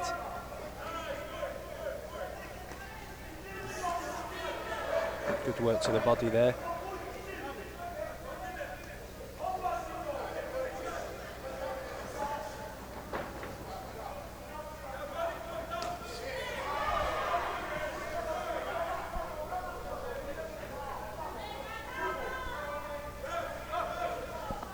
And I've been joined here by a special guest. Good evening, Jeremy Besson. You've had some very, very good commentary from Matt Robinson. For all who do not know, follow Matt Robinson on Instagram. You will get the best highlights of boxing and the best expertise and boxing analysis. At Matt Robinson on Instagram. Now let's return to this fight. Yeah, I promise you, I'm not giving him money for that. I appreciate that, and the man next to me is the man who is in charge of this whole competition, whole tournament. So what do you make of this fight, Matt? It's a competitive fight. I thought the man in red edged the first round, but the judges thought the man in blue edged it. But it's a good competitive fight. It seems to me that the Spanish guy, the man in red, he's getting tired at the end of the second round now. Yeah, I think he did have the better of the rounds that round. He has to. Interestingly, he switches stances a lot. I was saying this in commentary. He switches stances a lot. I didn't think he had the same success as he did in the first round with that. But granted, it looks like the judges have given him the round on 4 out of the 5 scorecards. Yeah, 2-1 ahead in the red corner now. So what does the man from Canada, the man in blue, what does he need to change from his tactics to get this last round going his way? Probably probably needs a bit more composure behind his attacks. I feel like there's been times when he's rushing in and he's getting caught on entry. I do feel like he's having the better end to the exchanges. The man in red is sharp when he needs to be.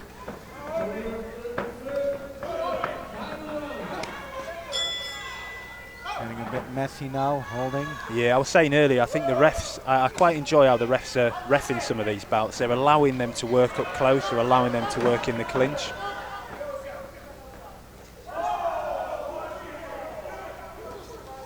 That's a good shot there by the man in red. By the man in red. And switching stances. And this is what I mean. I don't think he's had the success he would have thought he'd have by switching stances. I think he looks much better as an orthodox. Yeah, he doesn't seem very well trained if he's going southpaw. He's not. Doesn't look as comfortable. Doesn't look as balanced.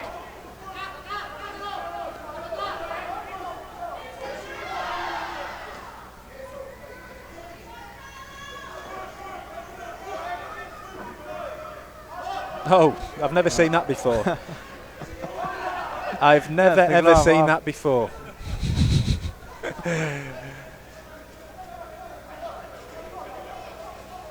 In my many years of being an amateur boxing fan, I've never seen a boxer manage to take off another boxer's glove. And he was holding it. Yeah.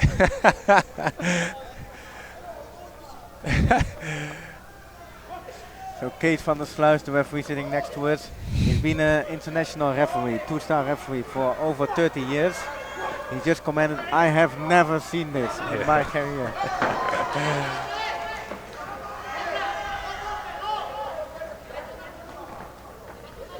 If he doesn't win this, the man in blue, he can certainly claim to have one of the most impressive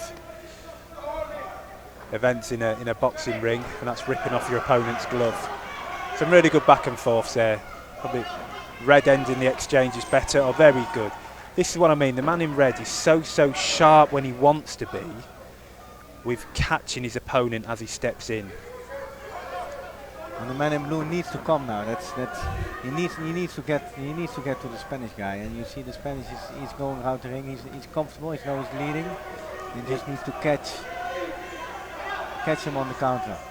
But if you look here, you need a bit of composure from the man in blue. He needs to win the round, but he needs to do it composed. There needs to be a bit of calculation and strategy behind those attacks. He's not looking. He's just punching. He's just throwing the punches, but he's not looking well enough where to punch. Not creating the opening.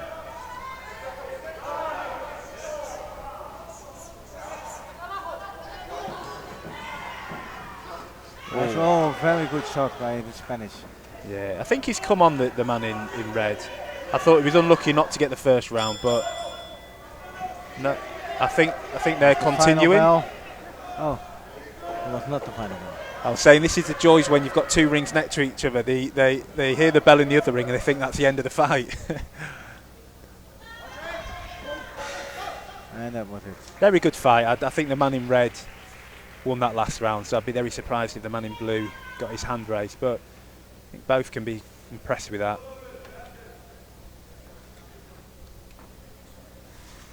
Let's wait for a moment. We'll see the judges' scorecards. The winner of this bout will be by split decision 4-1. The woman in the red corner. Blue corner, sorry.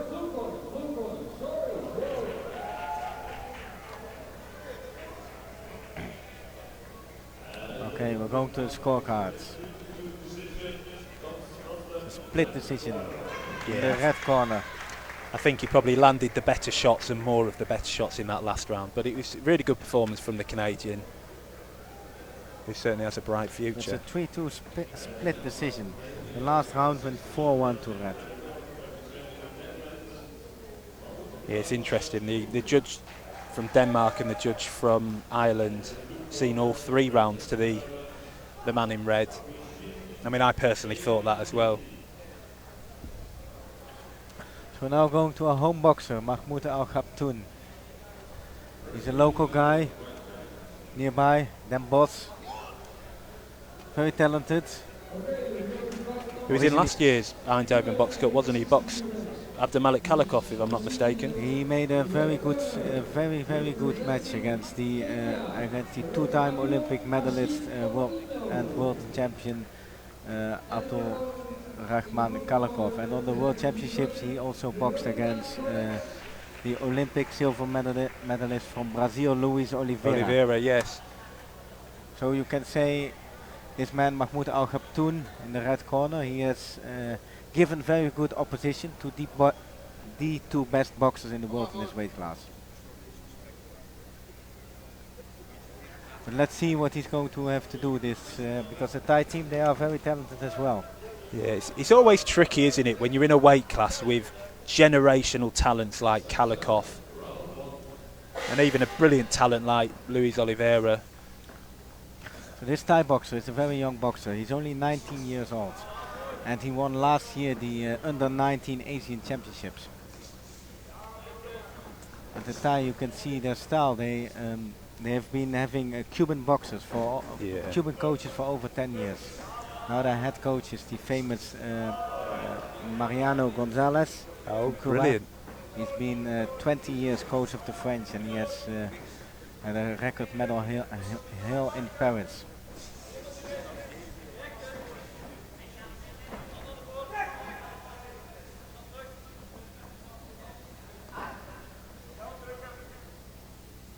Yeah, you can sort of see some of that Cuban approach rubbing off on some of these boxers. Mahmoud's going into the attack. He needs to do that. He needs to make his points from the early on.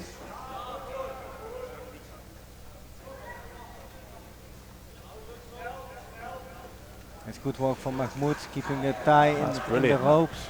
And also good counters from the blue corner here. Yeah, I think although the blue ended that exchange, I thought man in red probably had the better of the exchange and landed the cleaner shots. Just needs to do a little bit more of it, doesn't he?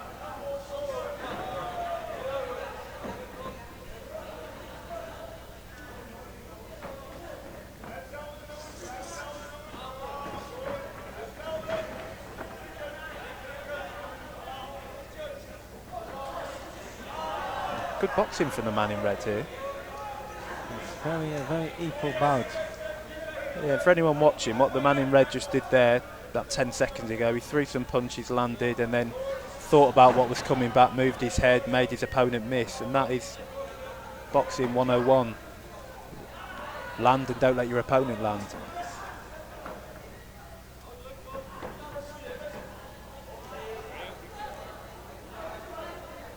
This is really a game of distance, these two boxers. They are both boxers, they need to keep the distance, they need to get just the edge. It's a game of millimeters in difference. Or inches, as you would say. Yeah, absolutely. Interestingly, the man in blue has gone back to his orthodox stance. He was southpaw for a bit, probably didn't have the success he would have thought he'd have as a southpaw. Gone back to orthodox. Got very long arms as the man in blue. Yeah, but he's not really using his reach as he could. I agree. He's got long arms, perfect shots to throw, long straight shots. Be interesting. How did you score that? I couldn't tell, honestly. I couldn't tell. I mean, I'm Dutch, so I would give it to the favor to the Dutch boxer. I'm not Dutch and I'd edge it to the red. As did the judges, 4-1. They did, yeah. They did 4-1. I think both had success, but I think your man in red landed more and landed the better shots. And I think he ended some of these exchanges a lot better. Yes, and I also think there was more initiative with the red corner. Be interesting to see how the man in blue comes out. 4-1 down on the scorecards. It was 4-1, wasn't it? It was 4-1, yeah. 4-1 down on the scorecards. So he knows he needs to make a statement now. Needs to come out, show he's made adaptations.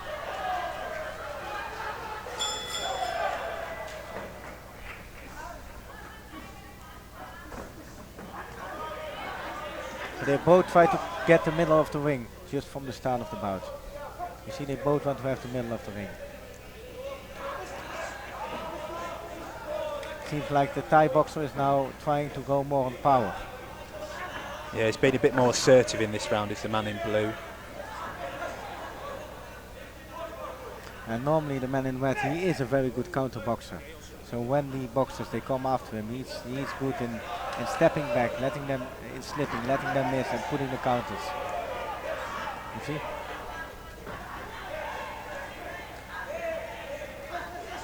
Very good combination from Mahmoud Al-Khartoumi. And it's interesting this, so there's obviously exchanges happening in front of us. And I guess what the judges will be looking for is who's initiating those exchanges, who's looking better in them exchanges, and who's ending them exchanges. And I think for the most part, it's the man in red. He is, and I think he's also making the better clean hits. Yep.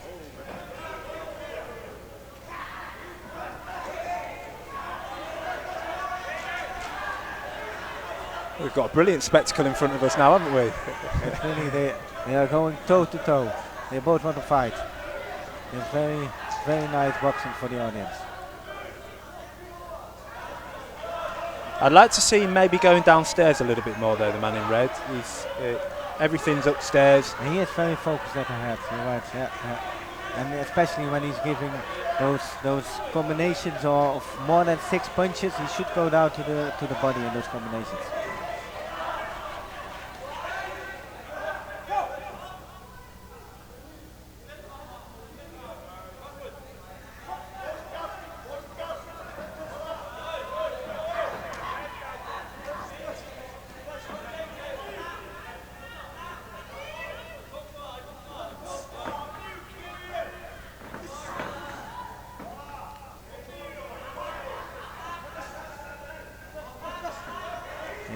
Initiative remains with Mahmoud. It does. And he's just looking a bit more stronger, a bit more fitter, a bit more assertive. I can imagine also the Thai boxers, they still have some jet lag in the legs, of course. They just arrived yesterday. Oh, did he? There's a 5 hours difference. So the Thai team only arrived yesterday? Yesterday. Or maybe no, they arrived Wednesday night. Wednesday night late. So they will still have some jet lags in the legs. But Mahmoud is doing this very well. He's now controlling. Yeah, I think that was a brilliant round. This should be also a second round for Mahmoud Al-Khartoumi, I think. I think the man in blue raised his hand, but I don't think there was confidence in that. I think the man in red here, probably 2 rounds up. So this round went with 3-2 to Mahmoud Al-Khartoumi. And the scorecards are now 2-0. So we're not there yet for the red corner. He needs to still win this last round. If it goes to the blue corner, it's still a 3-2 loss. So this last round is still all decisive.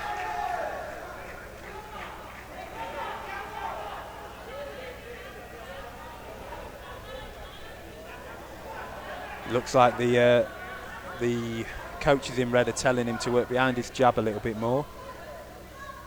I don't think that's ever bad advice. So the Thai will now be fighting for his last chance in the tournament. Yes. He needs to have this round on at least the 3 judges' scorecards that are even now. Looks like he was given that exact pep talk by his very passionate coaching team.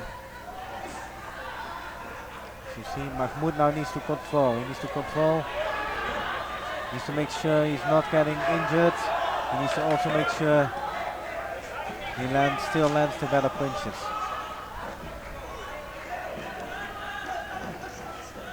And it's dangerous when he's going with his head forward. Dangerous for both boxers. Coaches are telling him be a bit more composed through your attacks. I think that's really good advice. Yeah.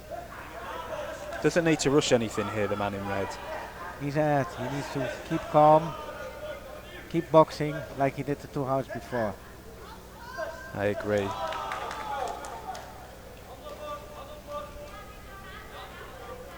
And the pressure is now with the blue boxer, and it should be working in the advantage of the boxer in red, who can be comfortable and counter when he needs to counter.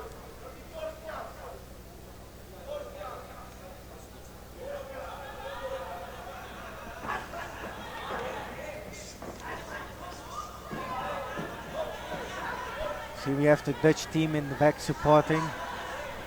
They're having a flag, a Dutch flag with the with his picture face of on. Mahmoud Al Kaptoun.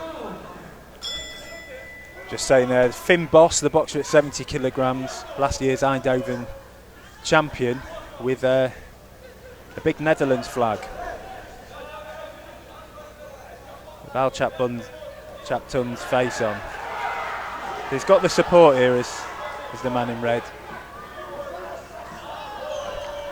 The man in blue seems a little bit tired. I think, if Mahmoud Al Kaptoun now just controls the bout, don't do any stupid stuff, it's going his way.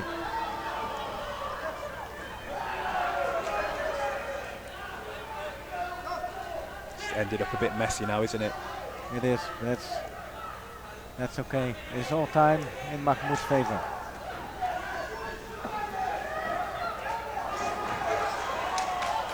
Dancing, just getting on the outside, getting on the ropes, going around. Make sure not to get hit now.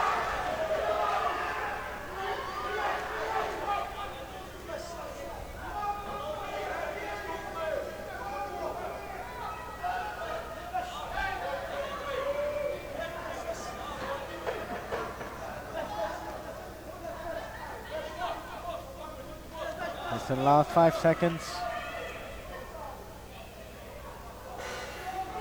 And Good fight that. I mean, technically there's some blips, but I thought that was a really good fight between two good boxers. it was a really good fight. I really enjoyed, especially the second round when they went toe to toe. Just. But the man in red probably just got this.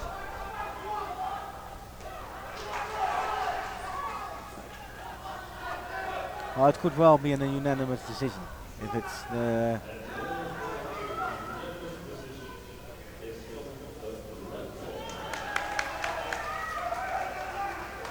Seems the last round, the Thai boxer, he needed to come, but he was too tired. You could see, especially in the last minute, he was really tired and not being able to make that difference to take the last round, which makes a unanimous decision for Mahmoud. And jet lag may have played a factor. I also think probably age and experience plays a factor in Of these. course, How yeah, you yeah. pace a fight, and probably didn't pace it very well, whilst your man in red, a lot more experience in these situations, much more confident when to throw, how to throw, when to rest. So now we're going to also have another interesting fight. This is Paul Jennifer Bascon of the Philippines. You can tell something about Paul. Do you have some background about Paul? Well, I'm fairly sure he boxed recently at the Asian Championships. I'm fairly sure. But we've also got a boxer from Haiti, haven't we? Haiti. We have the boxer from Haiti here. That's Geronimo San Luis. And Geronimo San Luis actually lives in the north of the Netherlands. Oh, right. In Friesland, and he has been selected by Haiti to go to their LA 28 Olympic qualifiers. Oh, that's nice. So he has a double nationality. So is he Dutch-born, boxing out of Haiti, or is he Haiti-born, lives in Holland? To be fair, I do not know. I do not know.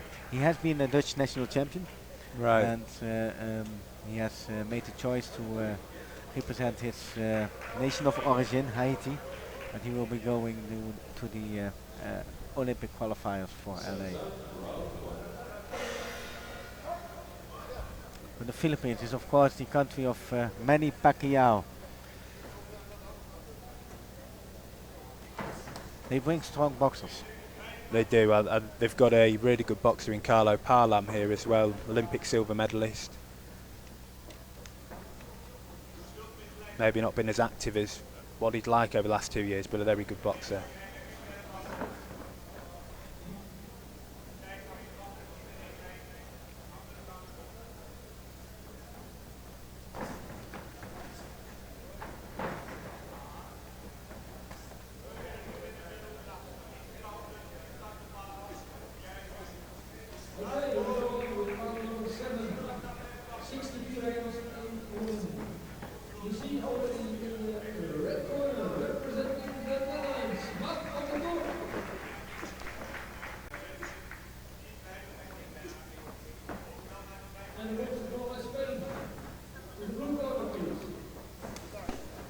can tell both are very wary of each other's speed and power.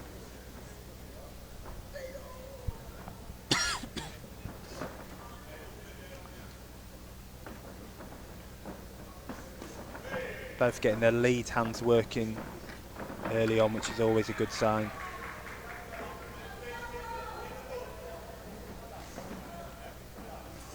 Seems they are a bit hesitant to really get into there.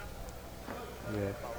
I think they're both wary of each other's speed, power, and understandable. Both have got quick hands. Oh, it's a nice jab from the Philippine boxer. Really good jab. He's really Been very accurate with it the whole of the first round, and he's been varying that lead hand, the tempo, how he's throwing it.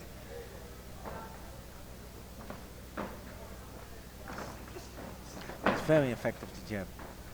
He's using it perfectly on the front of his head, the front of the head of his opponent.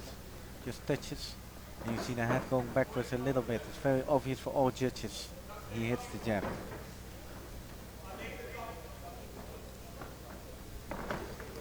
And it's very annoying for a boxer if the opponent keeps that jab going all the time. It's very, very difficult to get beside it, to get over it. But every time if you go forward, you get that jab in your face, every time. Yeah, it disrupts rhythm, doesn't it? It stops your opponent settling, Exactly. forces him to reset.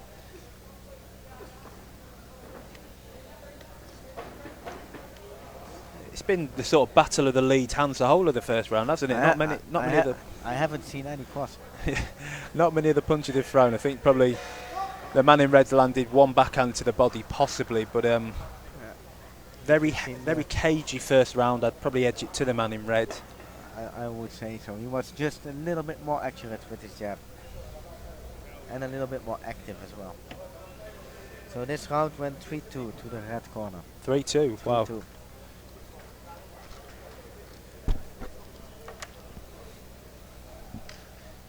You'd hate to be a judge in those type of rounds, wouldn't you? It's terrible. It's terrible. Although this round I would edge to the red corner as well. It was just hits very precise jab, very accurate. You see it's well trained. This has taken years of training to get this jab this accurate. And calculated aggression as well. He a bit more active than the man in blue, and I think, although not much was landing from either, judges probably saw that. Okay, let's see what the second round is going to make. What does blue need to do to turn this around? I think he needs to be a bit less negative, a bit less passive, a bit more confident. Not rush in, but get that jab working meaningfully like your opponent in red. You know, both are looking to draw something with that lead hand, draw the reactions. Well, do it. Fire your lead hand, draw the reaction from your opponent in red, and then go with your follow-up phase. Yeah, they are both very hesitant to throw the right in and just make that real connecting punch. It's cagey, isn't it? It's very cagey.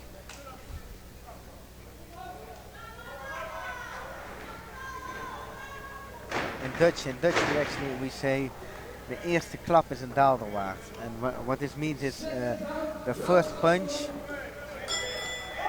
is worth 2 pounds, like instead of 1 pound. Right. So the first punch counts double. But neither of them have landed this first punch.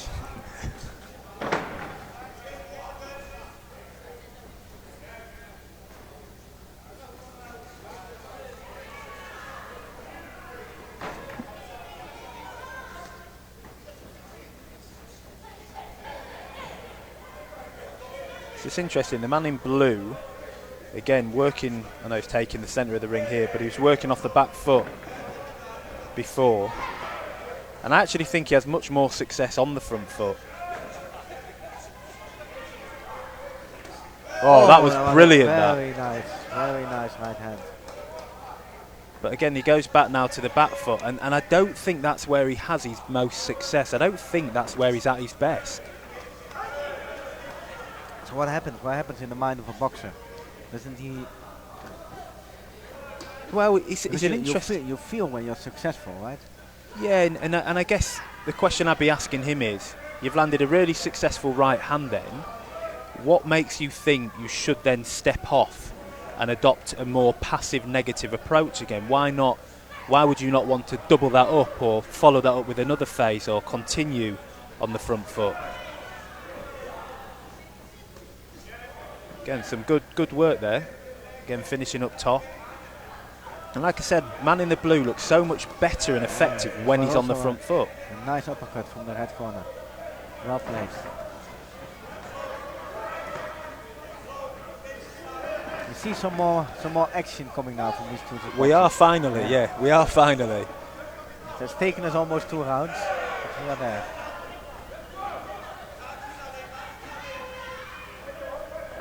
Getting a lot of twitching, a lot of feinting. Oh, clocked him at the end So of the. this would be a very hard round to judge.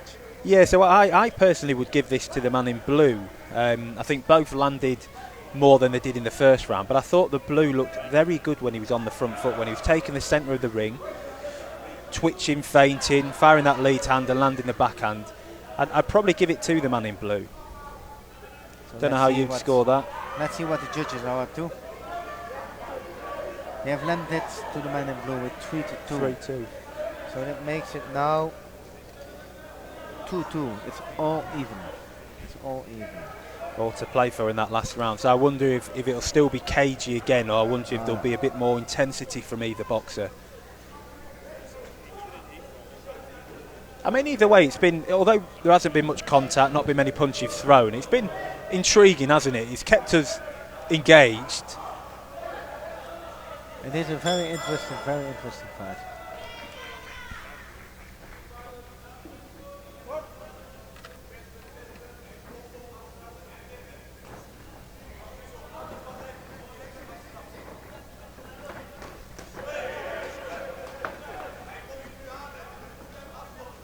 So you see now the Philippines boxer is trying to engage.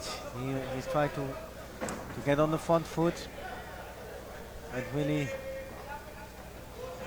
Yeah, I don't speak Filipino, but I think the animations coming from his coaches in the corner were you need to bring a bit more intensity and a bit more to the bout.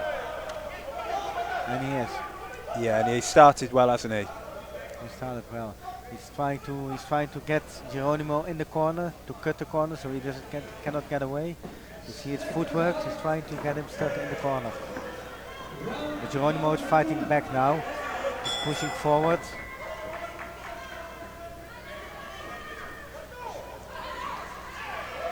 Yeah, the man in the blue's holding his feet a little bit more now, and I don't know if that's wise. By holding his feet, I mean when he's on the back foot. Oh, that was brilliant there. Very nice right hand. Brilliant right hand by the man in red there. It seems with more pressure. This is from the red corner. The red is. This last round is, for me, the first 1.5 minutes going towards the red corner. He's taking the initiatives, he's controlling, he's making the cleanest punches now. Yeah, he doesn't look like he's tired, the man in blue, but I do think he's feeling the pace, albeit he landed a good backhand there.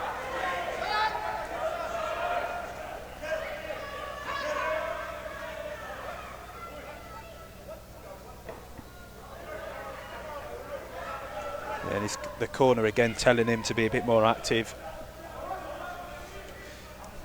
The man in blue needs to adapt and change now though, doesn't he, for the latter part of this round. I think the man in red edging the round, and I think the man in blue needs to make a statement, needs to finish the round strong, needs to show the momentum. And these last 30 seconds, this will catch the eye of the judges, these last 30 seconds. Absolutely.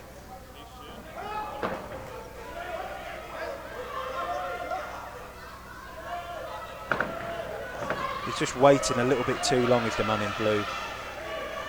He's not doing enough. No. He's not going for it like this is the last round he has to win. Exactly, He's not yeah. there yet. Being a bit too passive again on the back foot. I see the more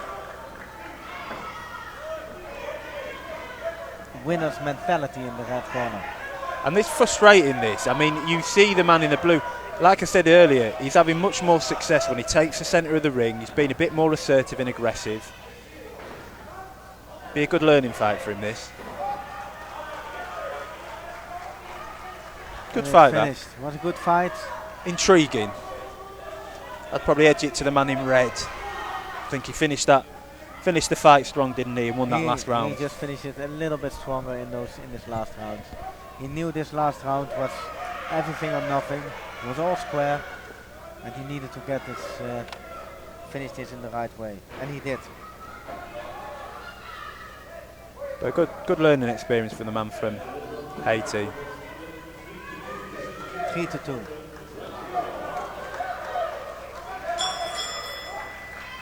He shakes his head, does the man in blue, but I don't think he can be too disappointed with that. I don't think he was active enough in the last round. It was the last round. He should have making a statement in the last round, and he didn't leave that to the man in red.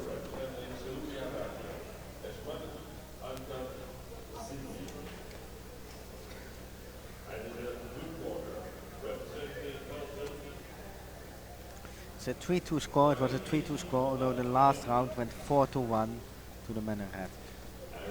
And I think that's 3-2 split is reflective of a very close bout, a very cagey bout. A lot of the time, when they let the hands go, it was exciting.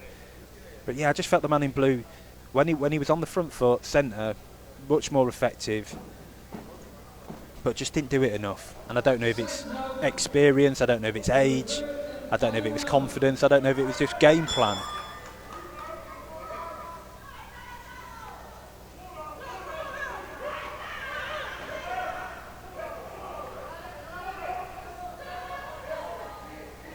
Got one of your boxes in the ring B, haven't we? Yes, I'm now turning to ring B for Mout van der Toorn, our youth world champion. He's one of our Dutch greatest talents. In the sparkly pink boots as well. Oh yes, yeah.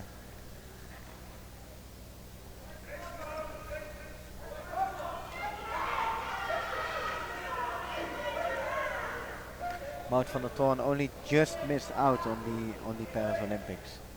I saw her in her final qualification match in Thailand, and she was just losing on a 3-2 split decision. Oh. She would have qualified at only 19 years old for Paris. You said youth champion. Youth world champion. Youth world champion. Youth world champion, yes.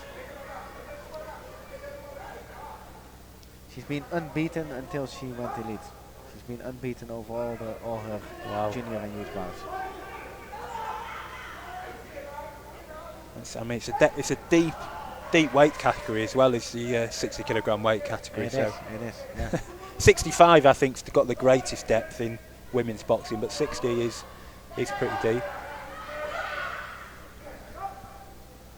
And what we've got here, we've got a male elite 65 kilogram bout here. Just 1 minute, but yeah.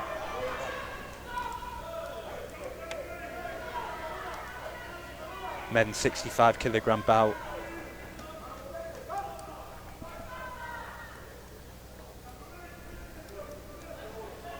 By the man in red, representing Saudi Arabia, and the man in blue representing Belgium. Saudi Arabia have already had some mixed success here at the Eindhoven Box Cup. Very impressed with the man earlier on in the night.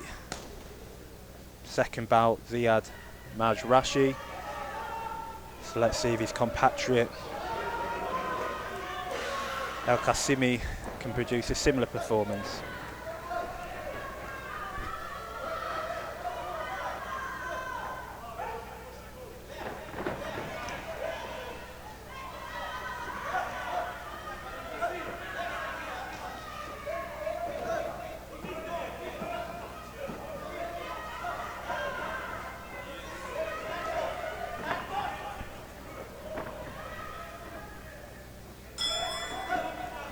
We can already see what's unfolding here.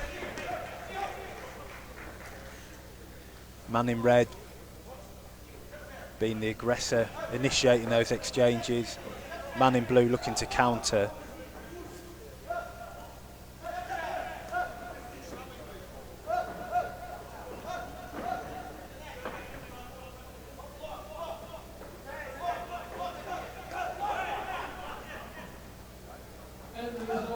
Oh, brilliant lead backhand there, brilliant. And I did not expect that, and neither did the man in blue.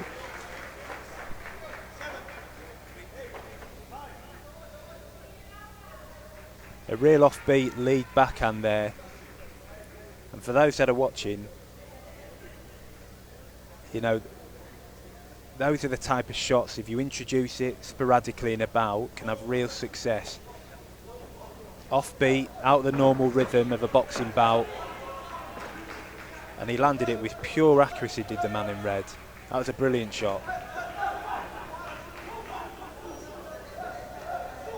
Now, although he did have success with that lead backhand, he doesn't need to be complacent here. He needs to still be calculated and smart with his approach, not get carried away. Man in blue from Belgium, still dangerous, looking for those counters off the back foot.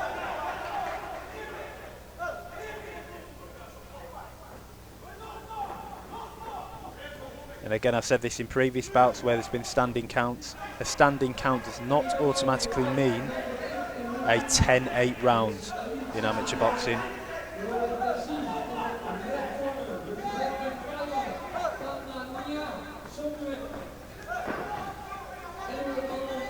I think if the man in red here can be a bit smarter with his movement, stopping the man in blue having those exits, he'll have a lot more success. He's having success now, but he's giving the man in blue, the man from Belgium, the exits, the space to angle off and step out. Just needs to sort of step over, step across him, trap him, and then sort of look for them attacks.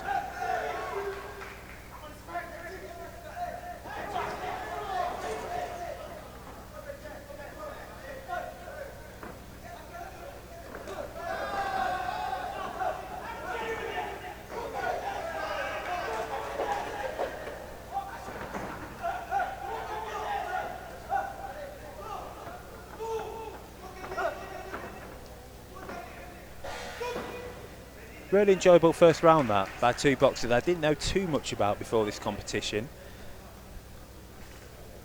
I'd probably edge it to the red. I thought he was better on the front foot, I thought he landed more shots, the cleaner shots. Like I said, I would like to have seen him cut the ring off a bit better. But I asked myself, was the man in red better on the front foot, or was the man in blue better on the back foot? And I think the man in red was better on the front foot. But I've been wrong before, and I wonder if I'm wrong again. I wonder how the judges have seen it. Looks like the judges have seen something similar to what I've seen. A close first round, but the man in red just edging it 3-2 on the judges' scorecards.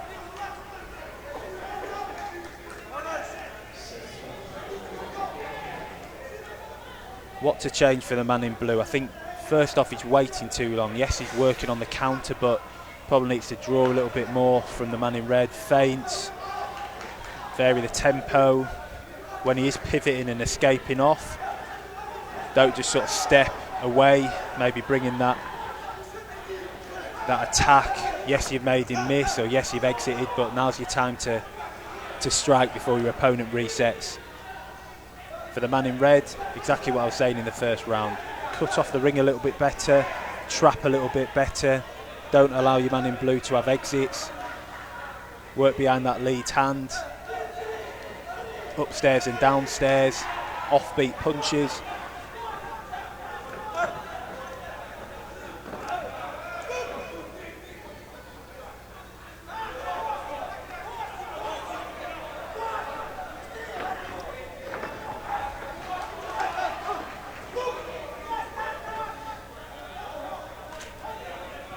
A bit harsh by the ref there. Good up close action there from both. He's landed another brilliant backhand there. Brilliant backhand. He obviously carries a lot of power, does this man in red from Saudi Arabia. Al Qasimi. The man in blue not happy about getting a standing count there, but I don't think he can have any complaints, not necessarily just because the gum shield came out, but his head did get knocked back pretty hard. Again, does not automatically mean a 10-8 round, as we've seen in the first round, but hopefully it wakes the man in blue up and thinks, I've got to do a little bit more, got to be a bit smarter on the back foot. He's circling off to one side here. Can the man in red capitalise on that? Keep forcing him off to that left side. Timing, punch where he's going to be with that backhand. When there are these moments up close, you'd want a bit more strategy by the man in red. He's throwing, he's throwing, he's throwing. A lot of it's on gloves, a lot of it's on elbows. A bit more strategy, different levels, tempos. Could he push out at an angle? Laid attack, but this is really good work from the man in red. I'm being a bit critical of him when he's up close, but he's obviously, for me, the better boxer in round 2 as well.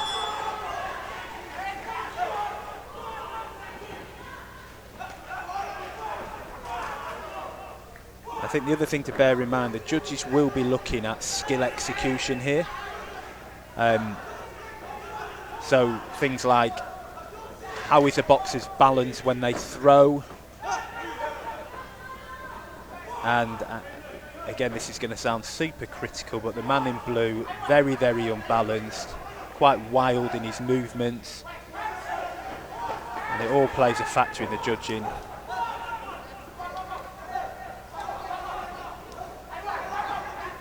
Exactly what I said. The man is circling off to his left, so if the man in red can time that backhand, he'll have a lot of success, and he just did. I think that was a bit of a stronger round for the man in red. Stronger than the first round, and I still gave him the first round, so I think this has got to be two rounds to the man in red for me.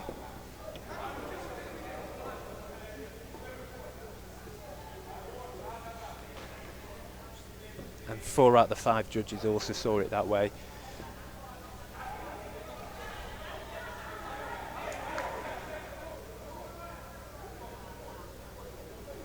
So as we go into the last round, it's 3-1.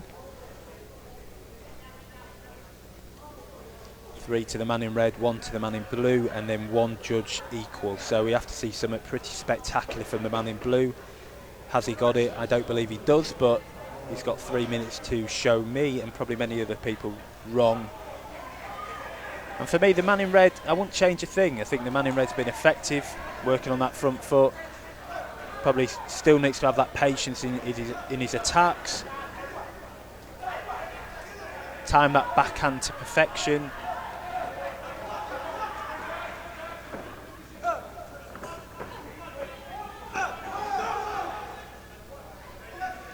I really like that patience. First 15 seconds, you see the man in red. Just small steps forward, using that lead hand, not rushing his attacks. Again, the man in blue either going back in straight lines or just circling off to his lead hand side, but to the man in red's backhand side. I think it's there again for the taking with that backhand if the man in red can set it up well.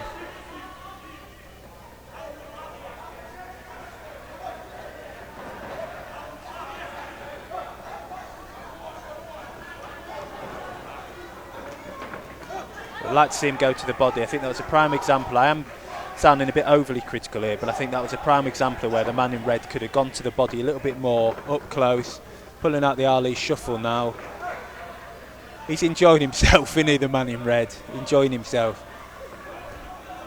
Tongue out, doesn't need to get carried away though here.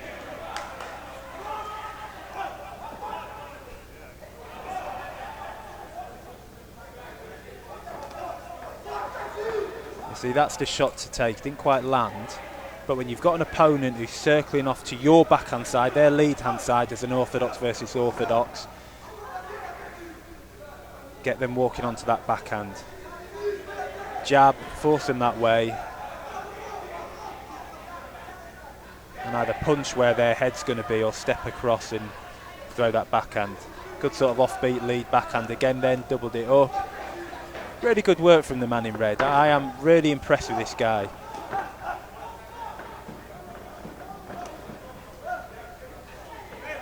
And again, the man in blue, it's just really poor work on the back foot, sloppy defence.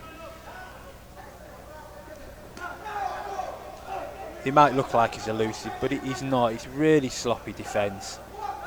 And when he's then trying to throw back, that's why every shot's off balance. I asked that question, is the man in red going to do a performance as good as his compatriot did earlier on in the evening session, and I think he has. Really impressed with this man in red.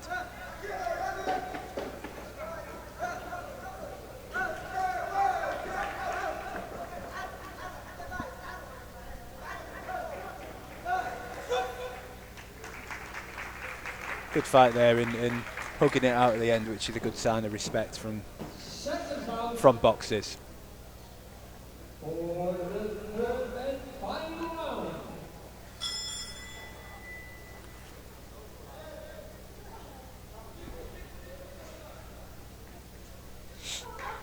I'd be very surprised, very, very surprised if the man in red didn't get his hand raised here.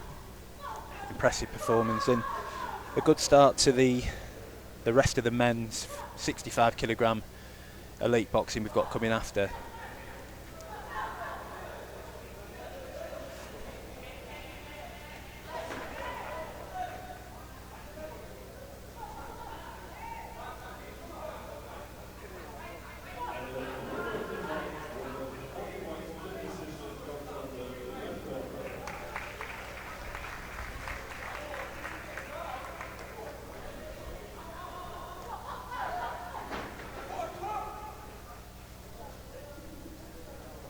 I think that was just for show at the end by the man in blue. Don't think he believed he won that.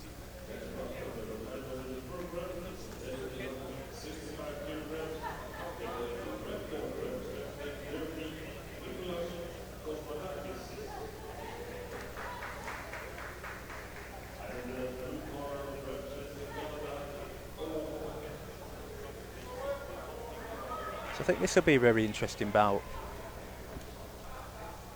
between the man in red representing Germany, Nicolas Kosmedakis. Unless I'm mistaken, Kosmedakis got to the Eindhoven Box Cup semi-final last year. He lost to a very good Mongolian boxer, so had to settle for bronze. And the man in the blue corner representing Canada in this 65 kilogram contest, Owen Paquette. Looks very young, is very young, hasn't got the most senior elite experience, or certainly out of both of these two boxers, but what he does have is a good few inches in height on his German opponent, so it'll be a case of whether he can use that to his advantage or not.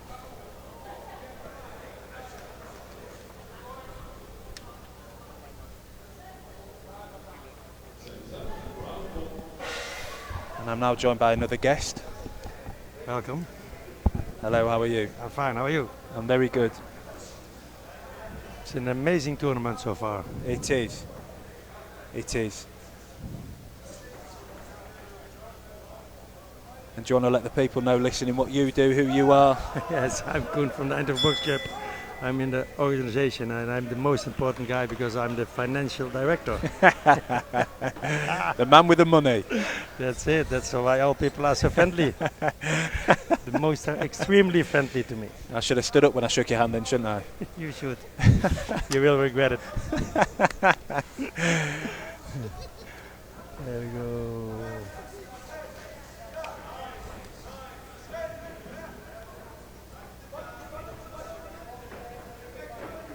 As just saying, Paquette in the blue probably doesn't have as much senior elite experience as the man in red, but he's looking pretty sharp. He does. He's got a few inches in height over the man in red.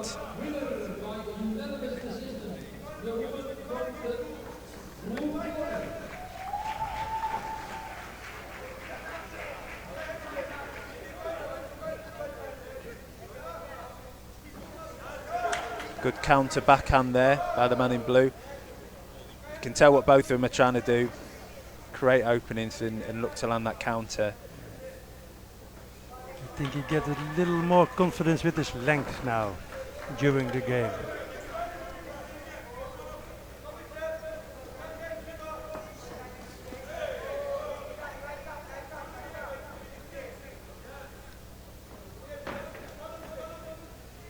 Sounds really simple this, but if you've got a few inches in height over your opponent, if you've got clearly longer arms than your opponent, keep it really, really simple. Yes. Straight shots, maybe finish with the odd sort of hook. Yes, indeed. And I think that's what Paquette's looking to do. Good jab, good straight backhand, finish with that left hand, left hook. Beautiful.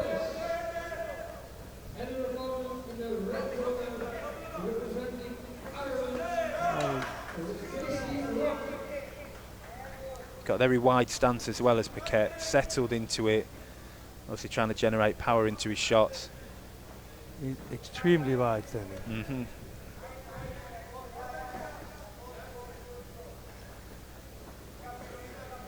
I think it will be a close call, don't you think? Excuse me?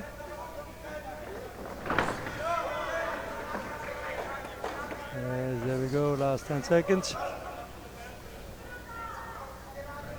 That wide stance from Paquette, allowing him to get torque, get rotation on his shots.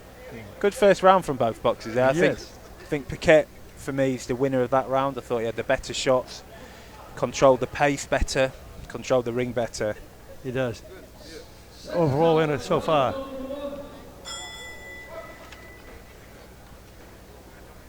You certainly are the most famous man in here. Pictures everywhere, huh?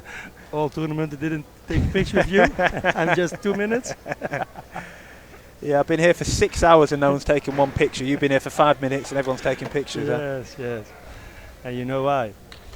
Good, you man with the money. At the end of the tournament, they all need me. So.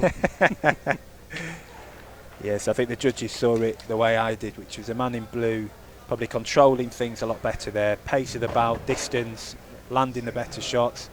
Probably need to see a bit more from man in red here, a bit more thought process behind his attacks, actually attack. Yes, and there we go again.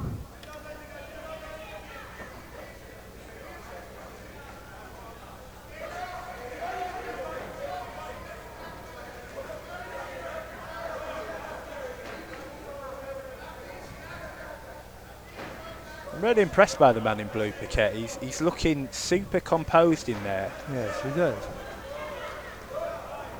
That's good, and not all of them shots landed.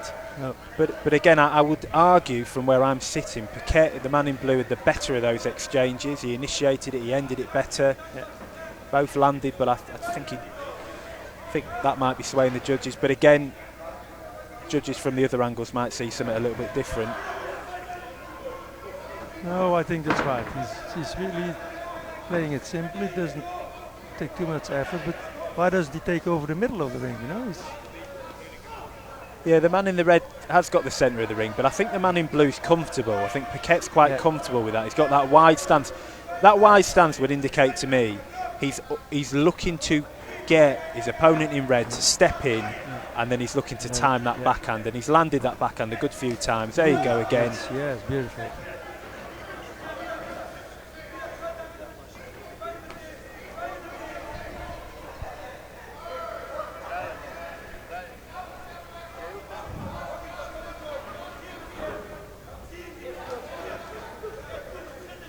What is his length anyway? Do we know that?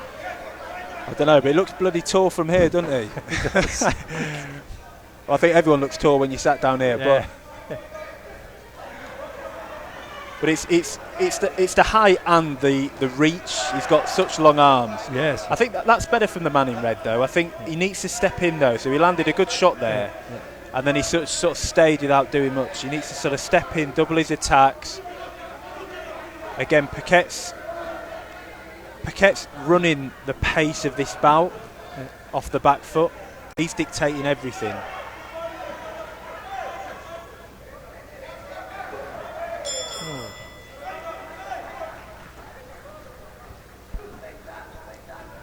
And again, you can see what he's trying to do there. Brilliant that.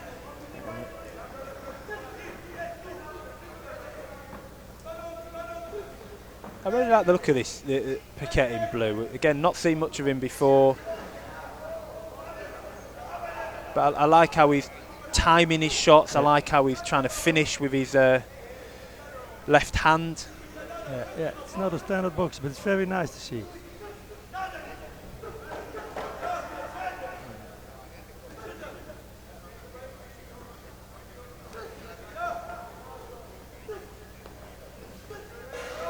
Again, I'd probably go towards the man in blue there of winning that round as well. I think so.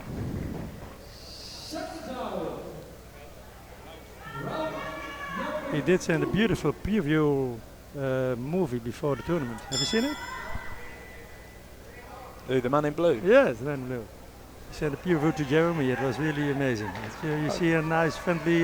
You see how many pleasure he has, you know, in the sport. You see it anyway when they train, and really friendly guy to see. I'm going to call him the baby-faced assassin because he looks like he's about 16. He clearly got a lot of power, but he boxes like he's been boxing for about 16 years. He's very composed. And yeah, the judges saw it similar to what we did, 4-1 split to the man in blue. So the man in red's going to have to do something special in this last round. Yes. And you can hear his coach is telling him that as well, up the intensity. So it will be more beautiful the last round. There will be many opportunities for him. You'd hope so, wouldn't you? Yes, in the red.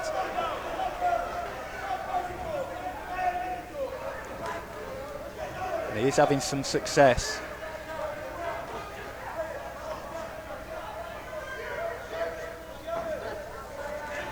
Paquette's got to not be complacent here though.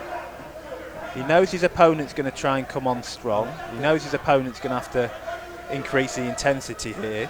You've got to force him to reset. Get that lead hand going. Jabs, stiff jabs, straight shots. Get him to reset. Don't allow him to just enter into range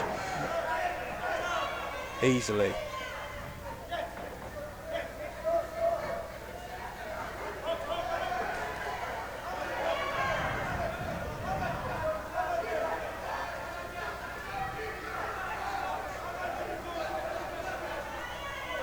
Again, I said this earlier, but I really like the fact that refs aren't jumping in and calling break within 1 second at close. I like how they're allowing boxers just to box out of it.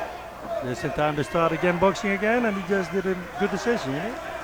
Yeah, I mean, both are landing here, but, you know, Red's having a lot more success, and, you know, Paquette's got to go back to what was working. Disrupt that rhythm of the oncoming boxer in red. Don't get too complacent here on the back foot.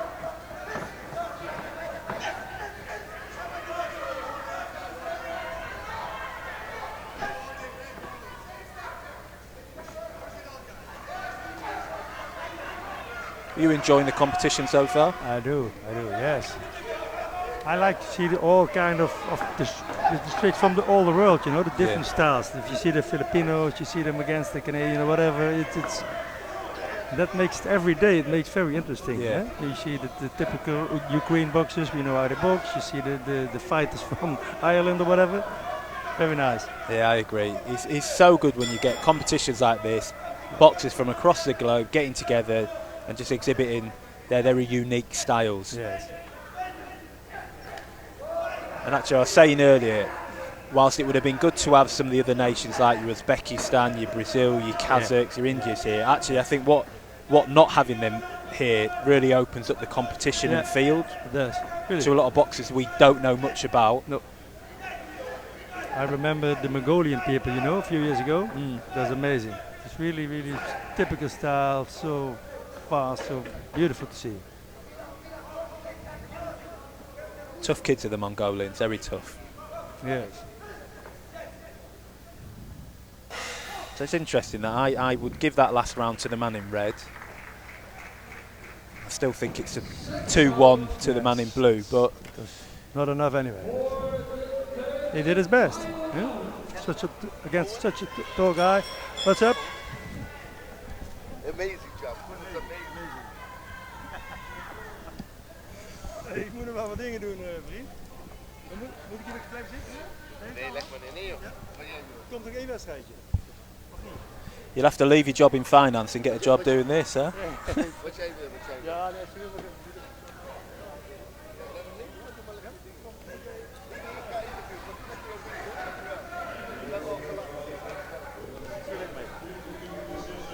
Good meeting you. Yeah, I think that's well deserved. I think the man in blue won the first 2 rounds there. I think the man in red came on strong in the end, but it was a little bit too late. He's disappointed by that. He's frustrated as he's leaving the ring, but the harsh reality is what he did in the 3rd round he needed to do earlier on in the contest, so he can only be annoyed with himself.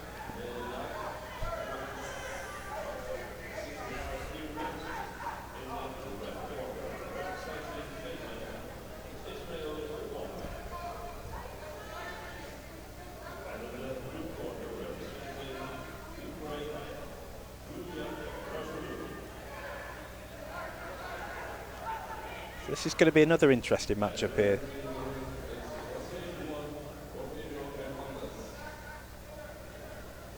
Another interesting matchup at 65 kilograms. Bout number 10 between the man in red representing Finland, Ismail Umar, against the man in blue representing Ukraine, Guliev Razul. Umar's a really good boxer. I've been watching him for a good couple of years now. Good at range. He's had some difficult draws in world boxing competitions. I'm thinking about, I think last year at the World Championships, he drew Hasid Mudin Kujayev quite early, and I mean there's no real stopping Mudin Kujayev when he's on form. Razul, if I'm not mistaken, medalled at last year's Eindhoven Box Cup. I think he got to the semi-finals. It should be a good contest this, between two very good technical southpaws. Fast start from the man in blue.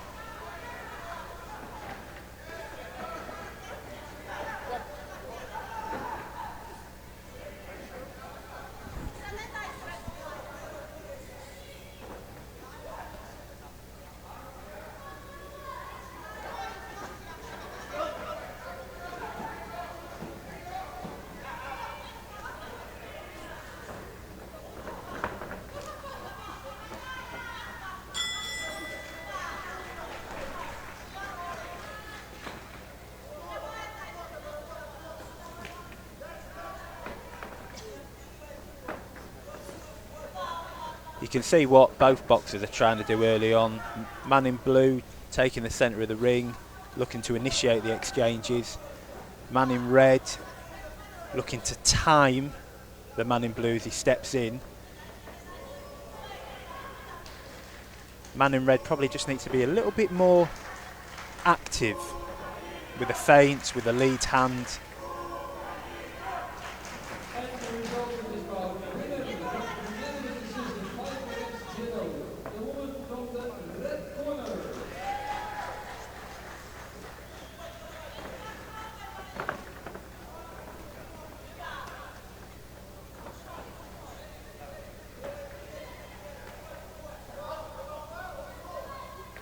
And in fact, the man in red, whilst maybe not having the success he'd hope with the man in blue stepping in, that's a really good backhand there, he's actually having a lot of success when the man in blue is exiting. The man in blue is exiting very much in straight lines. Or in fact, staying there at times, not exiting at all. Staying there, not thinking about what's coming back. So, interesting contest we've got here unfolding.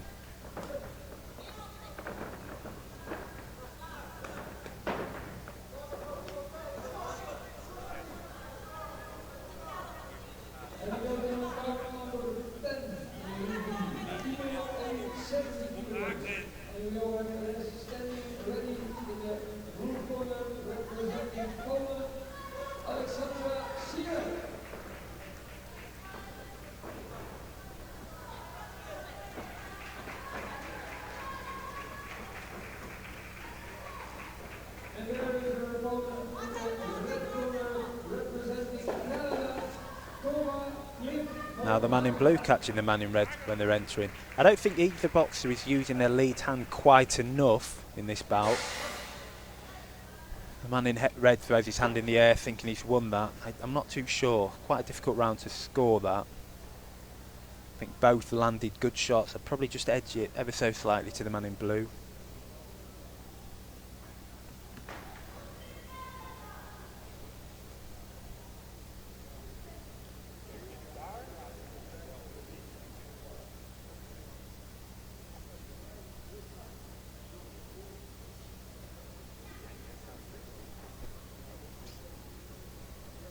I wonder how the judges saw that. Man in blue probably just a little bit more active, worked to both levels. Yes, he got caught, but I did think he landed more of the shots. Tactically was just a little bit better than the man in red. And yes, judges saw it that way. 3-2 split to the man in blue. Again, it's a close fight, and scores represented that, but I do think it was a Ukrainian man's round.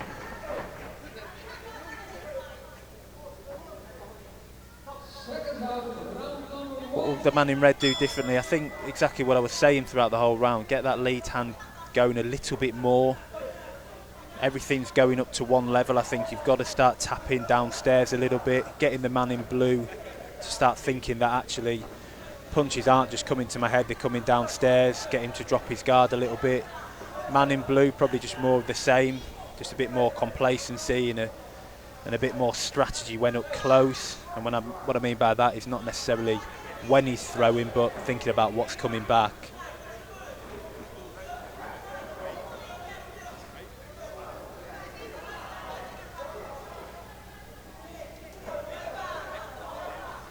Good sort of sneaky inside slip and then lead hand to the body there by the man in blue.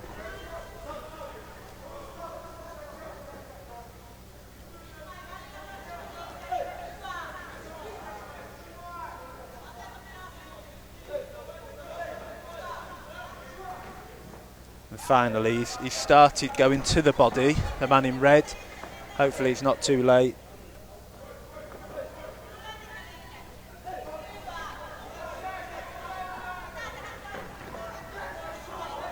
Yes, I'm back, Matt Robinson. You're doing an amazing job, really amazing. Everybody is very enthusiastic. Thank you very much, appreciate that. Just enjoying the boxing. It's some really, really good contests here. High technical contests, slugfests. We hear the passion, brother. We hear the passion. We see it. We're very happy with you. The Eindhoven Box Cup, Matt Robinson. You've been doing a good job on the old interviews as well, haven't you, with the winners? Yeah, we work good together. Good teamwork. Yeah. That's what it is. Teamwork makes the dream work, is what we say in the UK. Yes.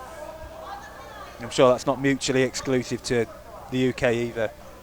No, but I know what you mean. Yeah, we understand each other. How the fight's going, Matt? So I edged it to the blue, the man in blue, the first round, and the judges saw it that way. I think the man in red's been a bit more active this round, but I don't know if it's enough. I think he needs to be a bit more active with that lead hand. From Ukraine is keep pressuring, eh? Yeah, and some of it's ineffective aggression, but some of it is effective. And I think I've asked myself this question before: is the effective aggressive boxer more effective than the back foot boxer? And I think it depends. It probably is. It depends how his opponent react on that strategy.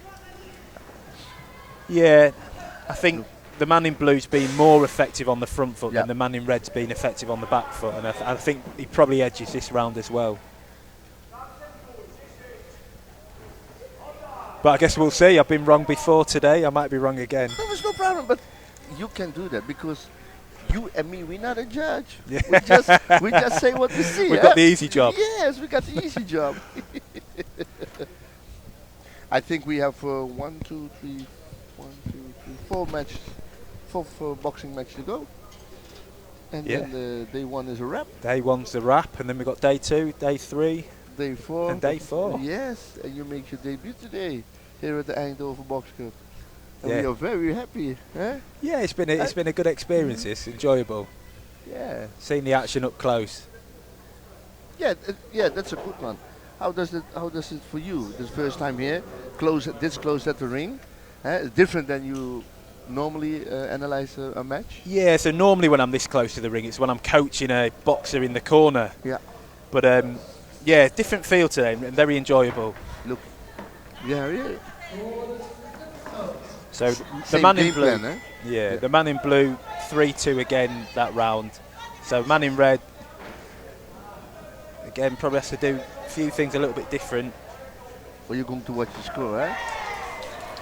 I am. So it's interesting. So man in blue's up after 2 on one of the judges' scorecards, and the other 4 are even. So yeah, we've got a fairly even contest, haven't we, going into the 3rd round? So they have to go now, both of the boxers. Yeah. Maybe I'm being a bit too critical of the man in red, and that's because I know he can box a lot better than this. Yeah, but that's you're right. Also, like you said, you're also a coach, so you see things a little bit different, eh? Especially if you know how somebody boxes.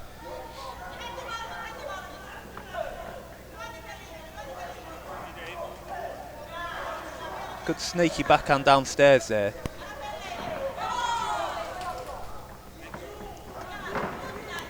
And there's some really good lateral movement here by the man in red.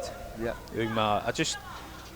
The movement's good, but it's not forcing the man in blue to reset enough. And I think that's where I've talked before in this bout about getting his lead hand a bit more active, getting the man in blue thinking about what's coming back. And some really good backhands now downstairs. Again, something I was asking for earlier on is working both levels. I think he heard you. He's listened to you. Yeah, he's got an earpiece in his ear, he heard it. The coach, and he said, hey, this is what Matt's saying. That was a good body shot. Oh! Nice, bro.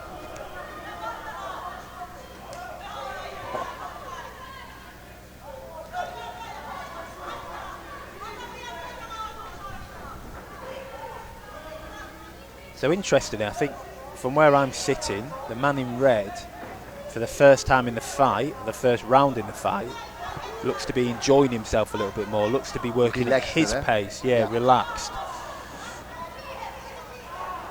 But like you said earlier, you know how he boxes. Maybe the coach said, just do your thing. Don't be such a stiff.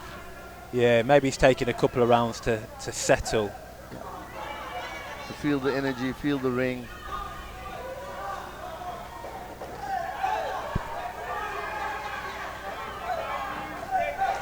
Good backhand again then. Really timing the man in blue as he steps in.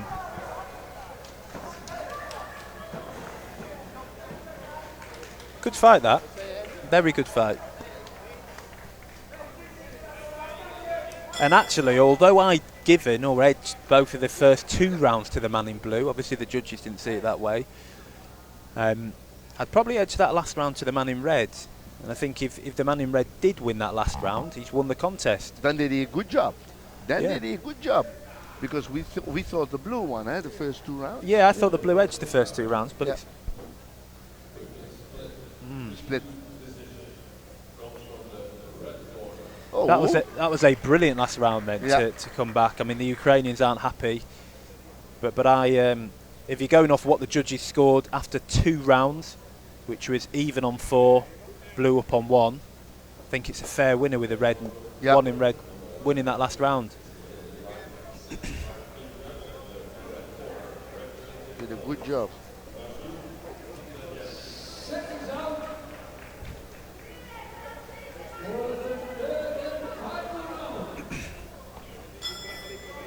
So, like I was saying, this is your first debut. Like you experienced in the ring before as a coach, but the way you analyze is first you watch the match and then later you're going to analyze, and this is at the same time. How does that feel for you? Yeah, it's not as bad as what I thought it'd be. I mean, obviously watching stuff as a coach in a corner, you have to analyse in real time. But I like the comfort of my own home when I'm watching a lot of these bouts normally, and I'm picking up little things as the bout goes on. But then afterwards, watching it again and again, and then going, yes, that definitely did happen. So yeah, it's interesting seeing it in real time, but not being a coach in real time, if that makes sense. Of course it makes sense, but if I see you the way you work now, like you did it years, huh? Man.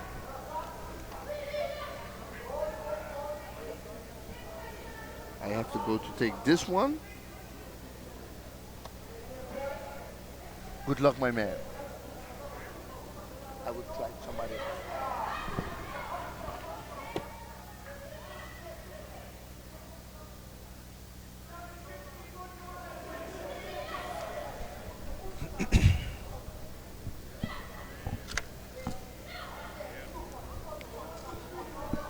This for you, eh? That's something very for you, So we're on bout number 11 now. Another elite 65 kilogram bout.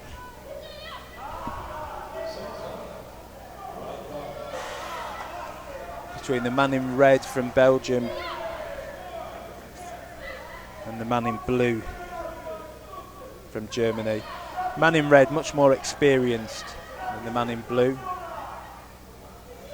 Got another southpaw against orthodox boxer. So again, see how the bout unfolds.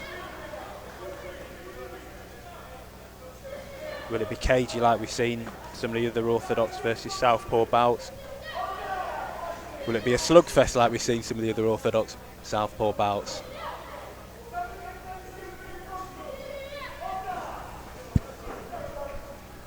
Will it be a highly technical but action-packed orthodox versus southpaw bout like we've seen earlier on today?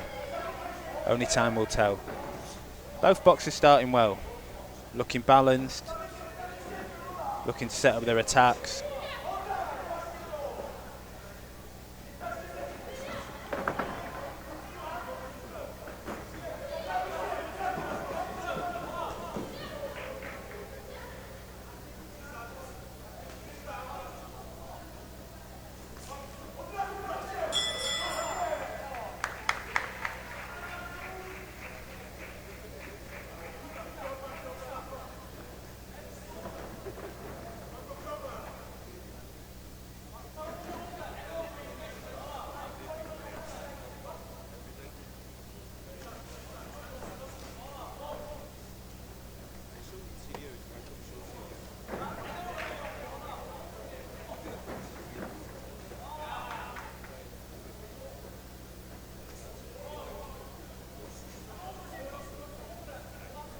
Tisayev, the man in red, like I said, for me, a bit more.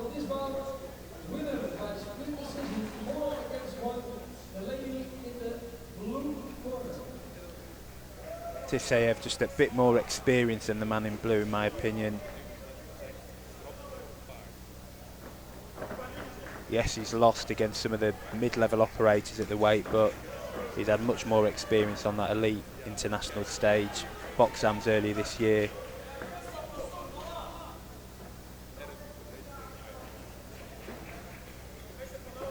Boxing the under-23 Europeans, I believe, the last year. Lost a very close fight to the Georgian boxer.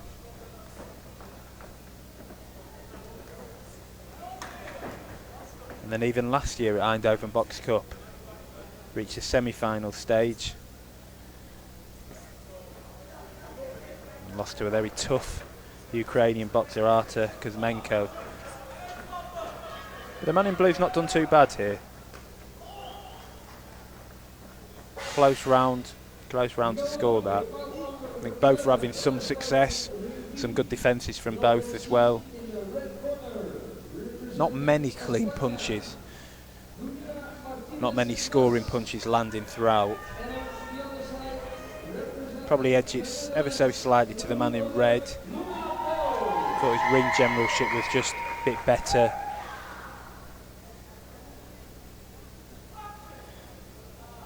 And yeah, the judges have seen it the same way, all five giving it 10-9 to the man in red. Probably a bit closer than that, but I mean, we've seen splits given when actually a boxer has quite clearly outboxed the other boxer.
Good elusiveness there in the man in red after he's thrown. Again, it's very closely contested round this. Both boxers having success. I mean, the man in blue there had a couple of good scoring shots. I'd still probably edge it ever so slightly to the man in red. But I think it is really, really close, this.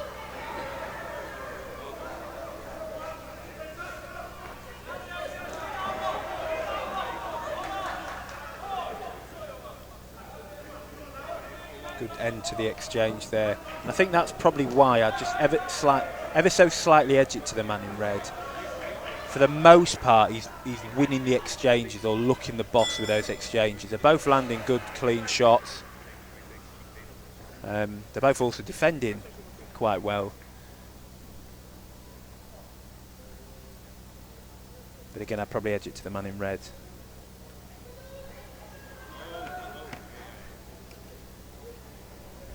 But again, I wonder how the judges will see it, whether they'll see it closer. I mean, again, it was still a close round. That's interesting. So judges have scored it. Three of them have scored it to the man in red, 2 to the man in blue.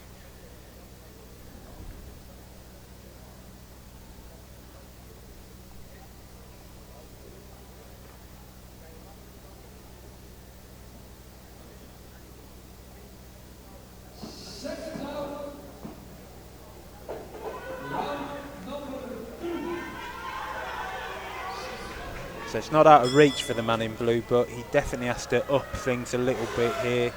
Initiate the attacks more, layer his attacks more, end the exchanges more, a lot more aggressive, work levels a bit better. That's a really good start to the round though. I've seen standing counts given for a lot worse than that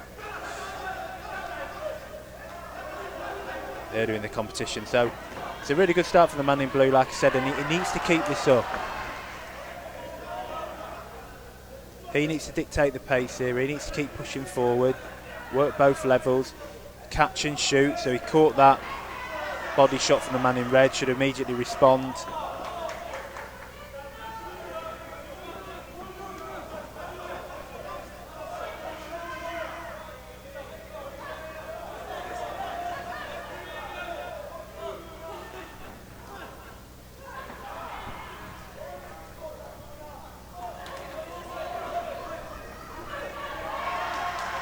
Now the man in red's coming forward a little bit more assertion.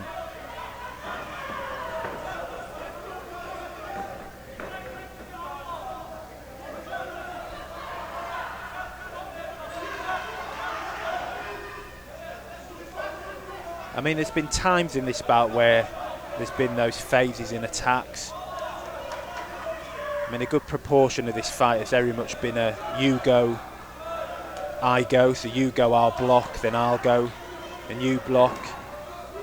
And then there's been times where they're both thrown at the same time.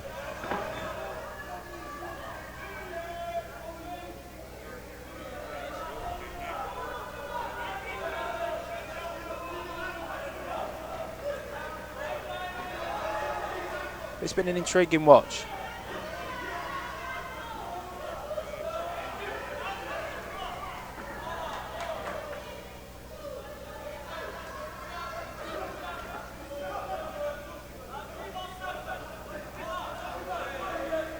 That was good, that there, and that's brilliant again. I think it'd have been interesting if the man in red, Tesaev, did more of that. Force the overreach and then immediate counters. At times he sort of just allowed the shots to hit his gloves, elbows, giving it a couple of seconds, then gone back, as opposed to sort of look to counter off the defence straight away. But that was good, that. Really good work from the man in red. Forced the overreach from the man in blue, came back, forced the overreach again, came back again.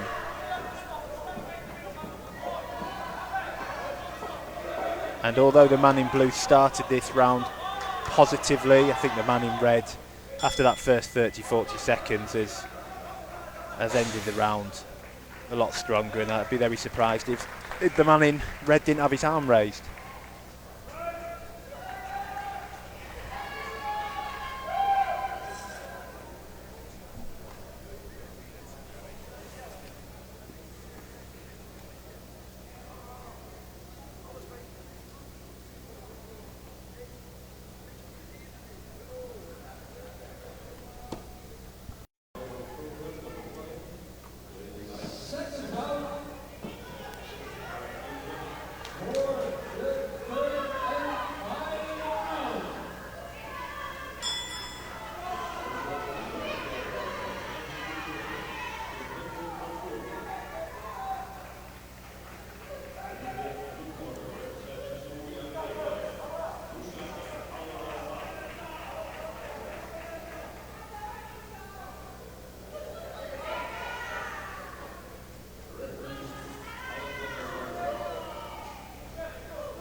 So up next we've got the man in red from the Ukraine, Artur Kuzmenko, and the man in blue from Saudi Arabia. Saudi Arabia, who've been super impressive in this evening's session in Ring A.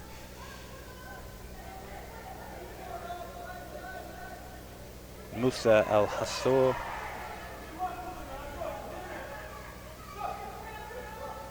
Not seen much of Artur Kuzmenko this year, but wow, what an incredible year he had last year. Under 23 European champion, winner of the Eindhoven Box Cup last year, I believe. Ferocious boxer, brilliant boxer, powerful boxer, and I'd be very surprised if he doesn't win this.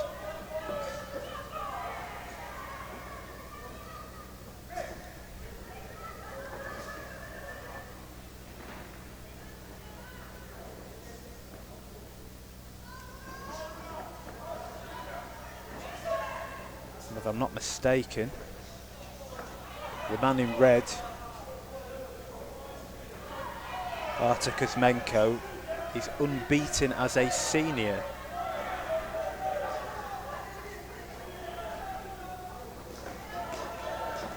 Wow, and this is what I mean. When he puts his shots together, it's super quick, and there's so much spite in them shots.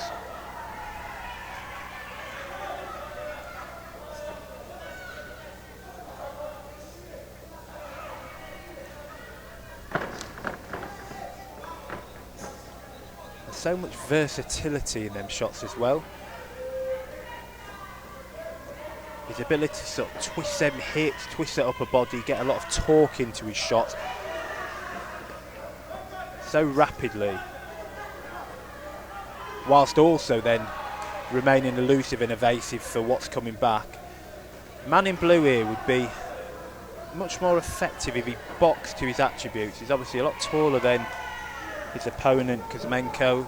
He's got longer arms. There we go. I was about to say, just keep to the basics, keep to simple stuff, straight shots. And then he landed two really good straight backhands upstairs, landed a third there. I think that's what he needs to do. Don't give up his height. If you want to work off the front foot, you can. If you want to take the centre ring, you can. But straight shots. Make Kuzmenko overreach, step in. Quick, sharp, ones and twos, then move off.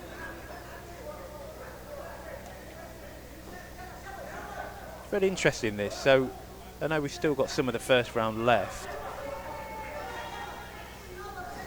The question I'd ask myself is who's landed more scoring shots his first round? And from where I'm sitting, I think there's a real good argument that the man in blue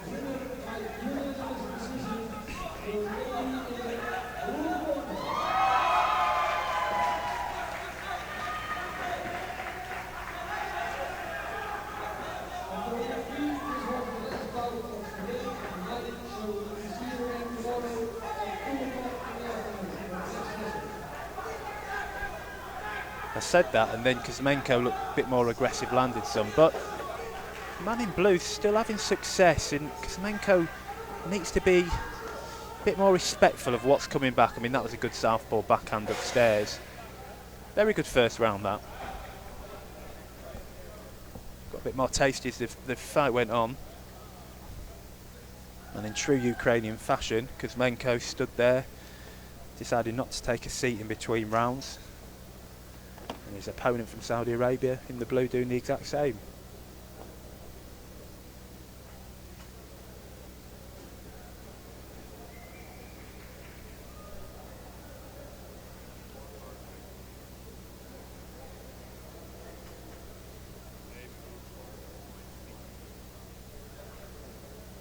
I wonder how the judges saw that. Probably the more eye-catching shots, if I'm honest, over the whole round probably came from the man in blue. Probably more of the shots, the higher quantity of scoring shots, the more effective work, the better tactical work probably came from the man in red, so I'd give it to the man in red. And I think the judges did the same thing, all five giving it to the man in red.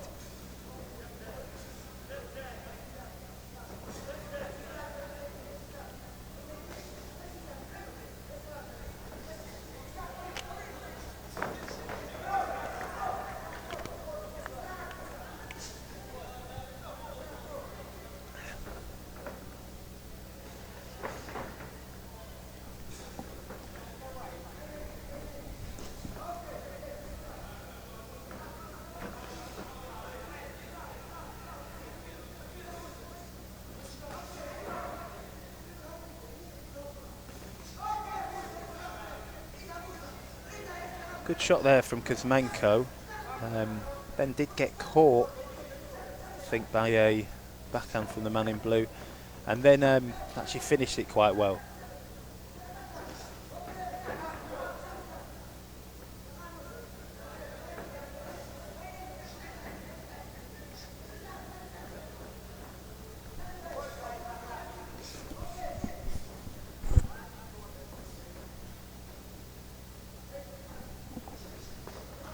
Oh, that was brilliant, that from Kuzmenko.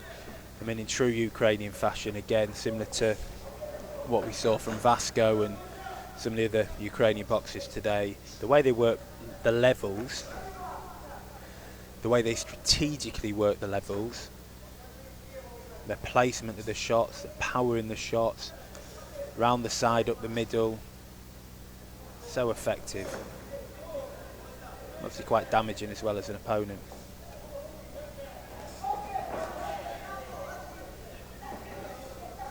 Musa still having the occasional success here. I think what I'd like to see more of him is that sort of stiff, long jab. One of them stiff, straight shots. Just force Kuzmenko to think about what's coming back, force him to reset a little bit more, disrupt the rhythm that he's slowly building up.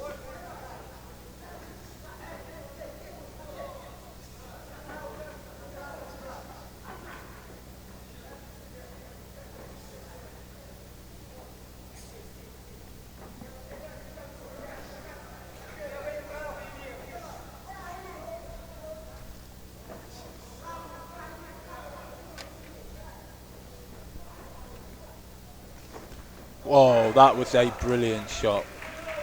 He felt that, he felt that. Ukrainian coaching corner telling Kuzmenko to step in now. I mean, there's only 10 seconds left of the round. Wow. Ferocious end to that last round.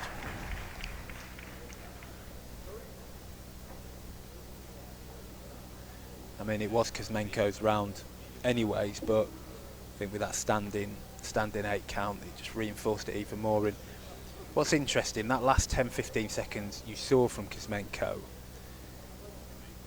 he could pull that out of the bag at any point. I think that's what makes him so dangerous. When he wants to put his punches together, punches in bunches to both levels, there's some real speed in that, some real spite in that, there's some real accurate placements in his shots as well. I think the reality is he's probably not got out of first gear, has he, in this fight?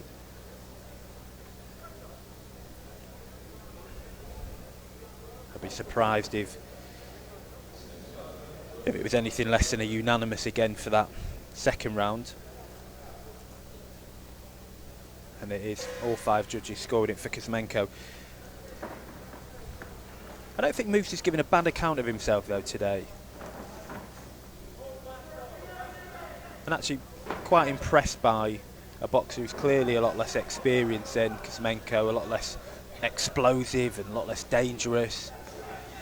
And see what I told you at the break in the second round. Kuzmenko can just pull it out of the bag whenever he wants. I mean, that first 15 seconds to the round there, explosive combinations, phases to both levels, accurate, and then he just sort of moves, doesn't he? He's a powerful bloke.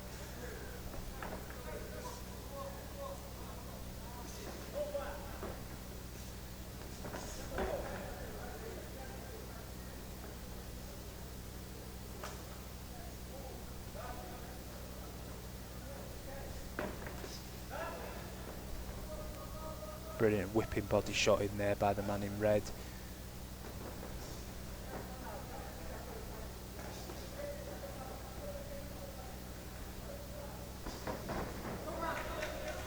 Again, he just pulls it out of the bag. Quick, sharp, aggressive combinations. Must be really difficult for Musa. I hope he doesn't get disheartened from this. He's in there with a boxer who's got extreme potential, who was fantastic last year, destructive last year.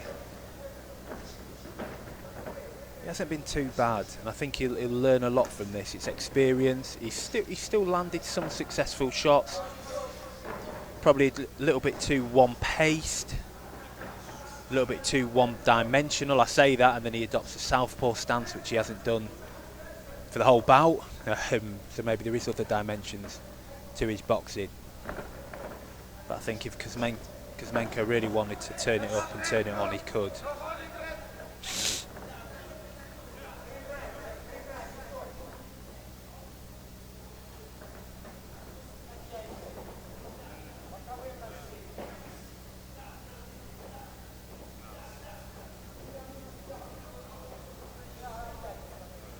It'll be interesting to see how 65 unfolds and whether the man in red defends his title successfully here at Eindhoven, or whether someone can upset him.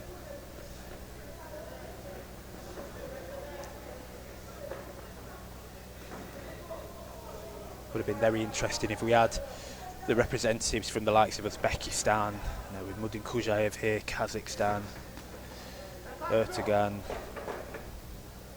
even maybe Russia, Popov or Kul, and how they would have dealt with someone like Kuzmenko. But yeah, that was destructive. Much like his compatriot earlier in the day, Vasco, that was destructive, that was exciting.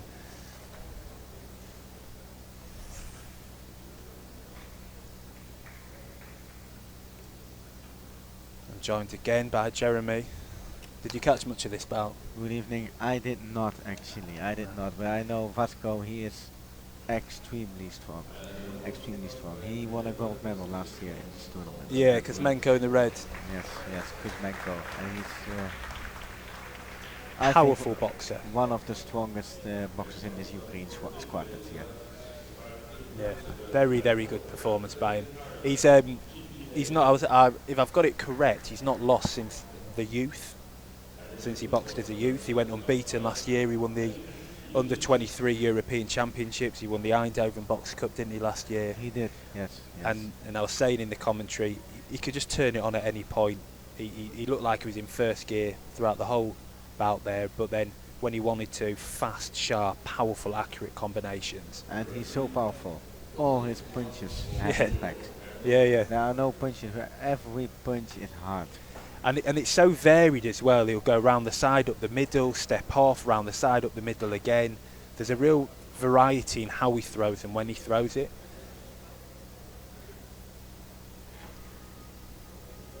I think this will be an interesting matchup.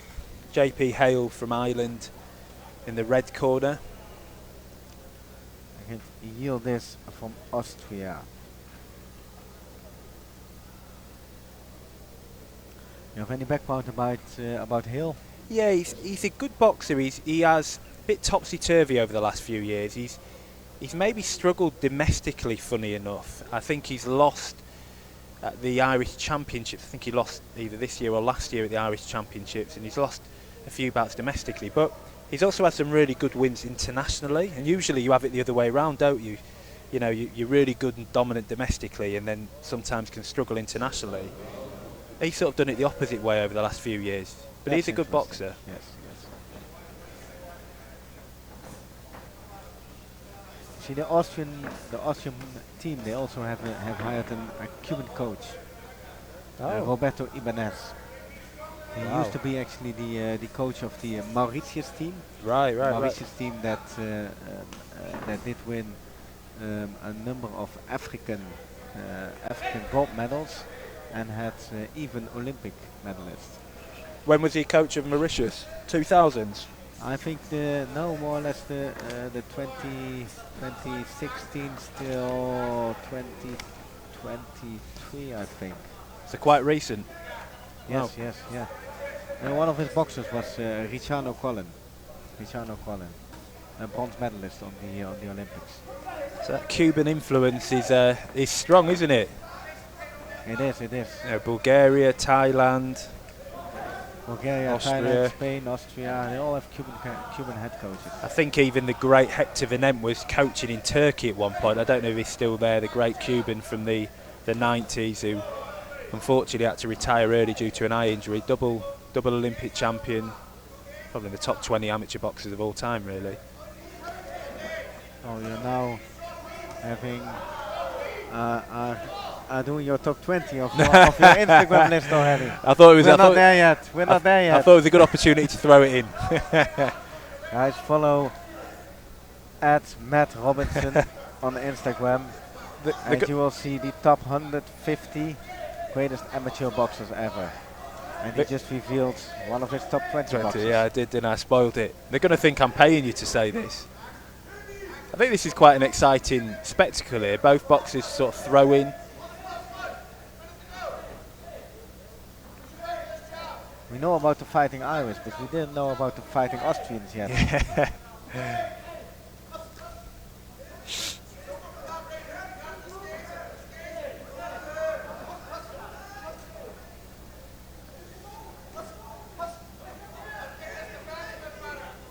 We saw a good Austrian earlier, didn't we? Arsene Chabayan, powerful Austrian. Yes, yes, yes. Some heavy shots going in here. I mean, there are some still hitting gloves, hitting elbows, but there are some getting through, and you know, powerful both levels as well, head and body. They're wanting to put on a treat for us before we leave. This is the second to last bout.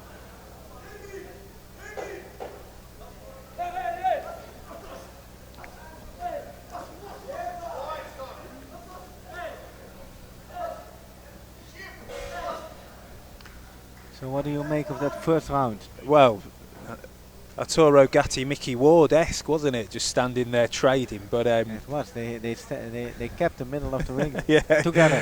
No backward step, and it was just throwing. I probably edge it to the man in red, the Irishman JP Hale. I thought, out of all the punches that were thrown by both, he landed more. He was a bit cleaner. He was a bit cleaner and came through better. That's correct. But I have been wrong at times. But no, it's the man in red. 4-1 split. And I think that's fair. I think it was a close round, but I do think the man in red representing Ireland, JP Hale, had the better work there. I guess the question is, what does the man in the blue corner need to do differently? I think probably not trying to go bang for bang with the man in red. Maybe look to take them step-offs, push-outs to the side. That would be the wisest. Going toe-to-toe with JP Hill will not win this bout for Austria. No, I mean, that's brilliant, that. Wow, he's come out totally different, hasn't he, at the start of this round? He's punching from the distance now, isn't he? Exactly, He's boxing and punching from the moving. distance, yeah.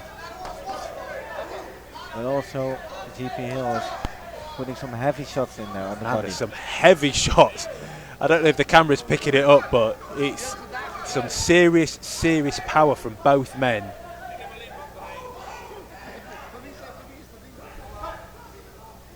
Interestingly, the man in blue looked a lot better boxing and moving, didn't he? Yes, yeah, he needs to keep the distance, he needs to move, he needs to...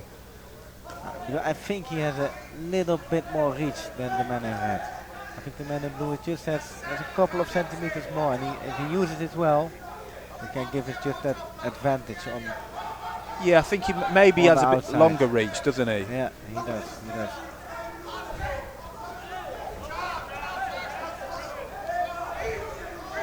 JP Hale wants his man to stand there, wants to trade up close. And I think it'd be much wiser for the man in blue to box long, like you said, keep that range, in and out, ones and twos, because he'll get the man in red to open up. That first phase, the man in red will look to throw in response, and then he can bring in them follow-up phases. He does. He needs to keep the distance. If he's hitting the 1-2 now, he's getting too close. Yes. He needs to get the 1-2 in and then keep the distance. Yeah, he's falling in a little bit at times. I mean, he's still having success. It's a nice height. See, it's always interesting when the referee calls that, because obviously it's not an intentional behind the head shot. It's not, and it's JP Hill putting his head down. Exactly. Sort of turning with a punch, which you do in boxing. It's not criticism of either. Oh, wow, that was ferocious. A very nice uppercut straight. But that only came from the man in blue, the Austrian boxer, Yildiz, standing there. He was not moving, and then he's getting caught. he's not boxing to his strengths.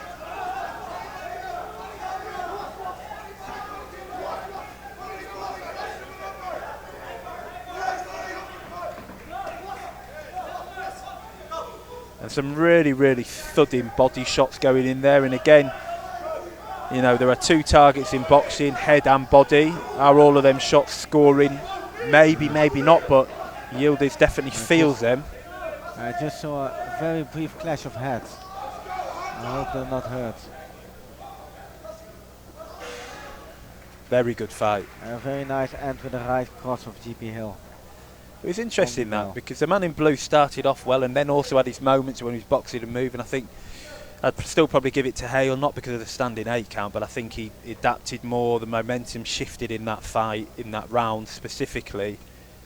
But I wonder if the judges saw it the same way. Yeah, I just saw 4-1 up being signed in the red corner. Yeah, so the judges saw it the same way as well. So we need a big round from the man in blue, don't we? Yeah, so virtually the man in red has won this bout. But still, probably now the man in blue, he will come out ferociously, because it's now all or nothing. Well, he has to, yeah. Austria. It's a shame really, because I think if he boxed long, kept it at range, boxed on the back foot, 2s and 3s, moved off for the first 2 rounds, he'd probably be up. Yeah, he would. If he would just keep the distance and box from the distance, he could well have been up. Tell you what, there's some absolutely thudding blows going in here, isn't there? It is.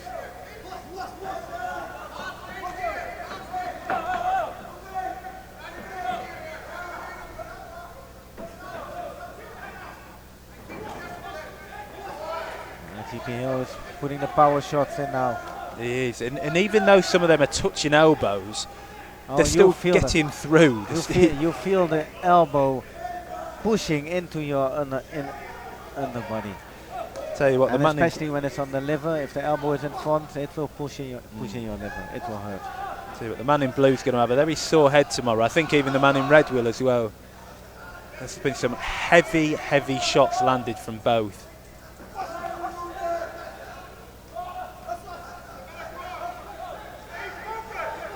I think the most incredible thing for me is after a bout like this, you'd love to have 3 or 4 days rest. Yeah. But no, they're boxing again tomorrow, and if they win, they're boxing again the day after, and if they win, they're boxing the day after that. So the fitness and durability of these elite level amateurs is something that shouldn't be undervalued or underappreciated.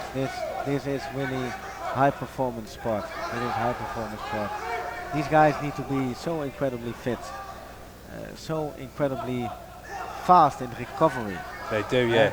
I mean, they have virtually 12 hours to go to a full recovery. Yeah. Go to a full recovery, and then they need to be on the skills. Yeah. Well, I think you've touched on it there, haven't you? Recovery. It's not just performance in the ring, it's how well can you recover. Yeah. But that's what fitness is about. Fitness is about recovery. And that's why often people call this amateur boxing. I don't call this amateur boxing. This is Olympic boxing. Because these guys are not amateurs. These guys are much, much more well trained and much more professional than 90% of the professional boxers. Yeah, and I think there's a really strong case, and I tell this to everyone, elite level boxing like this is better than 95% of elite level professional. It's more competitive, it's more highly skilled. It is. And you can put 95% of the professional boxers in this ring, and they will be out in the first round. They will be out in the preliminaries. We did try it once in the Netherlands, by the way.